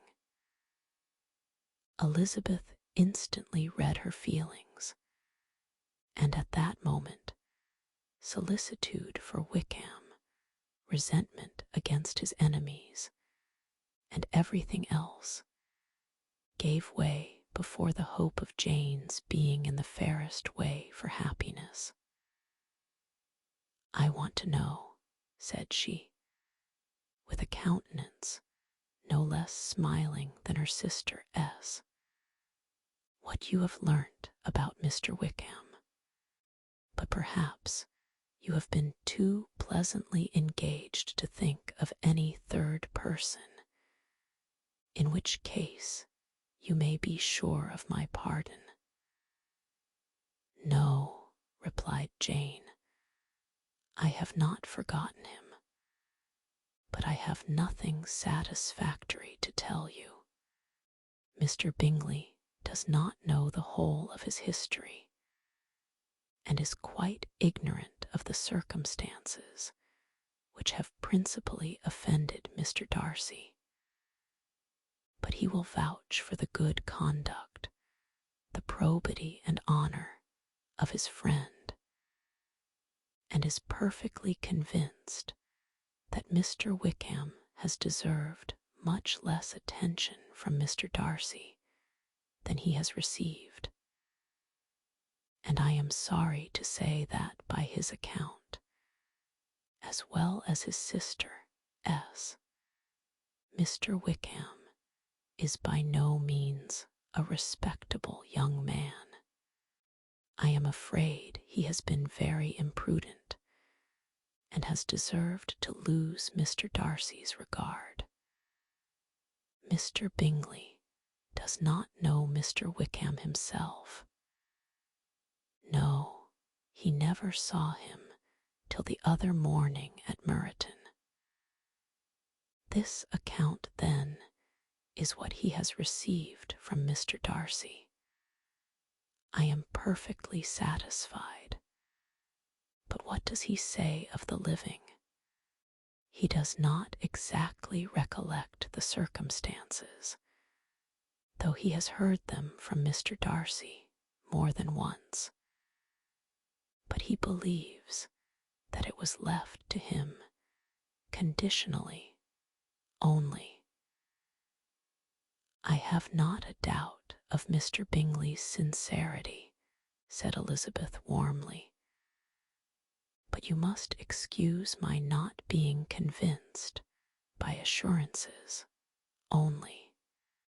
Mr. Bingley's defense of his friend was a very able one, I dare say, but since he is unacquainted with several parts of the story, and has learnt the rest from that friend himself, I shall venture still to think of both gentlemen as I did before.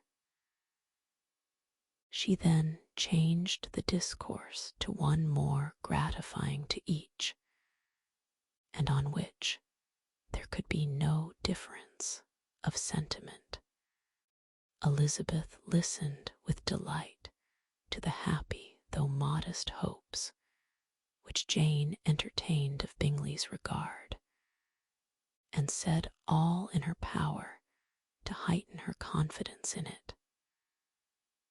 On their being joined by Mr. Bingley himself, Elizabeth withdrew to Miss Luca's, to whose inquiry after the pleasantness of her last partner she had scarcely replied before Mr. Collins came up to them, and told her with great exultation that he had just been so fortunate as to make a most important discovery.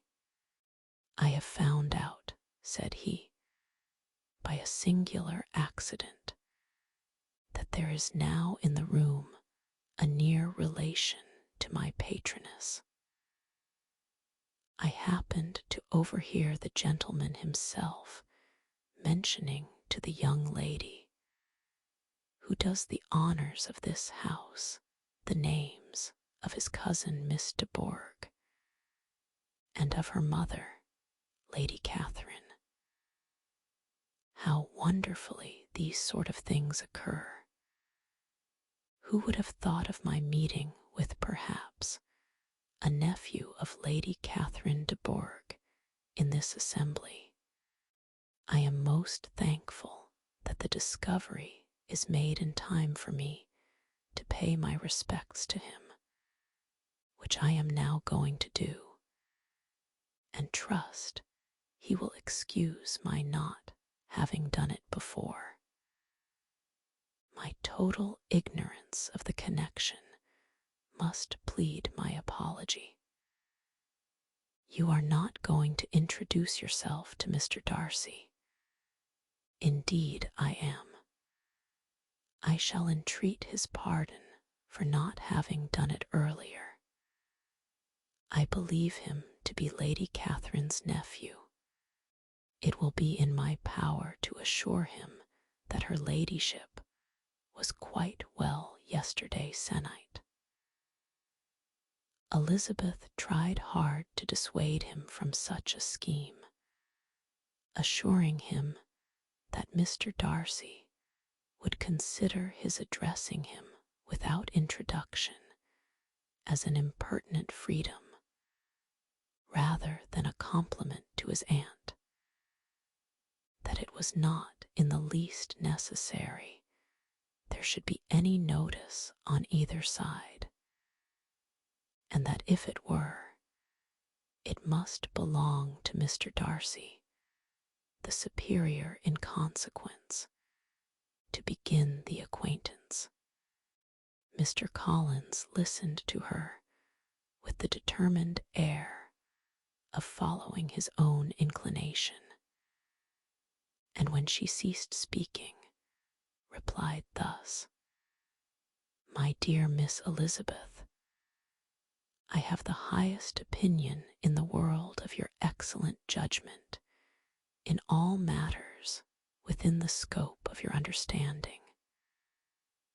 But permit me to say that there must be a wide difference between the established forms of ceremony amongst the laity and those which regulate the clergy. For give me leave to observe that I consider the clerical office as equal in point of dignity with the highest rank in the kingdom, provided that a proper humility of behavior is at the same time maintained. You must, therefore, allow me to follow the dictates of my conscience on this occasion, which lead me to perform what I look on as a point of duty. Pardon me for neglecting to profit by your advice, which on every other subject shall be my constant guide, though in the case before us I consider myself more fitted by education and habitual study to decide on what is right than a young lady like yourself. And with a low bow he left her to attack Mr. Darcy, whose reception of his advances she eagerly watched, and whose astonishment at being so addressed was very evident.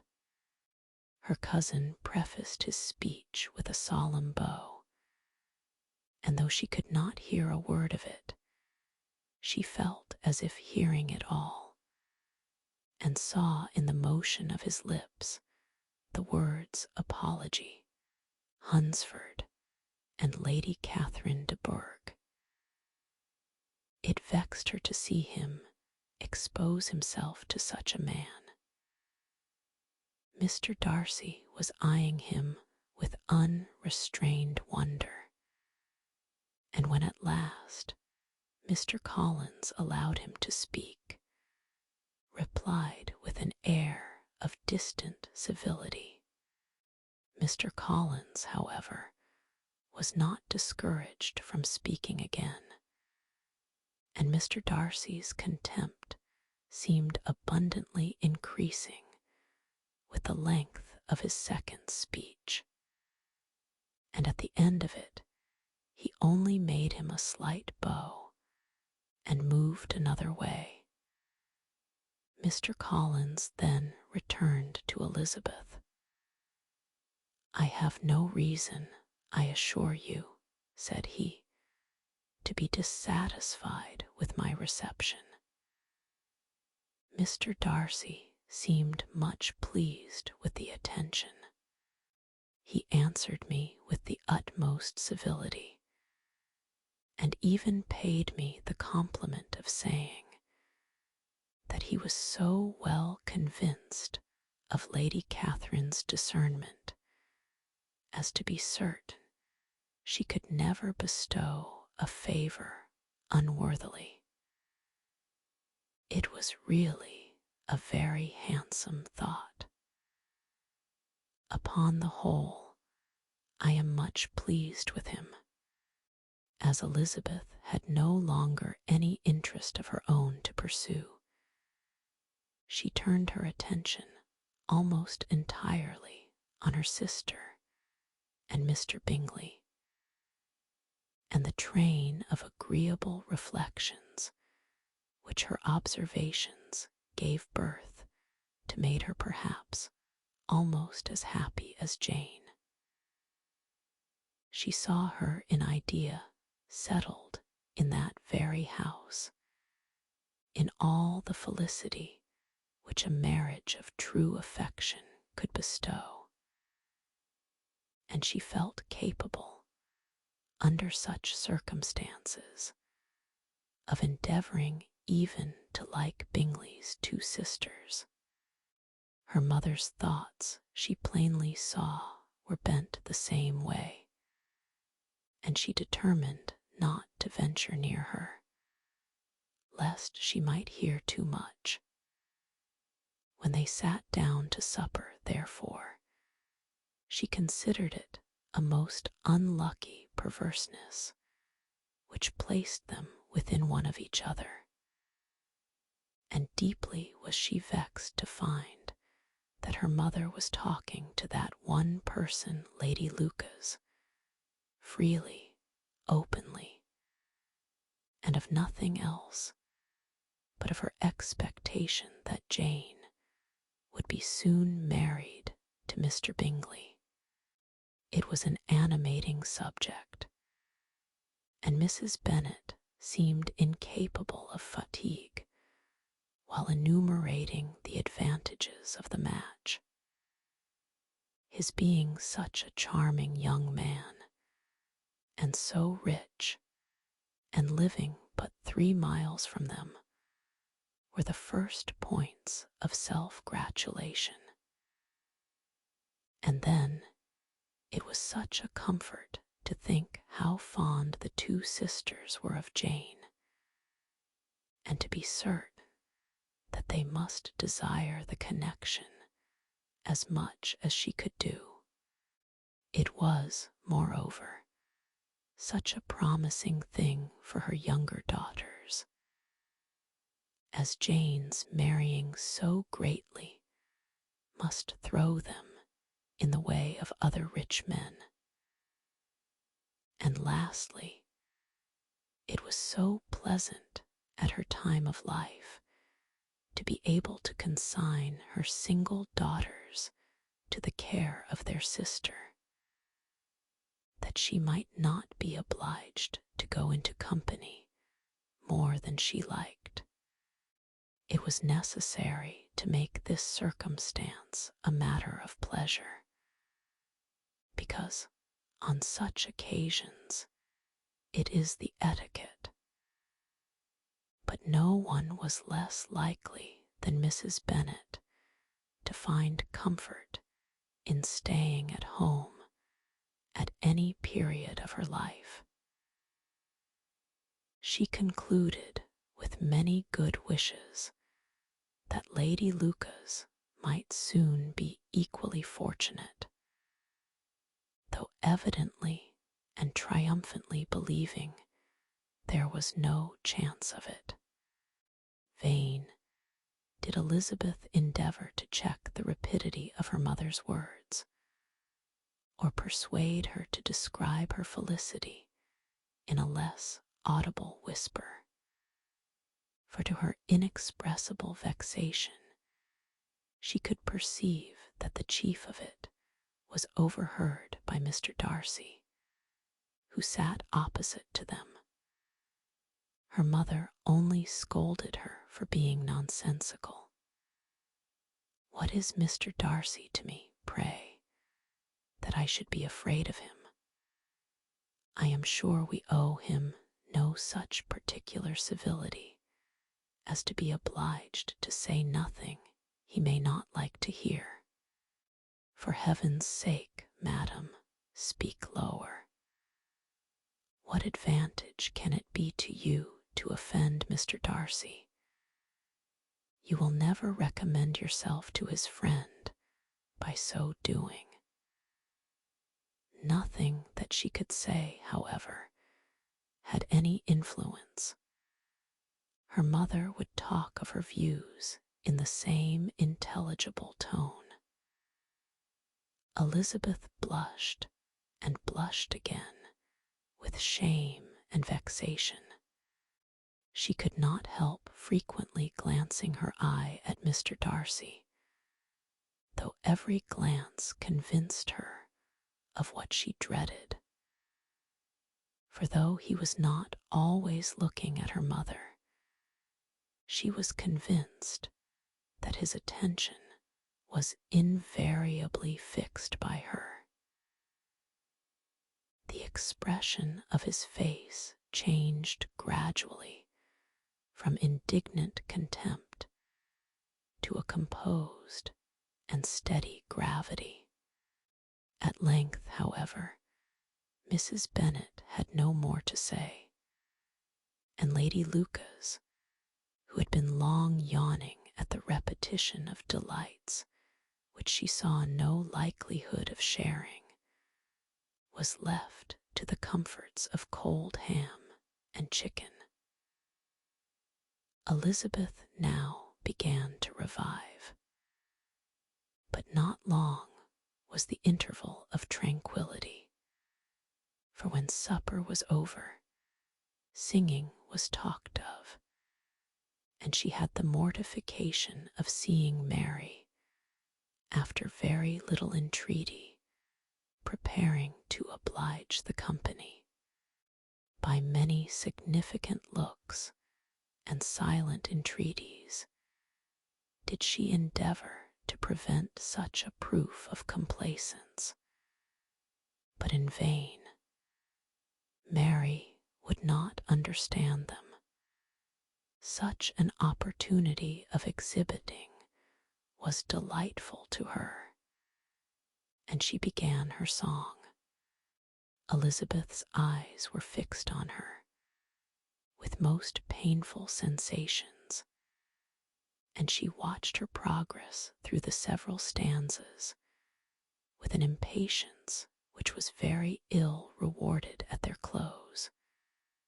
For Mary, on receiving amongst the thanks of the table the hint of a hope that she might be prevailed on to favour them again, after the pause of half a minute began another.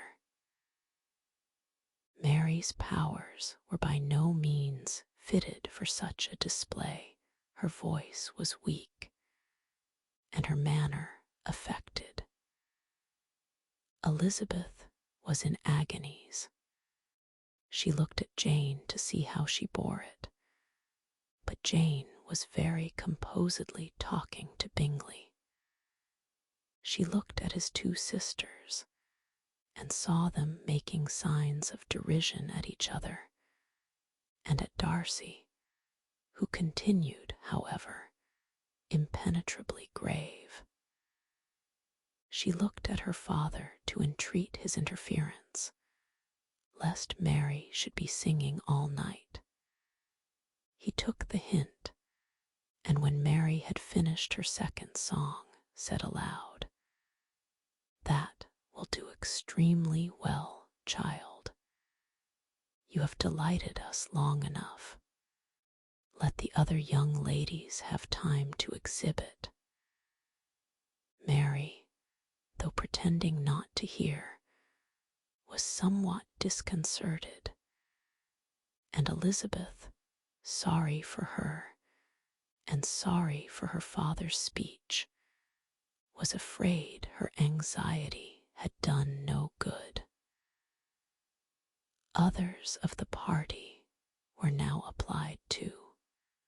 "If I," said Mr. Collins, "were so fortunate as to be able to sing, I should have great pleasure, I am sure, in obliging the company with an air, for I consider music as a very innocent diversion, and perfectly compatible with the profession of a clergyman. I do not mean, however, to assert that we can be justified in devoting too much of our time to music, for there are certainly other things to be attended to. The rector of a parish has much to do. The first place, he must make such an agreement for tithes as may be beneficial to himself and not offensive to his patron. He must write his own sermons, and the time that remains will not be too much for his parish duties and the care and improvement of his dwelling, which he cannot be excused from making as comfortable as possible. And I do not think it of light importance that he should have attentive and conciliatory manners towards everybody, especially towards those to whom he owes his preferment. I cannot acquit him of that duty, nor could I think well of the man who should omit an occasion of testifying his respect towards anybody connected with the family. And with a bow to Mr. Darcy, he concluded his speech, which had been spoken so loud as to be heard by half the room. Many stared, many smiled, but no one looked more amused than Mr. Bennet himself, while his wife seriously commended Mr. Collins for having spoken so sensibly, and observed in a half-whisper to Lady Lucas that he was a remarkably clever, good kind of young man. To Elizabeth it appeared that had her family made an agreement to expose themselves as much as they could during the evening, it would have been impossible for them to play their parts with more spirit or finer success. And happy did she think it for Bingley and her sister that some of the exhibition had escaped his notice, and that his feelings were not of a sort to be much distressed by the folly which he must have witnessed. That his two sisters and Mr. Darcy, however, should have such an opportunity of ridiculing her relations was bad enough, and she could not determine whether the silent contempt of the gentlemen or the insolent smiles of the ladies were more intolerable. The rest of the evening brought her little amusement. She was teased by Mr. Collins, who continued most perseveringly by her side, and though he could not prevail with her to dance with him again, put it out of her power to dance with others. In vain did she entreat him to stand up with somebody else, and offered to introduce him to any young lady in the room. He assured her that, as to dancing, he was perfectly indifferent to it, that his chief object was, by delicate attentions, to recommend himself to her, and that he should therefore make a point of remaining close to her the whole evening. There was no arguing upon such a project. She owed her greatest relief to her friend Miss Lucas, who often joined them, and good-naturedly engaged Mr. Collins's conversation to herself.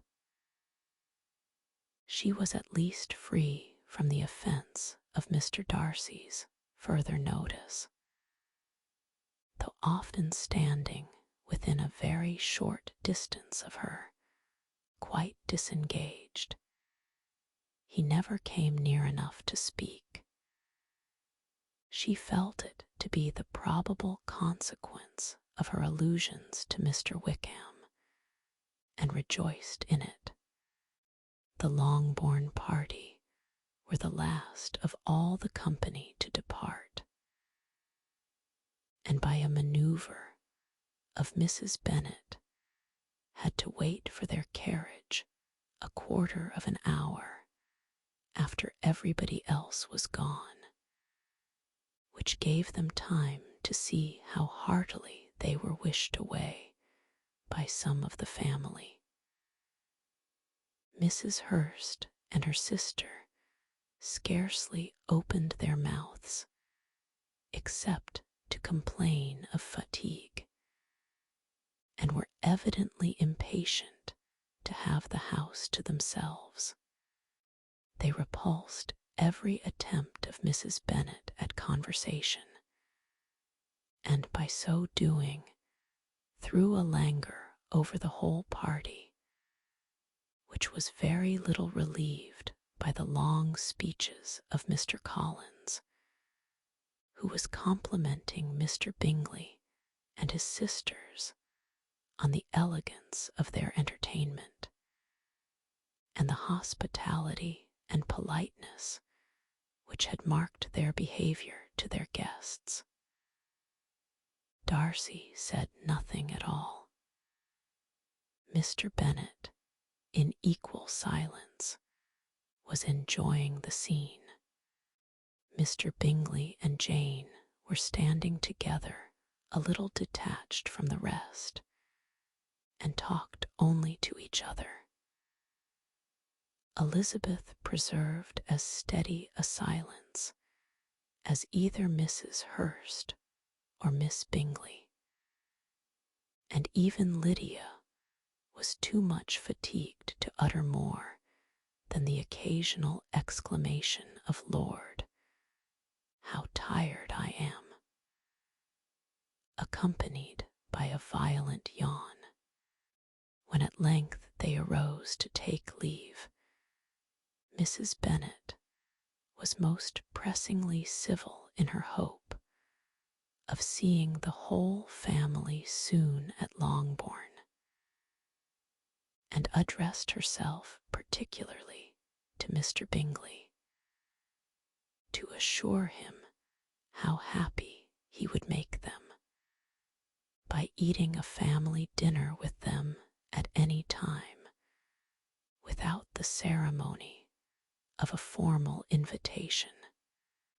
Bingley was all grateful pleasure, and he readily engaged for taking the earliest opportunity of waiting on her after his return from London, whither he was obliged to go the next day for a short time.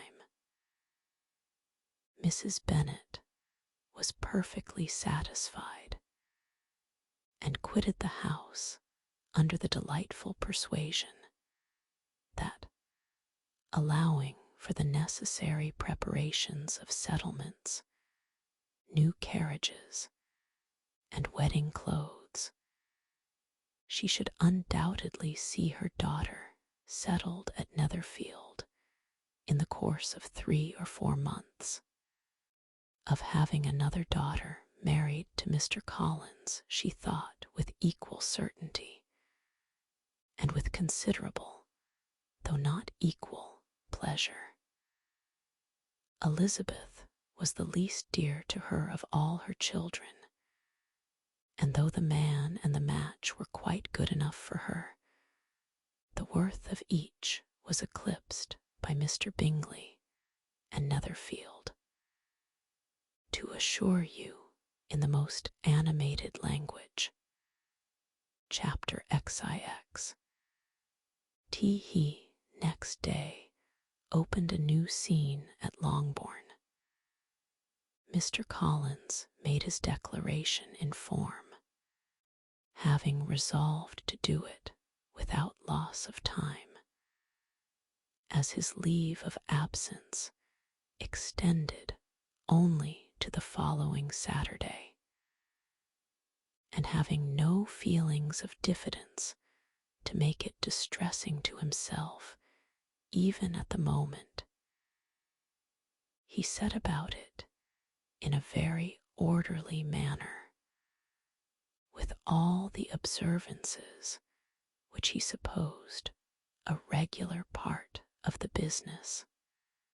On finding Mrs. Bennet, Elizabeth, and one of the younger girls together soon after breakfast, he addressed the mother in these words: "May I hope, madam, for your interest with your fair daughter Elizabeth, when I solicit for the honour of a private audience with her in the course of this morning." Before Elizabeth had time for anything but a blush of surprise, Mrs. Bennet instantly answered, "Oh dear, yes, certainly. I am sure Lizzie will be very happy. I am sure she can have no objection. Come, Kitty, I want you upstairs."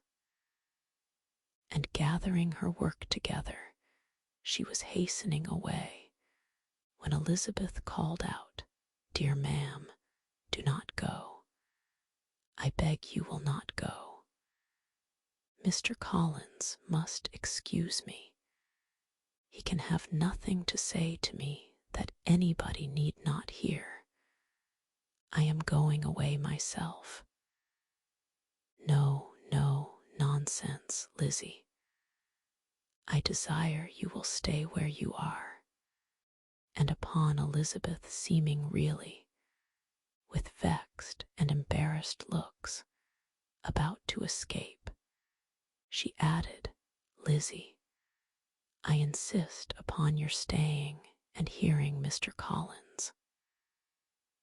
Elizabeth would not oppose such an injunction, and a moment's consideration making her also sensible that it would be wisest to get it over as soon and as quietly as possible, she sat down again and tried to conceal, by incessant employment, the feelings which were divided between distress and diversion.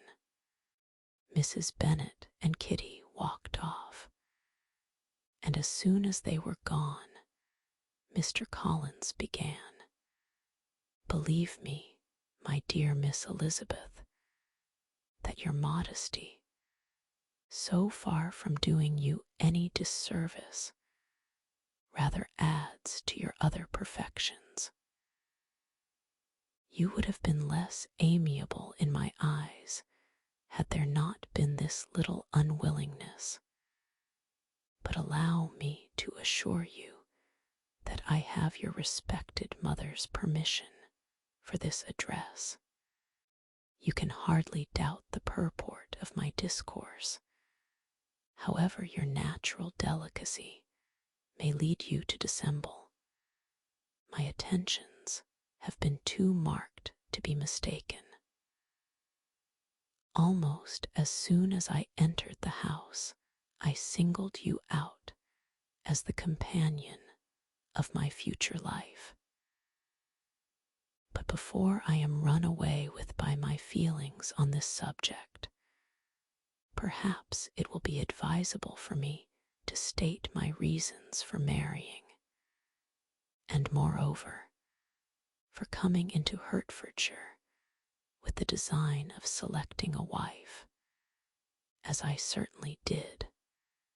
The idea of Mr. Collins, with all his solemn composure, being run away with by his feelings, made Elizabeth so near laughing that she could not use the short pause he allowed in any attempt to stop him farther. And he continued, "My reasons for marrying are, first, that I think it a right thing for every clergyman in easy circumstances, like myself, to set the example of matrimony in his parish.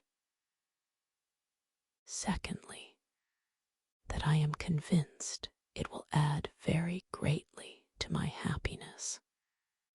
And thirdly, which perhaps I ought to have mentioned earlier, that it is the particular advice and recommendation of the very noble lady whom I have the honor of calling patroness.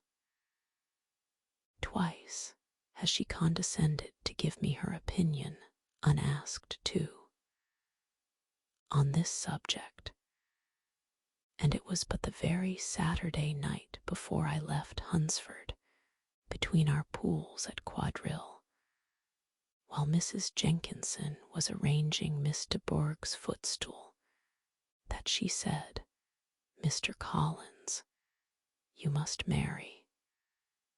A clergyman like you must marry. Choose properly. Choose a gentlewoman for my sake, and for your own. Let her be an active, useful sort of person, not brought up high, but able to make a small income go a good way. This is my advice.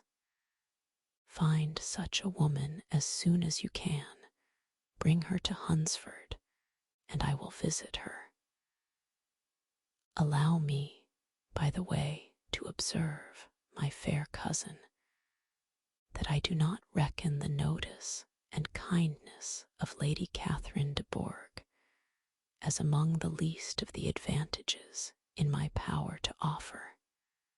You will find her manners beyond anything I can describe, and your wit and vivacity, I think, must be acceptable to her, especially when tempered with the silence and respect which her rank will inevitably excite. Thus much for my general intention in favor of matrimony. It remains to be told why my views were directed to Longbourn instead of my own neighborhood, where I assure you there are many amiable young women. But the fact is, that being as I am, to inherit this estate after the death of your honored father, who, however, may live many years longer, I could not satisfy myself without resolving to choose a wife from among his daughters, that the loss to them might be as little as possible when the melancholy event takes place, which, however, as I have already said, may not be for several years. This has been my motive, my fair cousin, and I flatter myself it will not sink me in your esteem. And now nothing remains for me but to assure you in the most animated language of the violence of my affection. To fortune I am perfectly indifferent, and shall make no demand of that nature on your father, since I am well aware that it could not be complied with, and that £1,000 in the 4 per cents, which will not be yours till after your mother's decease, is all that you may ever be entitled to. On that head, therefore, I shall be uniformly silent, and you may assure yourself that no ungenerous reproach shall ever pass my lips when we are married. It was absolutely necessary to interrupt him now. You are too hasty, sir, she cried. You forget that I have made no answer. Let me do it without further loss of time. Accept my thanks for the compliment you are paying me. I am very sensible of the honor of your proposals, but it is impossible for me to do otherwise than decline them.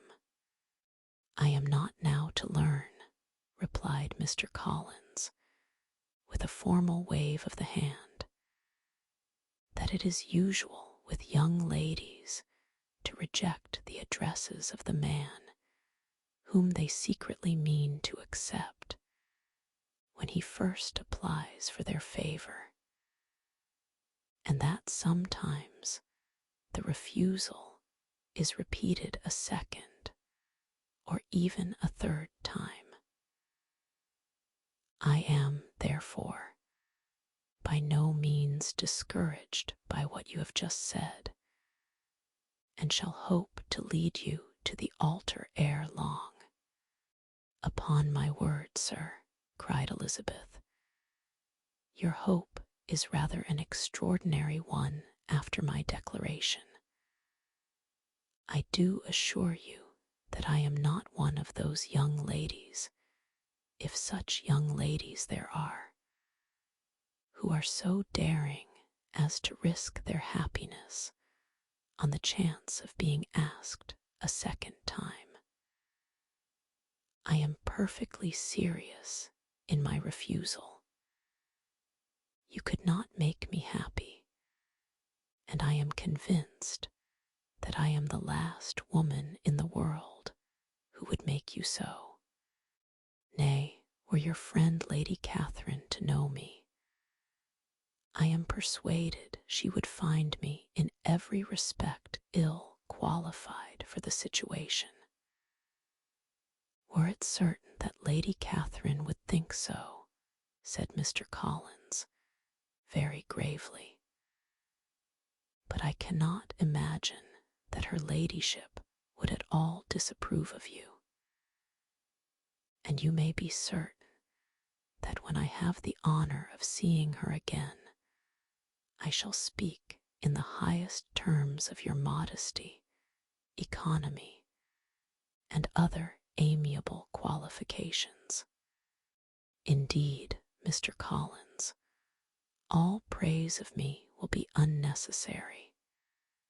You must give me leave to judge for myself, and pay me the compliment of believing what I say. I wish you very happy and very rich, and by refusing your hand, do all in my power to prevent your being otherwise. In making me the offer, you must have satisfied the delicacy of your feelings with regard to my family, and may take possession of Longbourn estate whenever it falls, without any self-reproach. This matter may be considered, therefore, as finally settled. And rising as she thus spoke, she would have quitted the room, had not Mr. Collins thus addressed her. When I do myself the honor of speaking to you next on the subject, I shall hope to receive a more favorable answer than you have now given me, though I am far from accusing you of cruelty at present, because I know it to be the established custom of your sex to reject a man on the first application.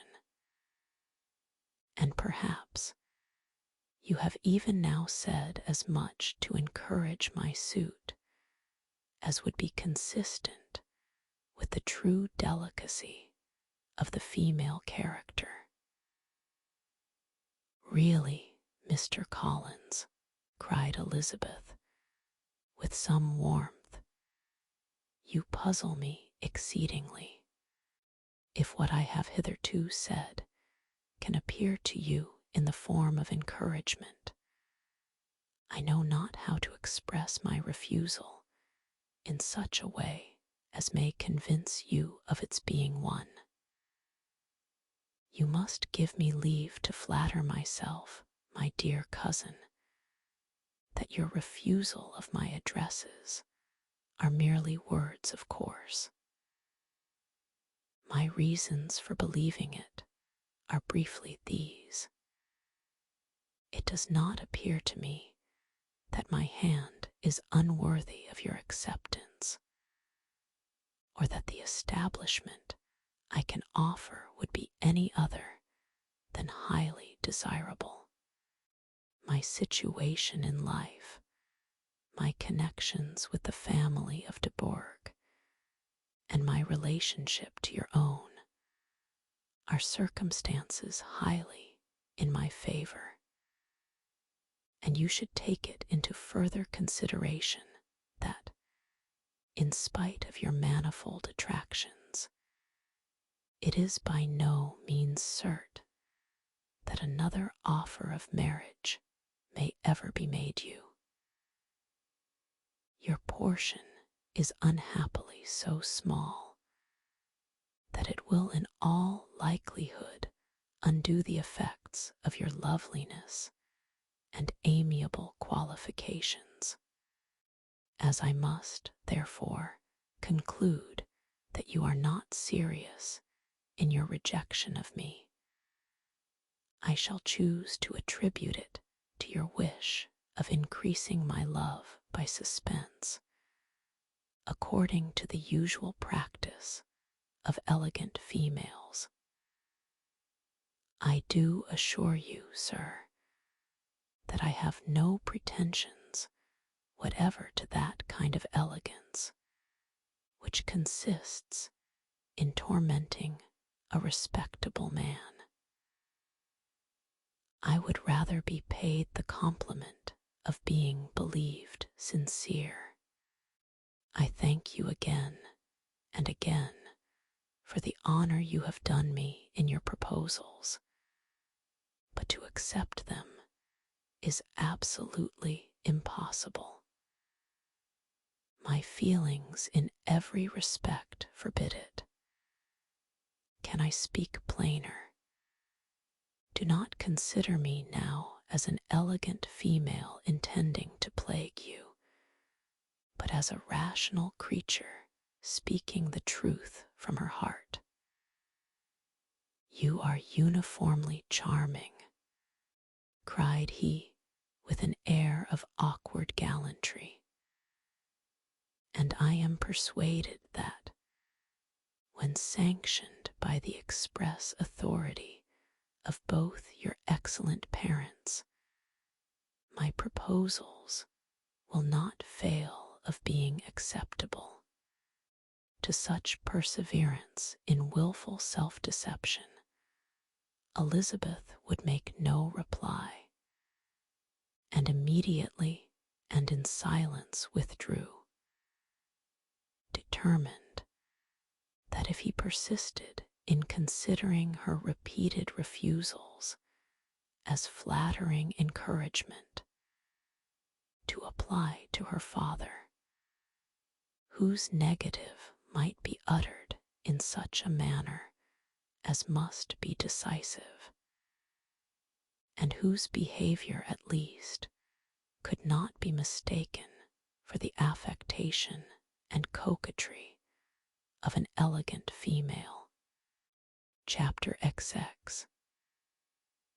M.R. Collins was not left long to the silent contemplation of his successful love, for Mrs. Bennet, having dawdled about in the vestibule to watch for the end of the conference, no sooner saw Elizabeth open the door, and with quick step pass her towards the staircase, than she entered the breakfast room, and congratulated both him and herself in warm terms on the happy prospect of their nearer connection.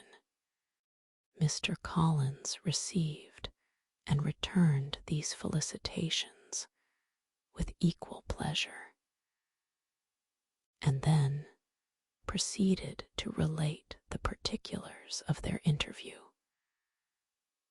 with the result of which he trusted he had every reason to be satisfied, since the refusal which his cousin had steadfastly given him would naturally flow from her bashful modesty and the genuine delicacy of her character. This information, however, startled Mrs. Bennet. She would have been glad to be equally satisfied that her daughter had meant to encourage him by protesting against his proposals, but she dared not believe it, and could not help saying so. But depend upon it, Mr. Collins, she added, that Lizzie shall be brought to reason. I will speak to her about it myself directly. She is a very headstrong, foolish girl, and does not know her own interest, but I will make her know it.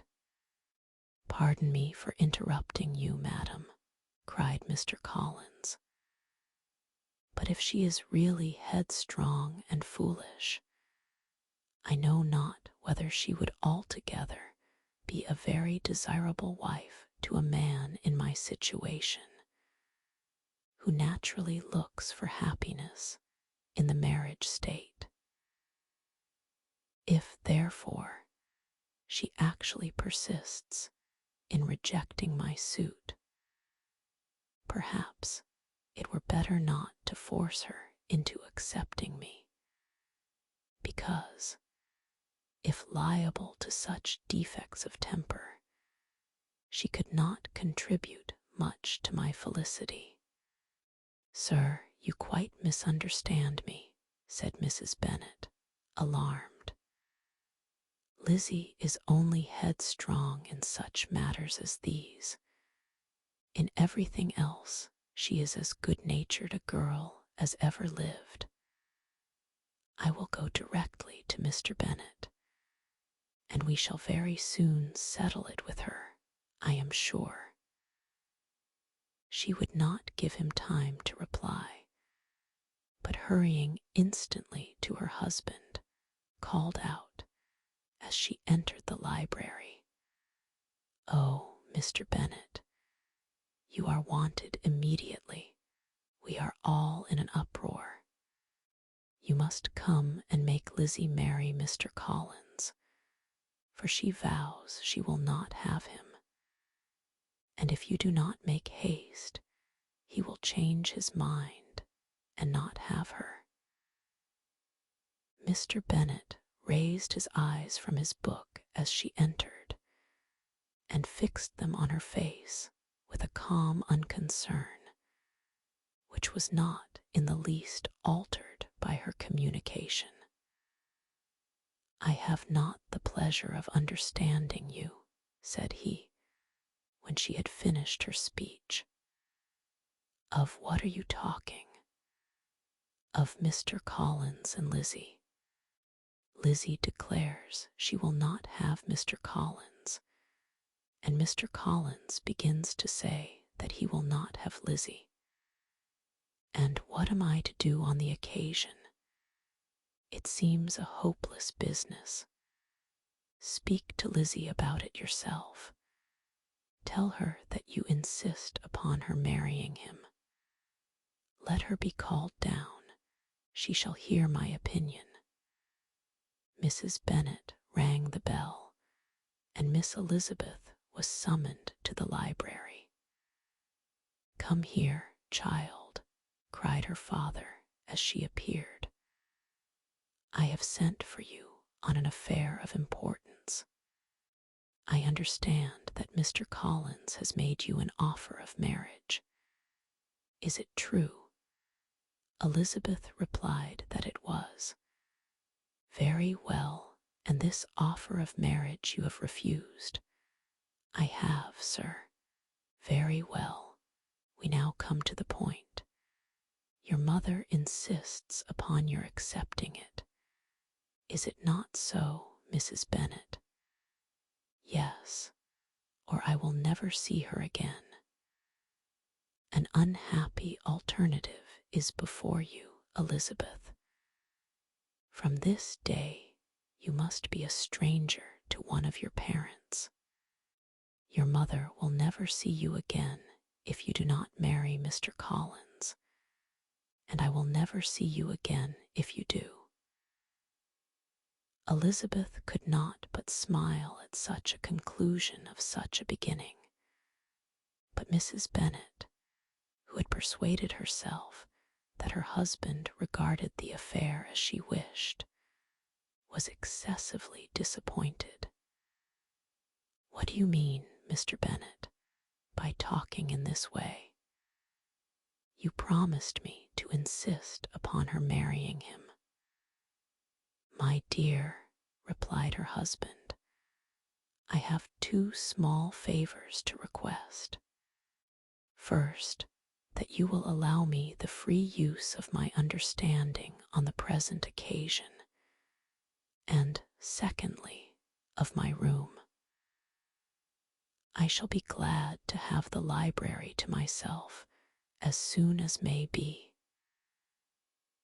Not yet, however, in spite of her disappointment in her husband, did Mrs. Bennet give up the point.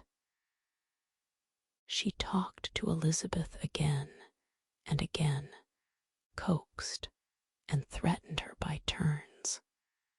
She endeavored to secure Jane in her interest, but Jane, with all possible mildness, declined interfering, and Elizabeth, sometimes with real earnestness and sometimes with playful gaiety, replied to her attacks.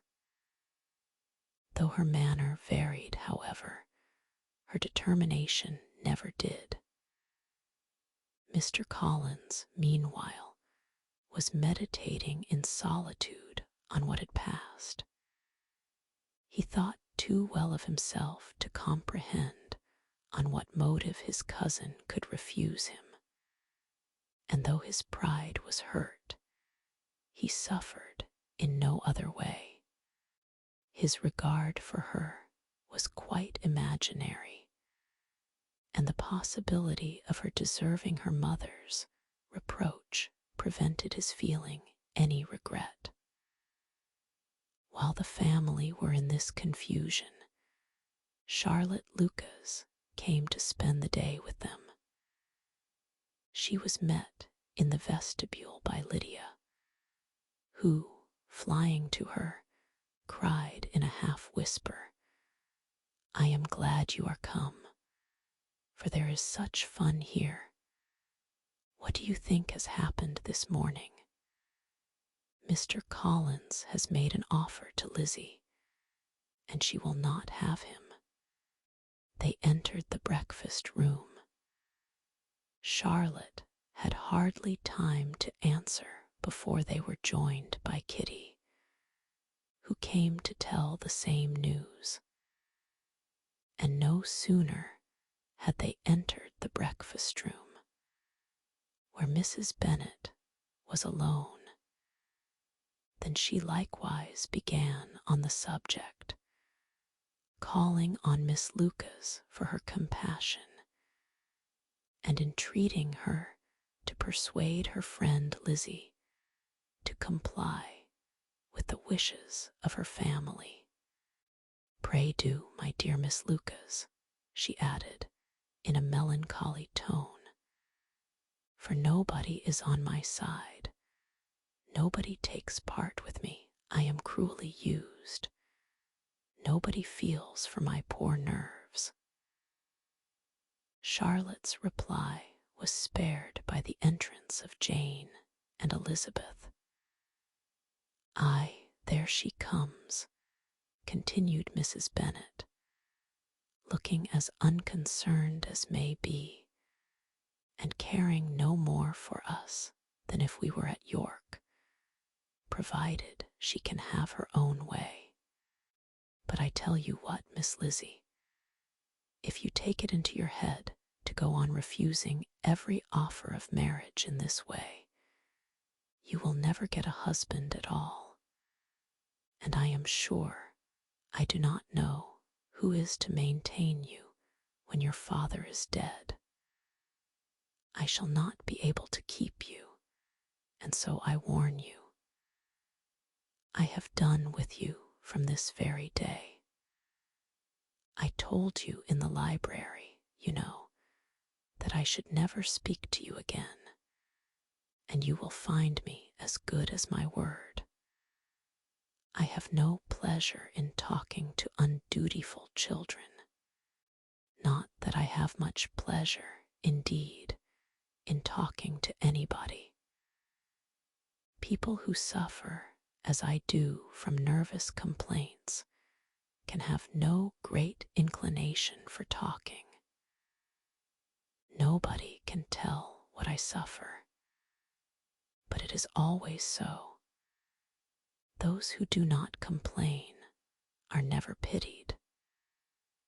Her daughters listened in silence to this effusion, sensible that any attempt to reason with or soothe her would only increase the irritation. She talked on, therefore, without interruption from any of them, till they were joined by Mr. Collins, who entered with an air more stately than usual, and on perceiving whom, she said to the girls, "Now, I do insist upon it that you, all of you, hold your tongues, and let Mr. Collins and me have a little conversation together." Elizabeth passed quietly out of the room. Jane and Kitty followed, but Lydia stood her ground, determined to hear all she could, and Charlotte, detained first by the civility of Mr. Collins, whose inquiries after herself and all her family were very minute, and then by a little curiosity, satisfied herself with walking to the window and pretending not to hear. In a doleful voice, Mrs. Bennet thus began the projected conversation. "Oh, Mr. Collins, my dear madam," replied he, "let us be forever silent on this point. Far be it from me," he presently continued, in a voice that marked his displeasure, "to resent the behavior of your daughter.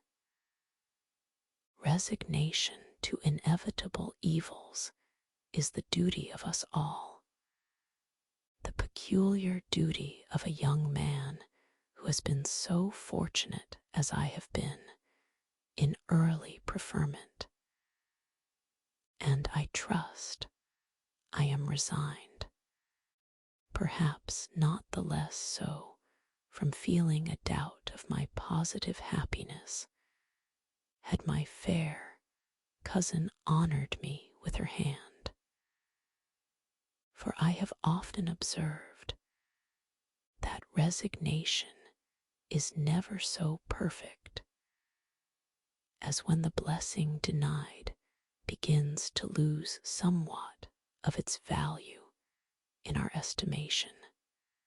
You will not, I hope, consider me as showing any disrespect to your family, my dear madam, by thus withdrawing my pretensions to your daughter's favor, without having paid yourself and Mr. Bennet the compliment of requesting you to interpose your authority in my behalf. My conduct may, I fear, be objectionable in having accepted my dismission from your daughter's lips instead of your own, but we are all liable to error. I have certainly meant well through the whole affair. My object has been to secure an amiable companion for myself, with due consideration for the advantage of all your family, and if my manner has been at all reprehensible, I here beg leave to apologize. Chapter XXI.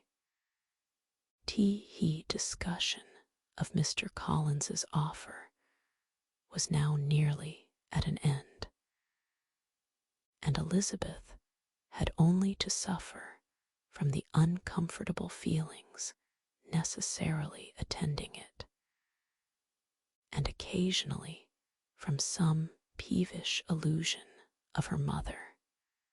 As for the gentleman himself, his feelings were chiefly expressed not by embarrassment or dejection, or by trying to avoid her, but by stiffness of manner and resentful silence.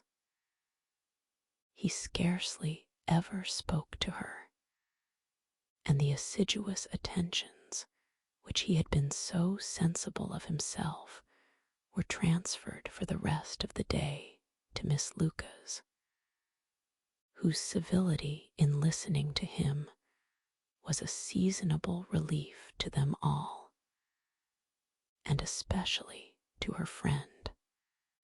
The morrow produced no abatement of Mrs. Bennet's ill humour or ill health.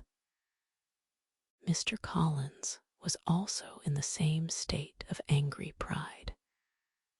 Elizabeth had hoped that his resentment might shorten his visit, but his plan did not appear in the least affected by it. He was always to have gone on Saturday, and to Saturday he still meant to stay.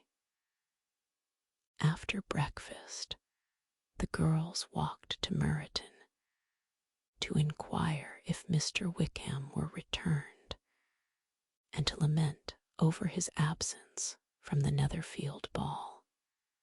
He joined them on their entering the town, and attended them to their aunt's, where his regret and vexation and the concern of everybody were well talked over.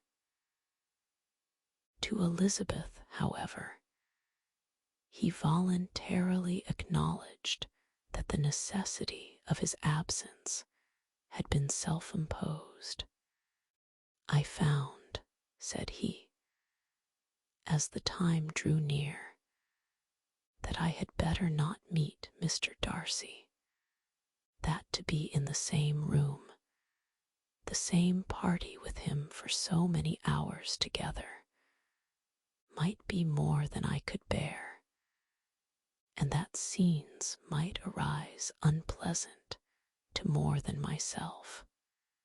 She highly approved his forbearance, and they had leisure for a full discussion of it, and for all the commendations which they civilly bestowed on each other, as Wickham and another officer walked back with them to Longbourn, and during the walk he particularly attended to her.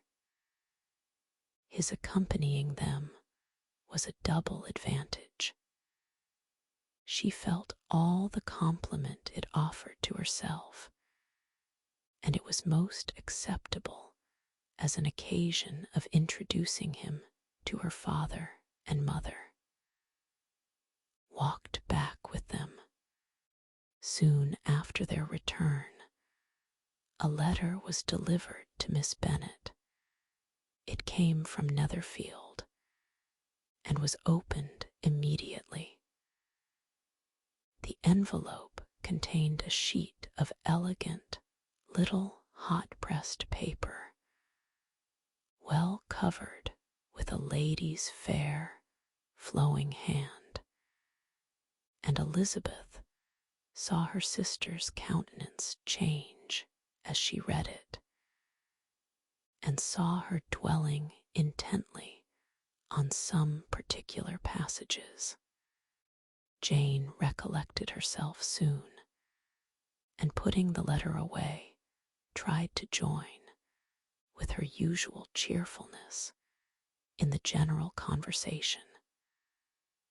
But Elizabeth felt an anxiety on the subject which drew off her attention even from Wickham, and no sooner had he and his companion taken leave than a glance from Jane invited her to follow her upstairs.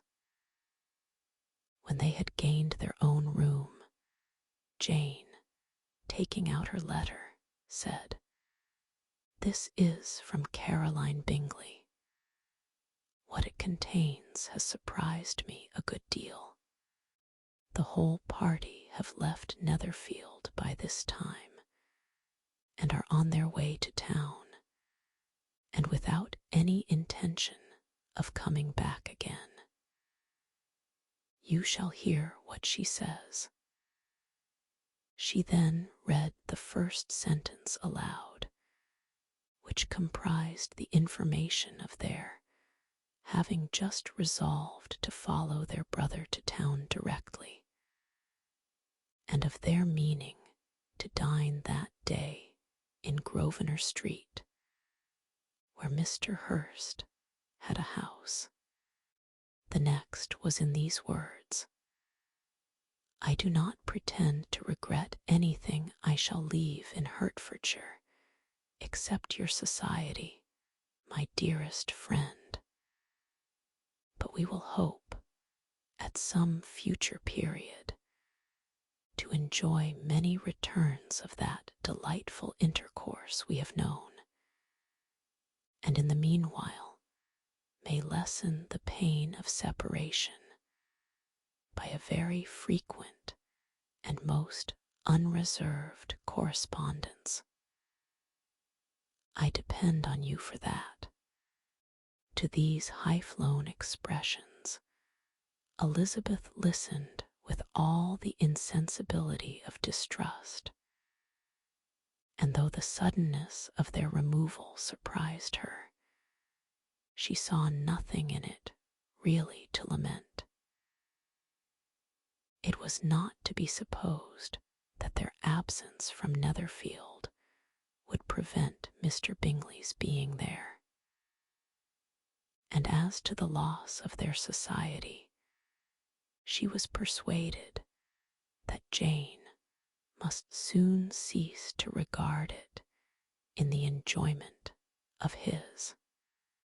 "It is unlucky," said she, after a short pause, "that you should not be able to see your friends before they leave the country. But may we not hope that the period of future happiness, to which Miss Bingley looks forward, may arrive earlier than she is aware, and that the delightful intercourse you have known as friends will be renewed with yet greater satisfaction as sisters. Mr. Bingley will not be detained in London by them. Caroline decidedly says that none of the party will return into Hertfordshire this winter. I will read it to you. When my brother left us yesterday, he imagined that the business which took him to London might be concluded in 3 or 4 days. But as we are certain it cannot be so, and at the same time convinced that when Charles gets to town he will be in no hurry to leave it again, we have determined on following him thither, that he may not be obliged to spend his vacant hours in a comfortless hotel. Many of my acquaintance are already there for the winter. I wish I could hear that you, my dearest friend, had any intention of making one in the crowd, but of that I despair. I sincerely hope your Christmas in Hertfordshire may abound in the gaieties which that season generally brings, and that your beaux will be so numerous as to prevent your feeling the loss of the 3 of whom we shall deprive you. It is evident by this, added Jane, that he comes back no more this winter. It is only evident that Miss Bingley does not mean he should. Why will you think so? It must be his own doing. He is his own master. But you do not know all. I will read you the passage which particularly hurts me. I will have no reserves from you. Mr. Darcy is impatient to see his sister, and to confess the truth, we are scarcely less eager to meet her again. I really do not think Georgiana Darcy has her equal for beauty, elegance, and accomplishments, and the affection she inspires in Louisa and myself is heightened into something still more interesting from the hope we dare to entertain of her being hereafter our sister. I do not know whether I ever before mentioned to you my feelings on this subject, but I will not leave the country without confiding them, and I trust you will not esteem them unreasonable. My brother admires her greatly already. He will have frequent opportunity now of seeing her on the most intimate footing. Her relations all wish the connection as much as his own, and a sister's partiality is not misleading me, I think, when I call Charles most capable of engaging any woman's heart.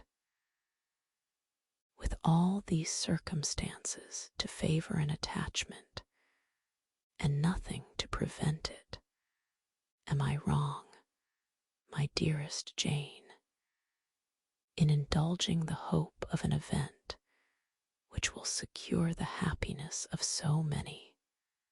What think you of this sentence, my dear Lizzie? Said Jane, as she finished it. Is it not clear enough? Does it not expressly declare that Caroline neither expects nor wishes me to be her sister, that she is perfectly convinced of her brother's indifference, and that if she suspects the nature of my feelings for him, she means most kindly to put me on my guard? Can there be any other opinion on the subject? Yes, there can, for mine is totally different. Will you hear it? Most willingly. You shall have it in a few words. Miss Bingley sees that her brother is in love with you and wants him to marry Miss Darcy. She follows him to town in the hope of keeping him there, and tries to persuade you that he does not care about you. Jane shook her head. Indeed, Jane, you ought to believe me. No one who has ever seen you together can doubt his affection, Miss Bingley. I am sure cannot. She is not such a simpleton. Could she have seen half as much love in Mr. Darcy for herself, she would have ordered her wedding clothes. But the case is this: we are not rich enough or grand enough for them, and she is the more anxious to get Miss Darcy for her brother, from the notion that when there has been one intermarriage, she may have less trouble in achieving a second, in which there is certainly some ingenuity, and I dare say it would succeed if Miss de Bourgh were out of the way. But, my dearest Jane, you cannot seriously imagine that, because Miss Bingley tells you her brother greatly admires Miss Darcy, he is in the smallest degree less sensible of your merit than when he took leave of you on Tuesday, or that it will be in her power to persuade him that, instead of being in love with you, he is very much in love with her friend. If we thought alike of Miss Bingley, replied Jane, your representation of all this might make me quite easy. But I know the foundation is unjust.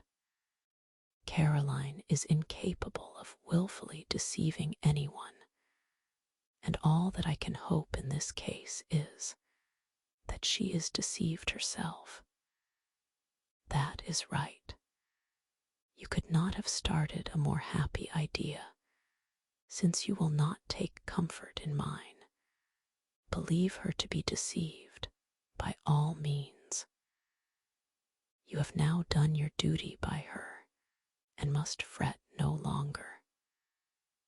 But, my dear sister, can I be happy, even supposing the best, in accepting a man whose sisters and friends are all wishing him to marry elsewhere?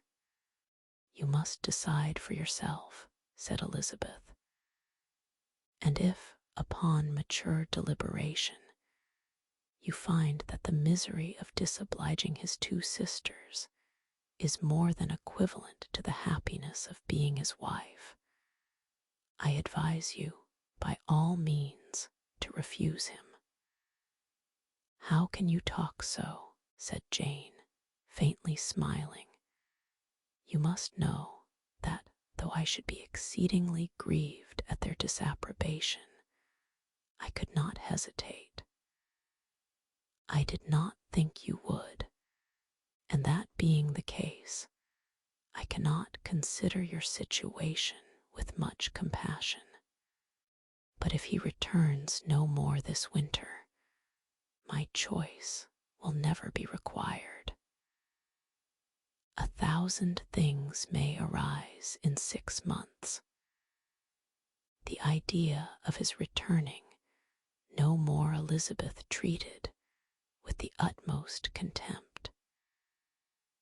It appeared to her merely the suggestion of Caroline's interested wishes, and she could not for a moment suppose that those wishes, however openly or artfully spoken, could influence a young man so totally independent of everyone.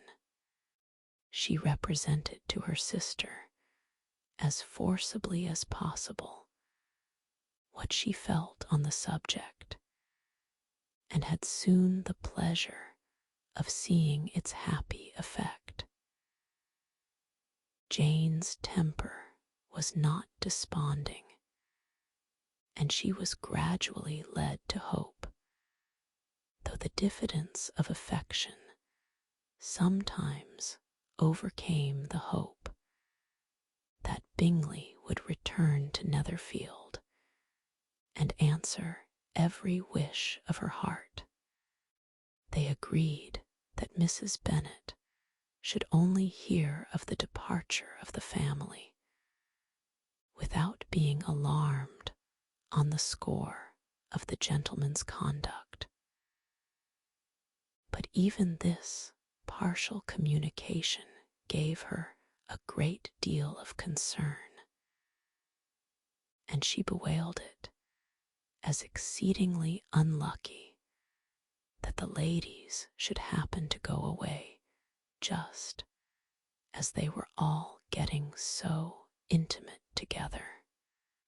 After lamenting it, however, at some length, she had the consolation of thinking that Mr. Bingley would be soon down again, and soon dining at Longbourn, and the conclusion of all was the comfortable declaration that, though he had been invited only to a family dinner, she would take care to have 2 full courses. Chapter XXII.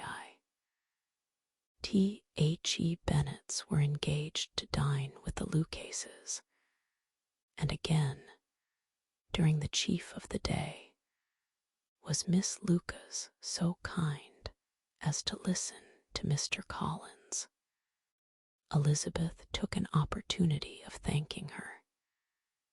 "It keeps him in good humor," said she, "and I am more obliged to you than I can express." Charlotte assured her friend of her satisfaction in being useful, and that it amply repaid her for the little sacrifice of her time. This was very amiable, but Charlotte's kindness extended farther than Elizabeth had any conception of. Its object was nothing less than to secure her from any return of Mr. Collins's addresses by engaging them towards herself. Such was Miss Lucas's scheme, and appearances were so favorable that when they parted at night, she would have felt almost sure of success if he had not been to leave Hertfordshire so very soon. But here she did injustice to the fire and independence of his character, for it led him to escape out of Longbourn House the next morning with admirable slyness, and hasten to Luca's lodge to throw himself at her feet. He was anxious to avoid the notice of his cousins, from a conviction that, if they saw him depart, they could not fail to conjecture his design, and he was not willing to have the attempt known till its success could be known likewise. For, though feeling almost secure, and with reason, for Charlotte had been tolerably encouraging, he was comparatively diffident since the adventure of Wednesday. His reception, however, was of the most flattering kind. Miss Lucas perceived him from an upper window as he walked towards the house, and instantly set out to meet him accidentally in the lane. But little had she dared to hope that so much love and eloquence awaited her there. In as short a time as Mr. Collins's long speeches would allow, everything was settled between them to the satisfaction of both. And as they entered the house, he earnestly entreated her to name the day that was to make him the happiest of men. And though such a solicitation must be waived for the present, the lady felt no inclination to trifle with his happiness. The stupidity with which he was favored by nature must guard his courtship from any charm that could make a woman wish for its continuance. And Miss Lucas, who accepted him solely from the pure and disinterested desire of an establishment, cared not how soon that establishment were gained. Sir William and Lady Lucas were speedily applied to for their consent, and it was bestowed with a most joyful alacrity. Mr. Collins's present circumstances made it a most eligible match for their daughter, to whom they could give little fortune, and his prospects of future wealth were exceedingly fair. Lady Lucas began directly to calculate, with more interest than the matter had ever, so much love and eloquence excited before, how many years longer Mr. Bennet was likely to live, and Sir William gave it as his decided opinion that whenever Mr. Collins should be in possession of the Longbourn estate, it would be highly expedient that both he and his wife should make their appearance at St. James's. The whole family, in short, were properly overjoyed on the occasion. The younger girls formed hopes of coming out a year or two sooner than they might otherwise have done, and the boys were relieved from their apprehension of Charlotte's dying an old maid. Charlotte herself was tolerably composed. She had gained her point and had time to consider of it. Her reflections were in general satisfactory. Mr. Collins, to be sure, was neither sensible nor agreeable. His society was irksome, and his attachment to her must be imaginary. But still he would be her husband. Without thinking highly either of men or of matrimony, marriage had always been her object. It was the only honorable provision for well-educated young women of small fortune, and, however uncertain of giving happiness, must be their pleasantest preservative from want. This preservative she had now obtained, and at the age of 27, without having ever been handsome, she felt all the good luck of it. The least agreeable circumstance in the business was the surprise it must occasion to Elizabeth Bennet, whose friendship she valued beyond that of any other person. Elizabeth would wonder, and probably would blame her, and though her resolution was not to be shaken, her feelings must be hurt by such a disapprobation.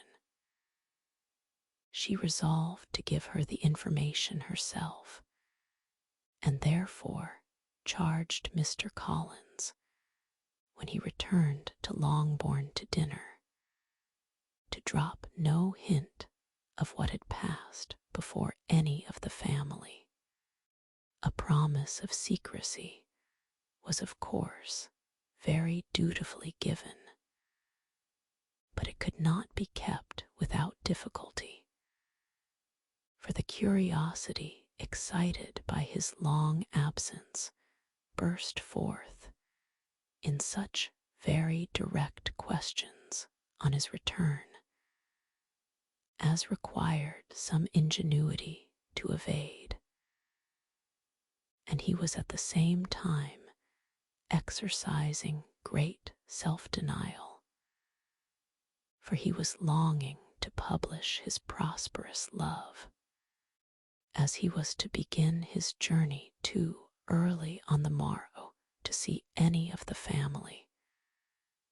The ceremony of leave-taking was performed when the ladies moved for the night, and Mrs. Bennet, with great politeness and cordiality, said how happy they should be to see him at Longbourn again, whenever his other engagements might allow him to visit them.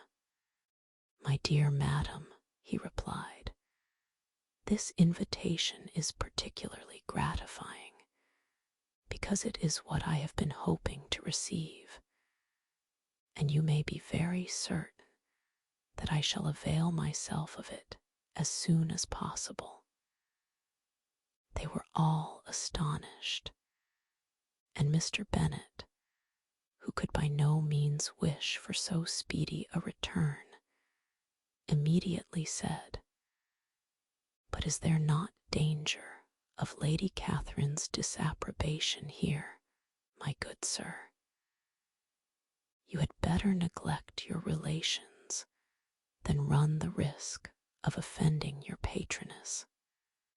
"My dear sir," replied Mr. Collins, I am particularly obliged to you for this friendly caution, and you may depend upon my not taking so material a step without her ladyship's concurrence.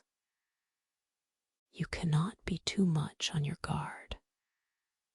Risk anything rather than her displeasure, and if you find it likely to be raised by your coming to us again, which I should think exceedingly probable, stay quietly at home and be satisfied that we shall take no offense. Believe me, my dear sir, my gratitude is warmly excited by such affectionate attention, and depend upon it, you will speedily receive from me a letter of thanks for this, as well as for every other mark of your regard during my stay in Hertfordshire. As for my fair cousins, though my absence may not be long enough to render it necessary, I shall now take the liberty of wishing them health and happiness, not excepting my cousin Elizabeth. With proper civilities, the ladies then withdrew, all of them equally surprised to find that he meditated a quick return. Mrs. Bennet wished to understand by it that he thought of paying his addresses to one of her younger girls, and Mary might have been prevailed on to accept him. She rated his abilities much higher than any of the others. There was a solidity in his reflections which often struck her, and though by no means so clever as herself, she thought that, if encouraged to read and improve himself by such an example as hers, he might become a very agreeable companion. But on the following morning, every hope of this kind was done away. Miss Lucas called soon after breakfast, and in a private conference with Elizabeth related the event of the day before. The possibility of Mr. Collins's fancying himself in love with her friend had once occurred to Elizabeth within the last day or two, but that Charlotte could encourage him seemed almost as far from possibility as that she could encourage him herself, and her astonishment was consequently so great as to overcome at first the bounds of decorum, and she could not help crying out, "Engaged to Mr. Collins! My dear Charlotte, impossible." The steady countenance which Miss Lucas had commanded in telling her story gave way to a momentary confusion here on receiving so direct a reproach, though, as it was no more than she expected, she soon regained her composure and calmly replied, "Why should you be surprised, my dear Eliza? Do you think it incredible that Mr. Collins should be able to procure any woman's good opinion, because he was not so happy as to succeed with you?" But Elizabeth had now recollected herself, and, making a strong effort for it, was able to assure her, with tolerable firmness, that the prospect of their relationship was highly grateful to her, and that she wished her all imaginable happiness. "I see what you are feeling," replied Charlotte, You must be surprised, very much surprised, so lately as Mr. Collins was wishing to marry you. But when you have had time to think it all over, I hope you will be satisfied with what I have done. I am not romantic, you know. I never was. I ask only a comfortable home, and considering Mr. Collins's character, connections, and situation in life, I am convinced that my chance of happiness with him is as fair as most people can boast on entering the marriage state. Elizabeth quietly answered undoubtedly, and after an awkward pause, they returned to the rest of the family. Charlotte did not stay much longer, and Elizabeth was then left to reflect on what she had heard. It was a long time before she became at all reconciled to the idea of so unsuitable a match. The strangeness of Mr. Collins's making 2 offers of marriage within 3 days was nothing in comparison of his being now accepted. She had always felt that Charlotte's opinion of matrimony was not exactly like her own, but she could not have supposed it possible that, when called into action, she would have sacrificed every better feeling to worldly advantage. Charlotte, the wife of Mr. Collins, was a most humiliating picture, and to the pang of a friend disgracing herself and sunk in her esteem was added the distressing conviction that it was impossible for that friend to be tolerably happy in the lot she had chosen. Protested he must be entirely mistaken. Chapter XXIII. Elizabeth was sitting with her mother and sisters, reflecting on what she had heard, and doubting whether she was authorized to mention it, when Sir William Lucas himself appeared, sent by his daughter to announce her engagement to the family, with many compliments to them, and much self-gratulation on the prospect of a connection between the houses.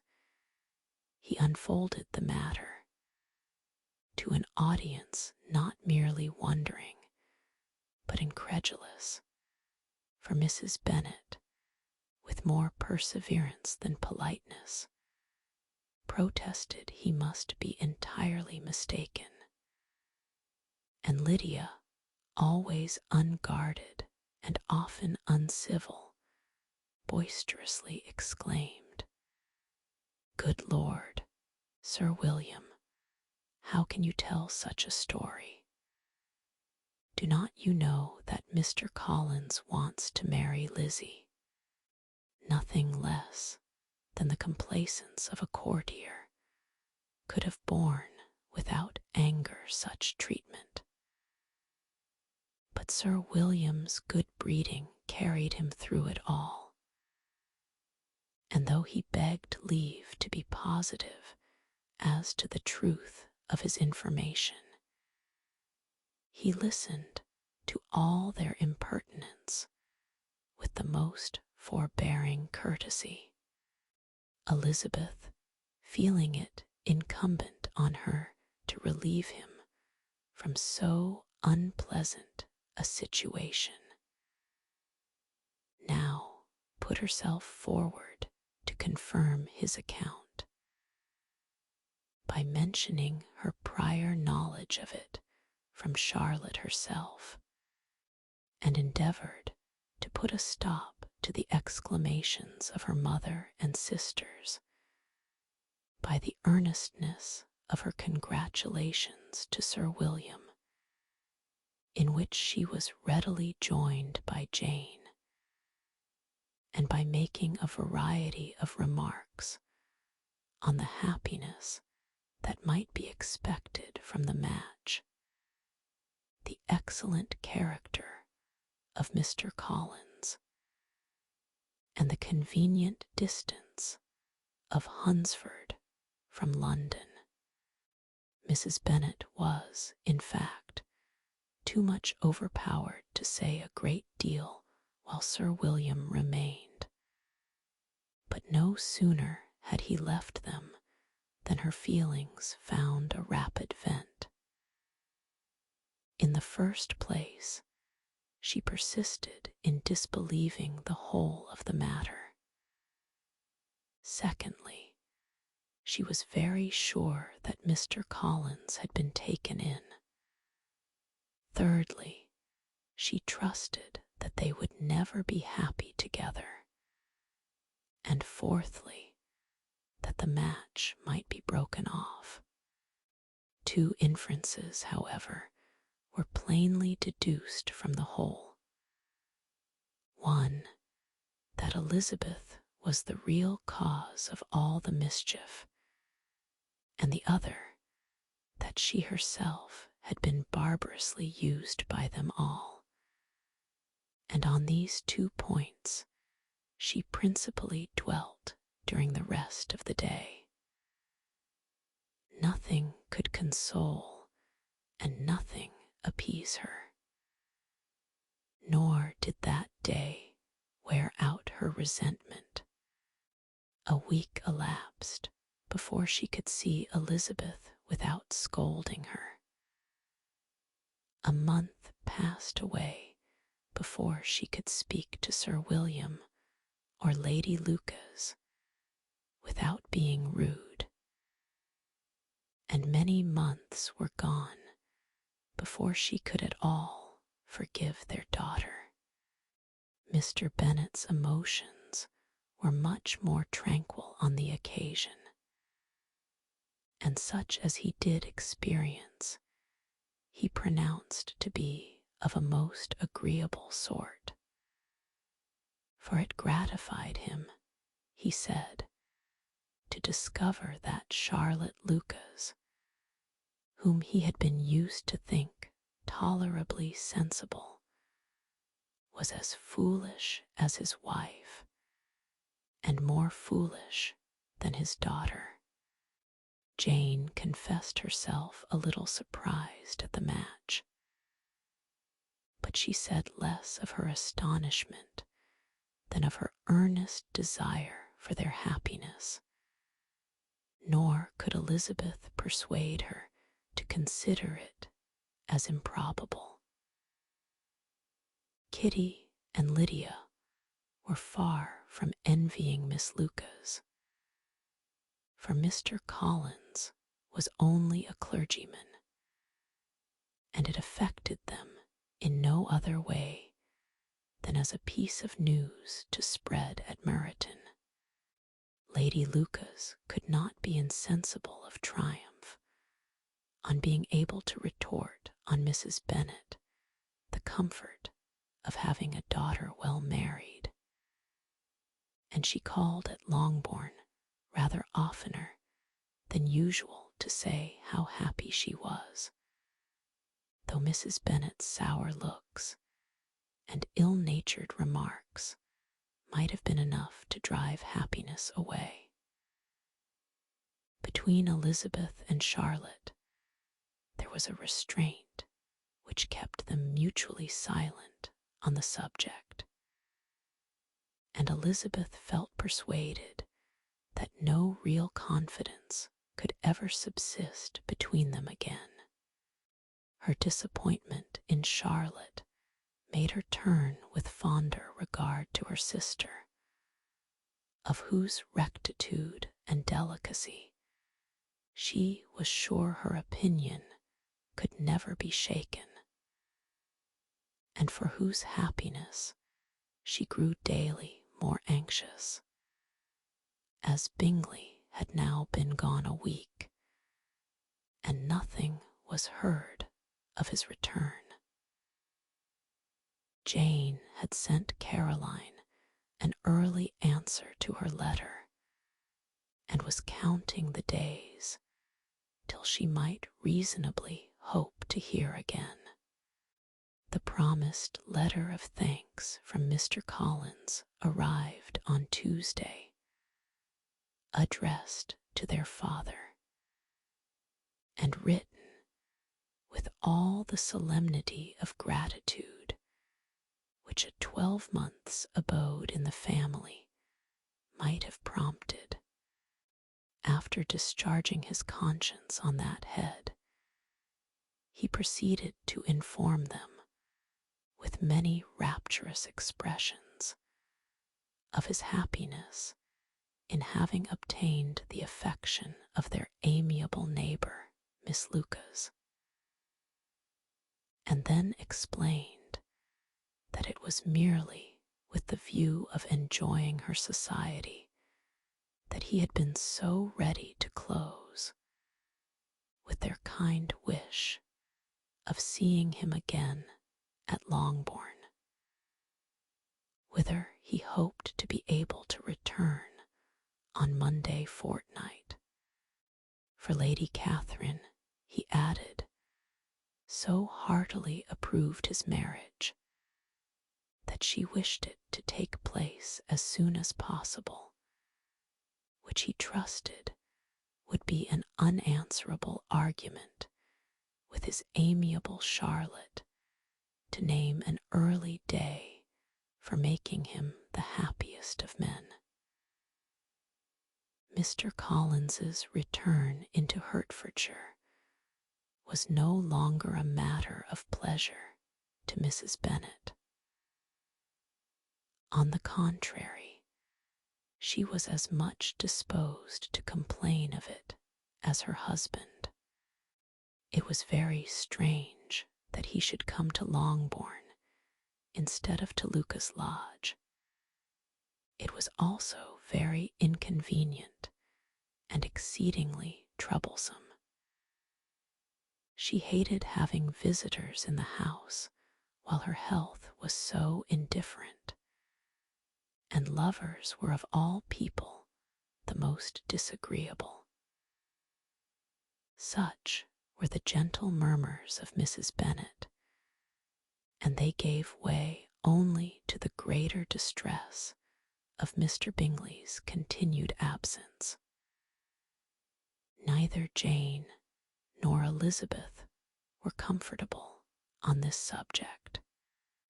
Day after day passed away without bringing any other tidings of him than the report which shortly prevailed in Meryton of his coming no more to Netherfield the whole winter, a report which highly incensed Mrs. Bennet, and which she never failed to contradict as a most scandalous falsehood. Even Elizabeth began to fear, not that Bingley was indifferent, but that his sisters would be successful in keeping him away. Unwilling as she was to admit an idea so destructive to Jane's happiness, and so dishonourable to the stability of her lover, she could not prevent its frequently recurring. The united efforts of his two unfeeling sisters and of his overpowering friend, assisted by the attractions of Miss Darcy and the amusements of London, might be too much, she feared, for the strength of his attachment. As for Jane, her anxiety under this suspense was, of course, more painful than Elizabeth's, but whatever she felt she was desirous of concealing, and between herself and Elizabeth, therefore, the subject was never alluded to. But as no such delicacy restrained her mother, an hour seldom passed in which she did not talk of Bingley, express her impatience for his arrival, or even require Jane to confess that if he did not come back, she should think herself very ill-used. It needed all Jane's steady mildness to bear these attacks with tolerable tranquillity. Mr. Collins returned most punctually on the Monday fortnight, but his reception at Longbourn was not quite so gracious as it had been on his first introduction. He was too happy, however, to need much attention, and luckily for the others, the business of love-making relieved them from a great deal of his company. The chief of every day was spent by him at Lucas Lodge, and he sometimes returned to Longbourn only in time to make an apology for his absence before the family went to bed. Whenever she spoke in a low voice, Mrs. Bennet was really in a most pitiable state.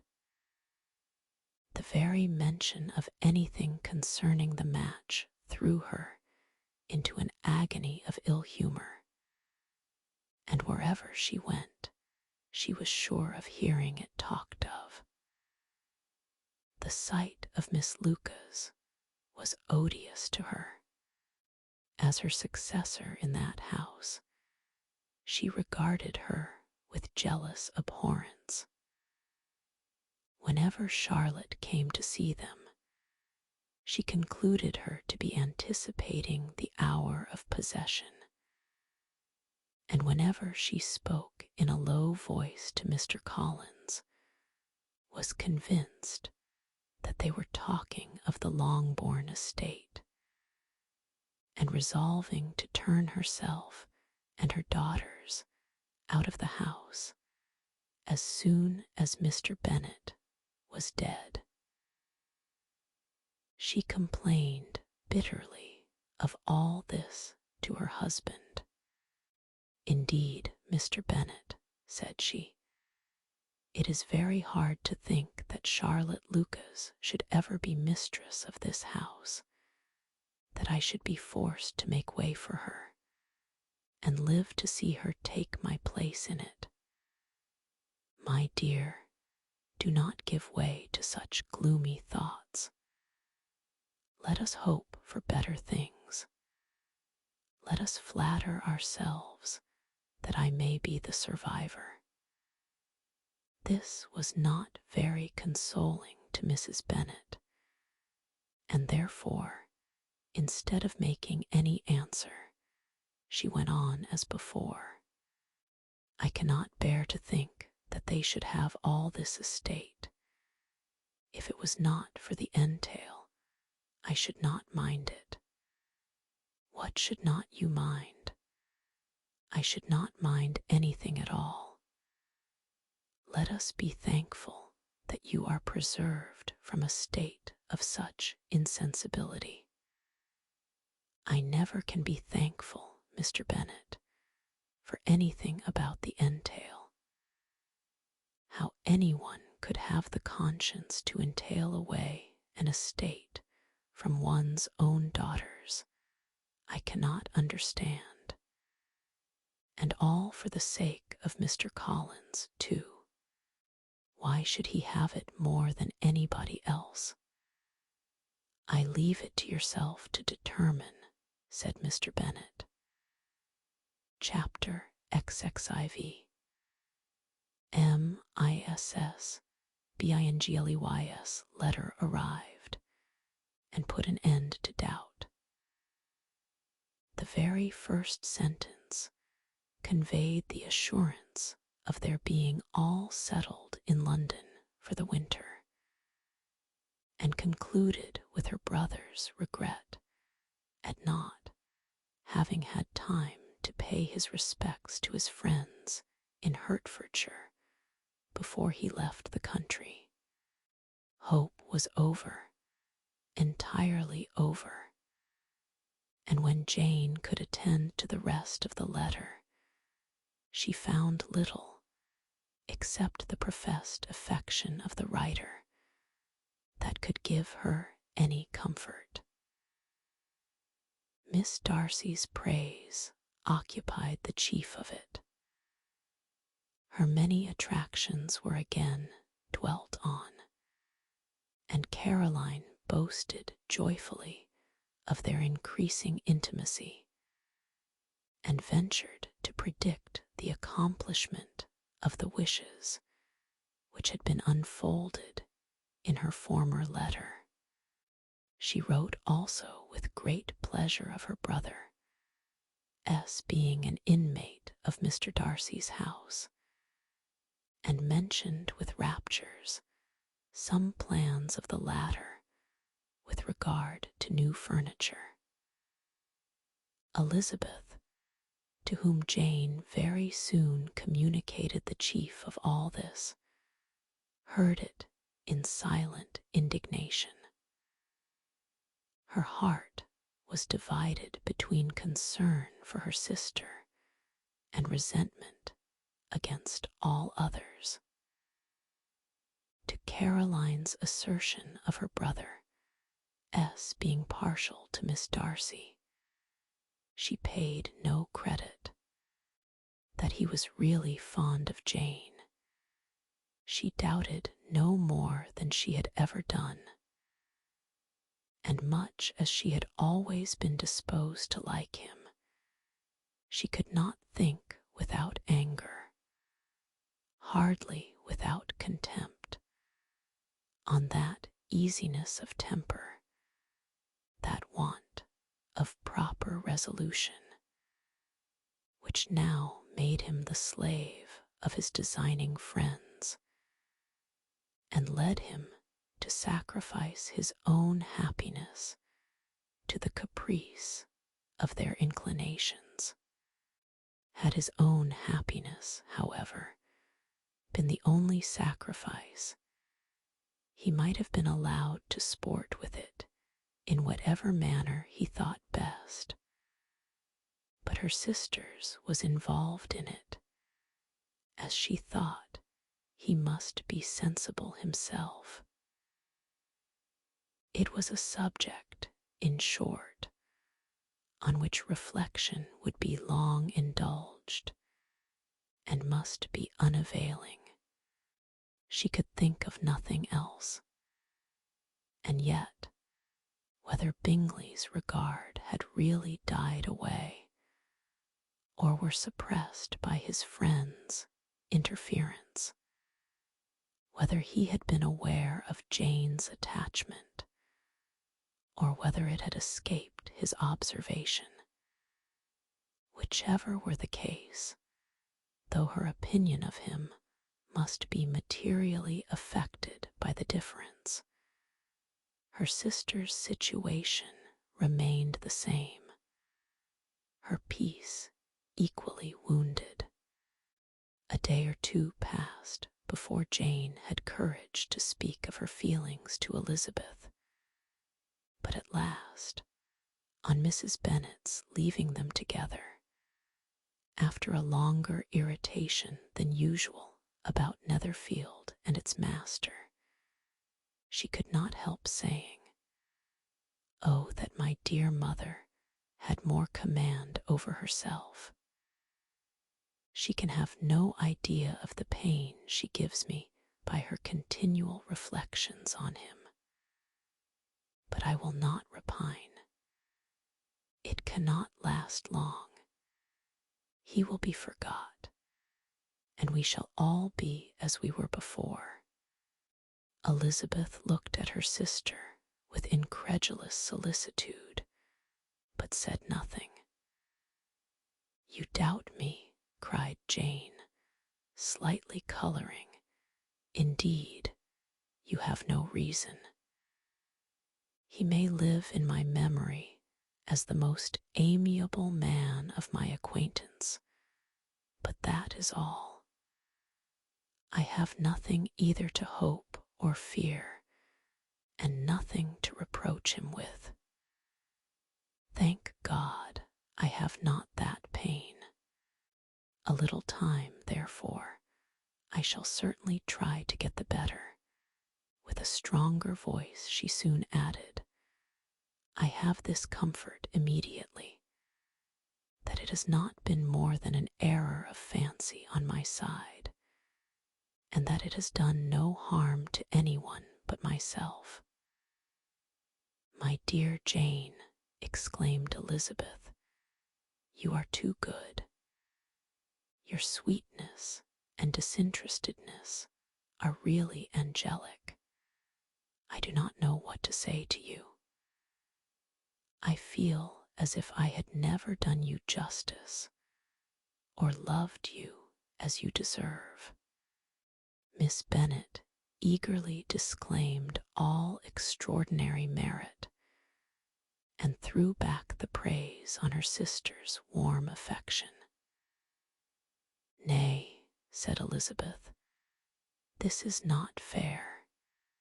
You wish to think all the world respectable, and are hurt if I speak ill of anybody.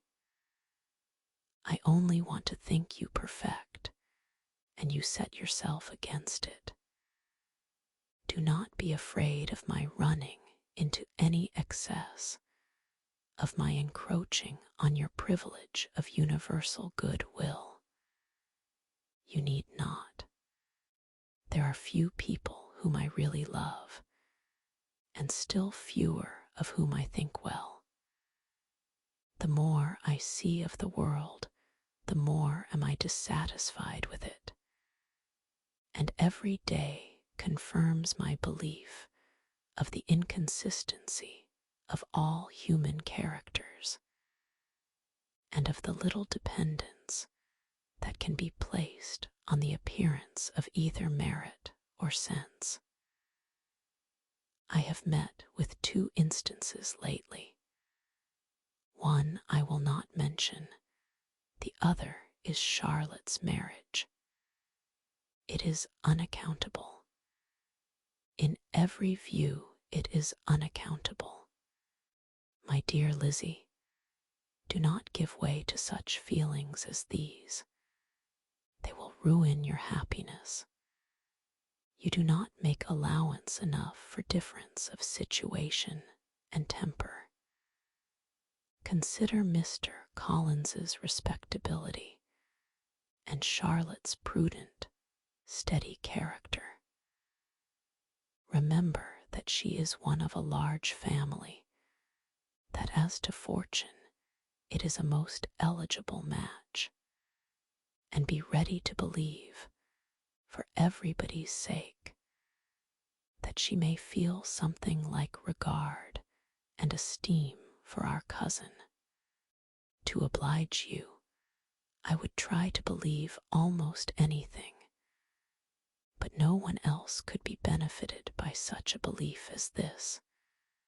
For were I persuaded that Charlotte had any regard for him, I should only think worse of her understanding than I now do of her heart. My dear Jane, Mr. Collins is a conceited, pompous, narrow-minded, silly man. You know he is, as well as I do. And you must feel, as well as I do, that the woman who marries him cannot have a proper way of thinking. You shall not defend her, though it is Charlotte Lucas. You shall not, for the sake of one individual, change the meaning of principle and integrity, nor endeavor to persuade yourself or me that selfishness is prudence, and insensibility of danger security for happiness. "I must think your language too strong in speaking of both," replied Jane, "and I hope you will be convinced of it by seeing them happy together. But enough of this. You alluded to something else. You mentioned 2 instances. I cannot misunderstand you, but I entreat you, dear Lizzie, not to pain me by thinking that person to blame, and saying your opinion of him is sunk. We must not be so ready to fancy ourselves intentionally injured. We must not expect a lively young man to be always so guarded and circumspect. It is very often nothing but our own vanity that deceives us. Women fancy admiration means more than it does, and men take care that they should. If it is designedly done, they cannot be justified, but I have no idea of there being so much design in the world as some persons imagine. I am far from attributing any part of Mr. Bingley's conduct to design, said Elizabeth, but without scheming to do wrong or to make others unhappy, there may be error and there may be misery. Thoughtlessness, want of attention to other people's feelings, and want of resolution will do the business. And do you impute it to either of those? Yes, to the last. But if I go on, I shall displease you by saying what I think of persons you esteem. Stop me whilst you can. You persist, then, in supposing his sisters influence him. Yes, in conjunction with his friend. I cannot believe it. Why should they try to influence him? They can only wish his happiness, and if he is attached to me, no other woman can secure it. Your first position is false. They may wish many things besides his happiness. They may wish his increase of wealth and consequence. They may wish him to marry a girl who has all the importance of money, great connections, and pride. Beyond a doubt, they do wish him to choose Miss Darcy, replied Jane. But this may be from better feelings than you are supposing. They have known her much longer than they have known me. No wonder if they love her better. But whatever may be their own wishes, it is very unlikely they should have opposed their brothers.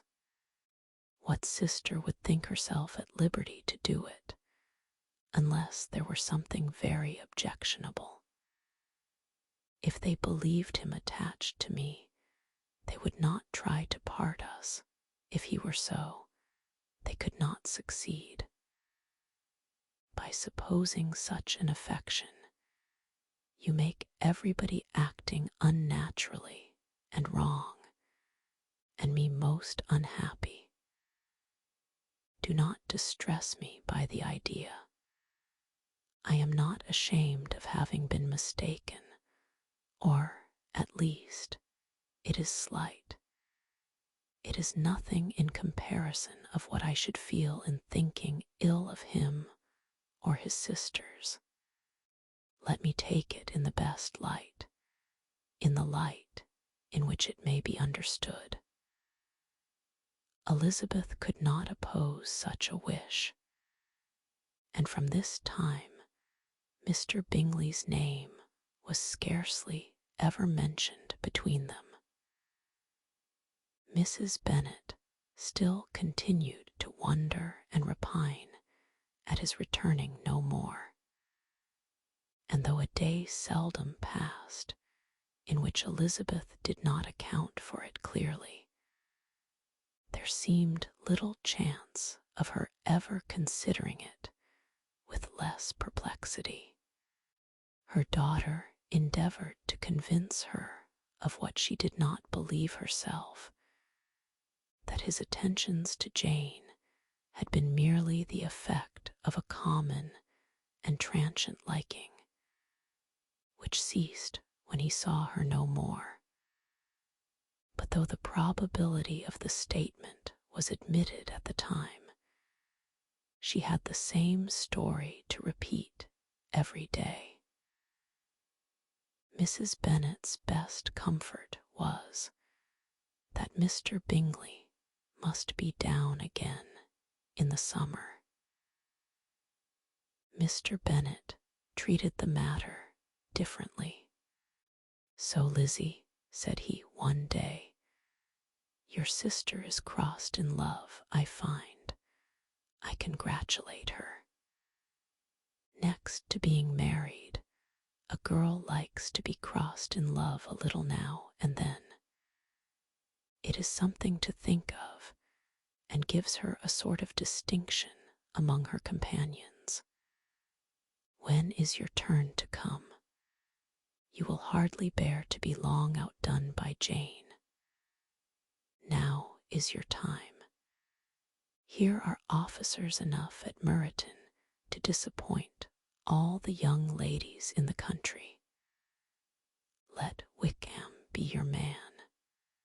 He is a pleasant fellow, and would jilt you creditably. Thank you, sir, but a less agreeable man would satisfy me. We must not all expect Jane's good fortune."